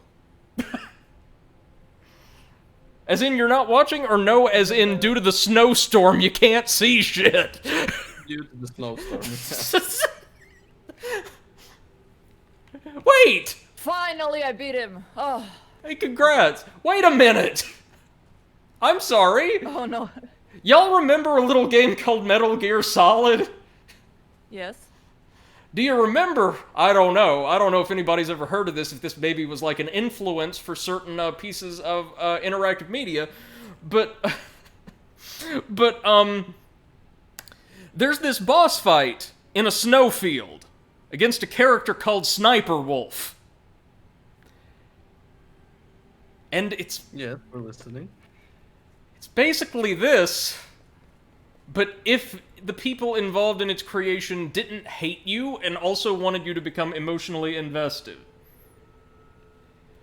I like it how MC said, oh no, the paper mill is based in London. Dun, dun, dun.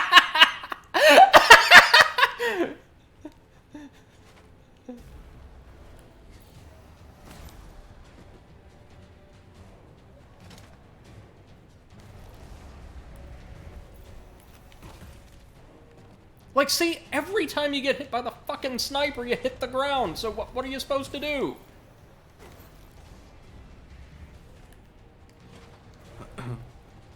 Oh, right, get good. Sorry, gotta get good. Yeah, he's good.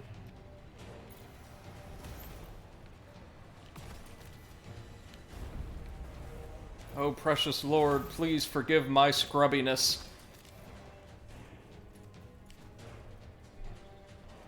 It's not going to summon in more of them, is it? Oh, of course it is. Never mind.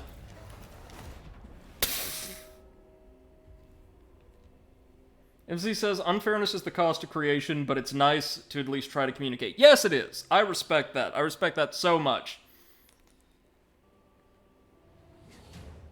I fucking hate this boss battle, though. And if that thing wasn't holding some kind of treasure that my OCD compels me to gather, I would not be doing this.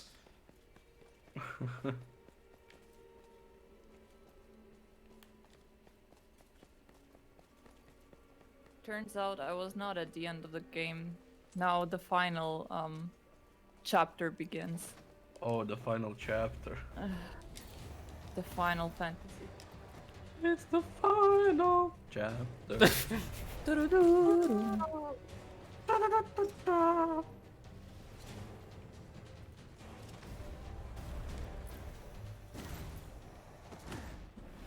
Like, look at that. You get hit by one sniper round and it causes you to fly off your feet. Then you're hit by another one mid-air and killed. Oh, but it's not enough that this is happening to you. God, no. We've also got to make sure the boss has an obscene amount of health.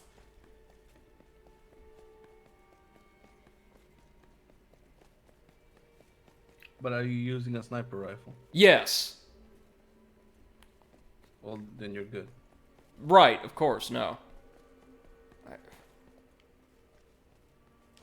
What a pile of dog shit.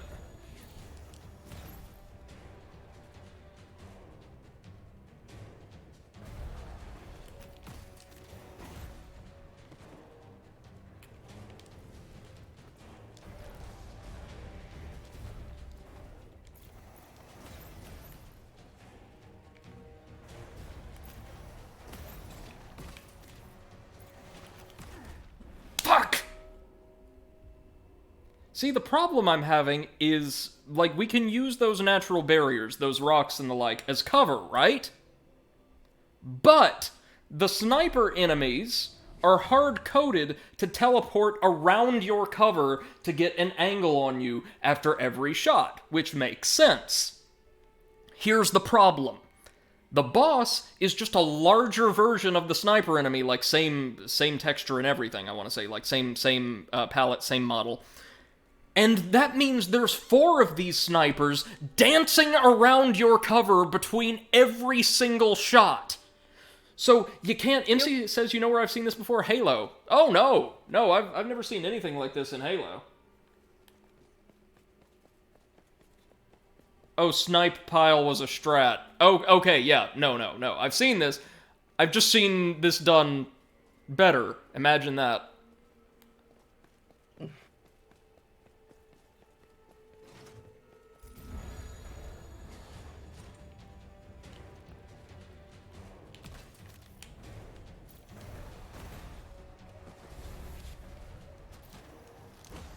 Like, look at that! You don't have the time to stand up and heal! God.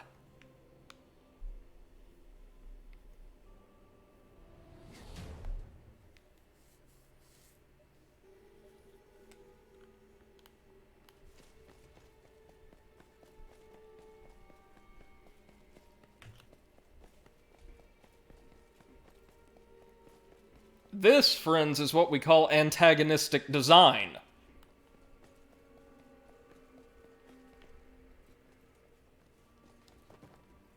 And actually, no, MC, since you brought it up, after, like, look, playing this, looking at this, could anybody really say, oh, no, this wasn't meant to be like Dark Souls? I feel like the devs were just thinking, let's make X game, but worse. Yeah, but then they did that like 12 different times and combined their ideas. So we've got like this chimera of shit. Well, duh. Well, Potato, didn't you say their other big game was just like Minecraft and Fortnite? The other game was, yeah, like Battle Royale with, combined with Minecraft, but they didn't do it alone, and it was sort of popular. Block and Load. Yeah. And what was the other one? Oh, they had another one. Oh yeah, what was it? Blood Sports or something like that, which was God, wait, not see. Now I have to go check.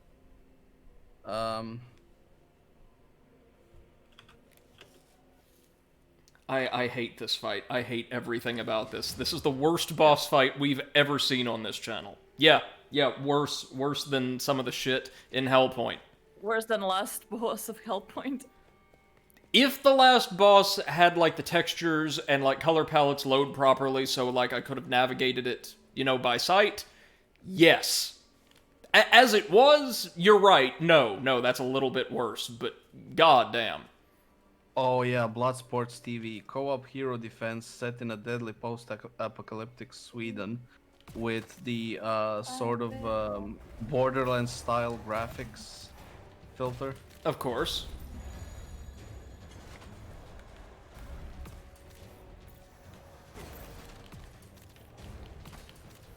But the camera and like the UI is, I guess, sort of, I don't know, maybe Diablo-like. Oh, fuck. I hate everything about this. I cannot overstate how awful this is. Poor Brady. How fucking abysmal. No, like, if we had capabilities to, like, knock the boss down, or freeze them, or otherwise incapacitate them temporarily, this would be workable. But we can't. We don't. So it's not. So it's awful. Yeah, there's a reason I think I'm the only person on the network who plays bad games. You guys wouldn't want to do this to yourselves. MC says, antagonistic no, savage yes. Antagonistic is not like tunneling. Fair. Totally fair. Unlike this.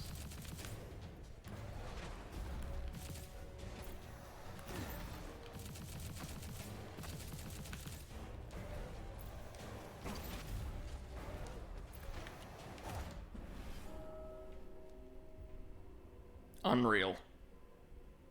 Fucking unreal.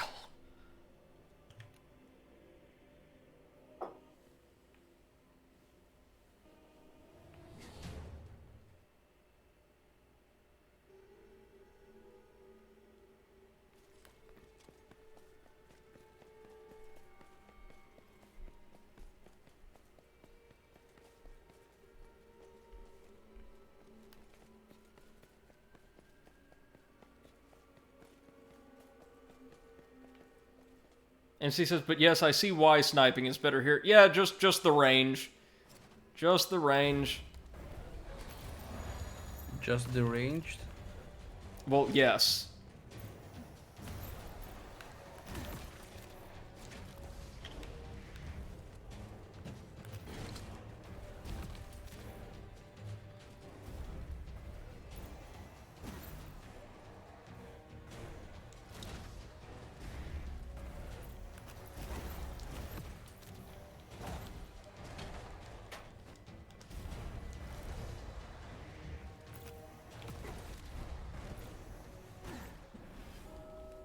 MC says, I would have looked for a guide if I were at this boss, and MC says it one-shots the small snipers. Yeah, it does, but...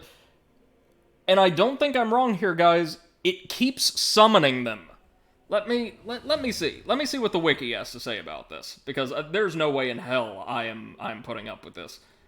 Oh, it's one of 3 bosses that work this way. And the wiki has no information on them at all. Good. Good, that's totally fine. Well, hold on. There might be one place we can find it. Hold on. Hold on.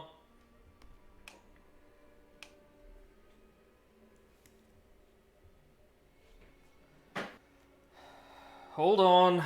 Sorry, just getting calls and texts.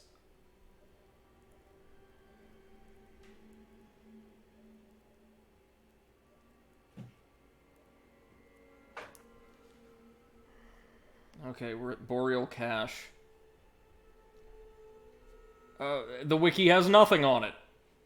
MCS, try moving more about the arena. That won't work, though, because the way they move, one of the snipers will always have a bead on you, and they fire, effectively instantaneously. Their bullets don't travel, so as soon as they pull the trigger, you're hit.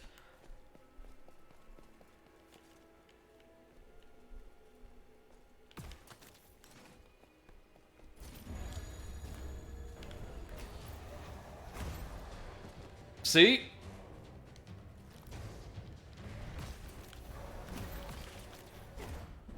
God damn it!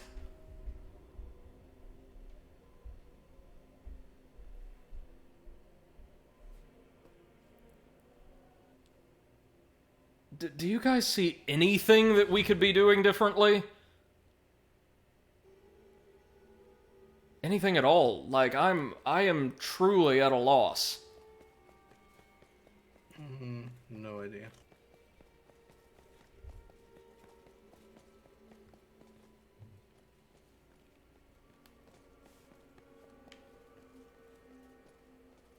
Schnaufy says that seems to be impossible. It feels like it.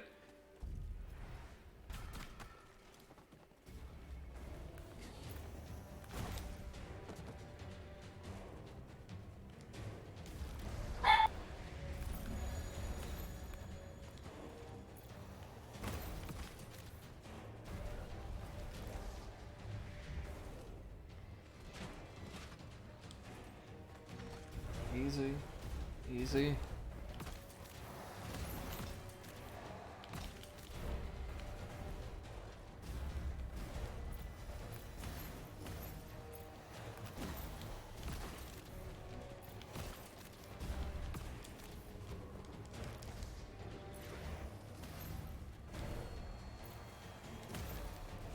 How much longer before the big guy lays us flat, then?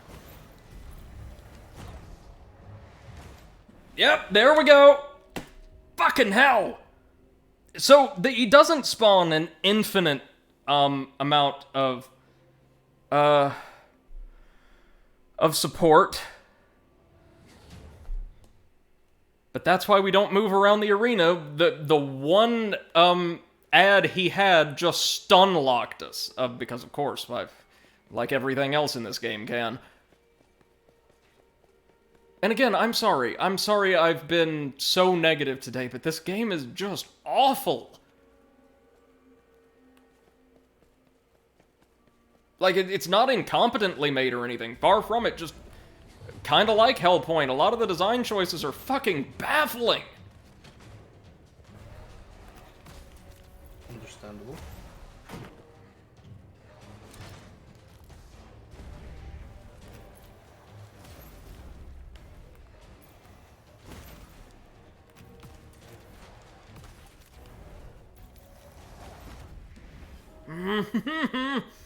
MC says, somebody said, I finally killed that sniper with a grenade launcher from far, far away, hidden behind a stone.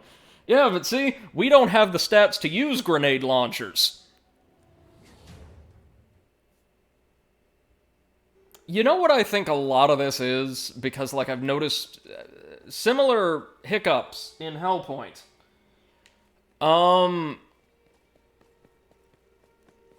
The devs are trying, with the best of intentions, but in a really misguided way, to distinguish what they're doing from that other game that they definitely have never heard of, and didn't take considerable inspiration from at all, you guys, we promise.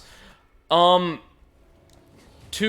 like, horrific effect. Like they're trying to do things to change things up, to differentiate their product, and the unfortunate thing is a lot of those changes don't work well or aren't properly balanced.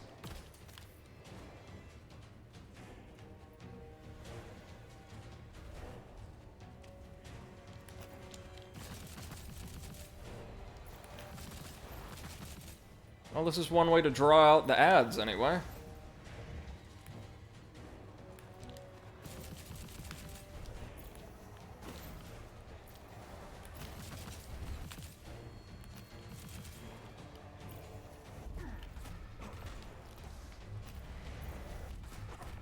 Oh, and there's the big guy. MC asked, this could be in-game content and you're a bit early. No, the snipers worked pretty much the same way when we encountered them at Apexian. That was the planet where we learned all about Star Citizen and how wonderful it is, or will be. So it seems roughly scaled to where we are. I think drawing them out might be the best approach. Oh, if we could end the stream with killing this pile of shit, I will be so happy. Well, happy might be a bit of an overstatement, but contented. Grimly satisfied.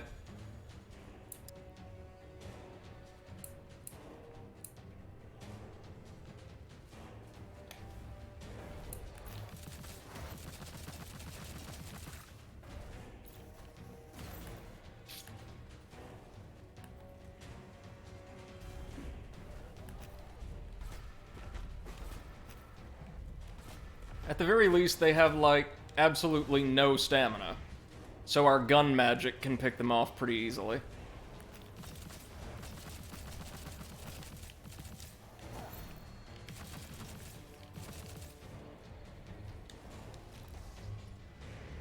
Okay, so that's just us and the big guy left, right? Or no, there's more of them.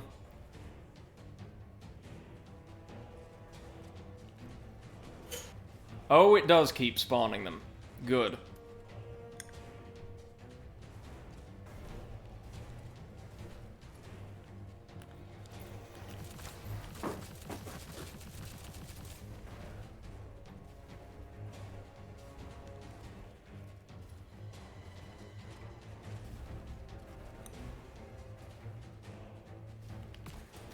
Yep, they just constantly spawn in. Look at them all over there. Wow.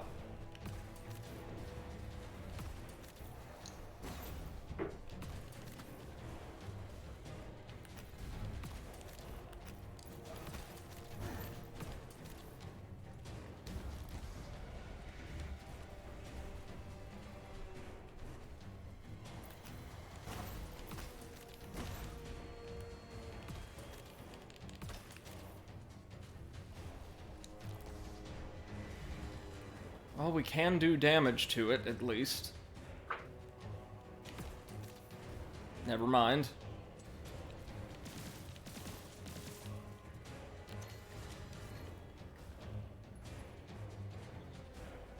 Yeah, okay, we've got our ammo packs equipped. Let's use one of those.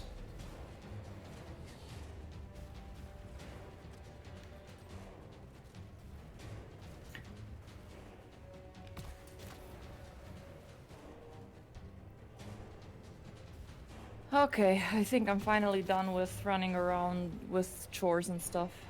Run. And by chores, you mean Beppo. Yeah, basically. Yeah, you wanna play all janky with me game? Alright, I'll play that shit. Uh-oh.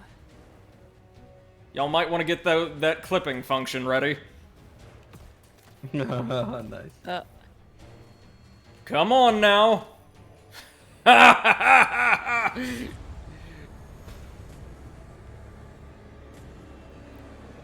not gonna say what you think I'm gonna say.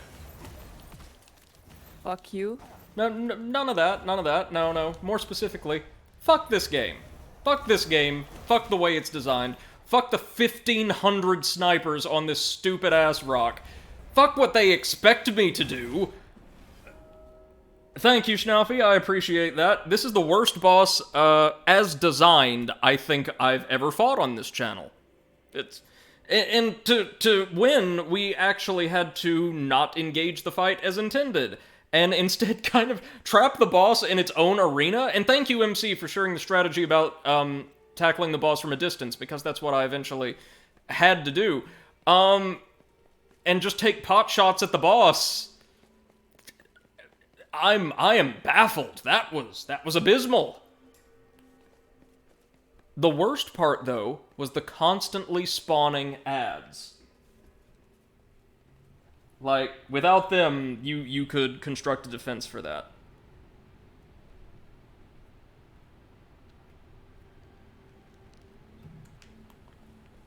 What's in the box? Disappointment, probably. Oh, a sniper rifle. Ha ha ha. You think the devs towards sniper rifles? No, I like a good sniper in my FPSs too, or my shooters more generally. But it makes sense. It does actually make sense that killing the sniper boss gets you a sniper rifle. Nothing wrong with that. Plenty wrong with this. And that, friends, I'm afraid is going to do it for tonight. Holy Lord. We don't want Brady to burst a vein? Burst a vessel. Burst a vessel, that thing. There we go. Videos and clips. Paste. Thank you. Thank you. Thank you. Wow. Dear Little John, we don't thank you. Schnaufy asks, what brought you to this game? Well, see, I follow this YouTuber named Iron Pineapple, or who goes by the name Iron Pineapple, and he produces a lot of Soulsborne content, but he's been running a series for about a year now on various Souls-likes that are relatively obscure. You know, lots of little games that have been promulgated on Steam or other digital storefronts, and he'll, like, pick a handful of these and review them in, like, 20 to 30-minute long videos that tend to be both entertaining and very informative. You find a lot of hidden gems, or I found a lot of hidden gems through that series. Excuse me. He played through this and gave it a moderate review. I think he was generous. Let me be clear.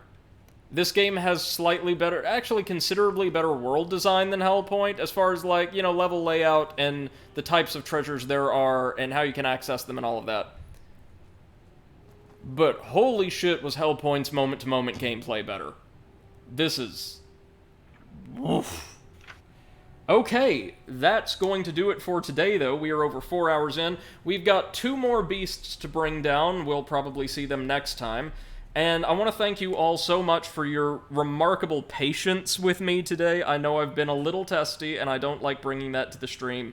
But This has been a lot. This has been a lot. This game's gonna be a lot, but we'll get through it. We'll get through this game together and then move on to a really good game. Looking forward to doing anything else. MC says Potato and I are in a clip war. Well, if you're fighting with Potato, it's probably going to end up being a chip war, but fine. Thank you all so much. Appreciate you one and all. Have a wonderful rest of your evening, ladies and gentlemen, and feel free, if you don't already, I'm pretty sure everybody here does, but follow both Seth the Overwitch and Comrade Potato on Twitch. They were kind enough to just kind of be in the vicinity while I see that this terrible pile of garbage. Thank you all, and good night. Bye-bye. Good night. Bye-bye, everybody.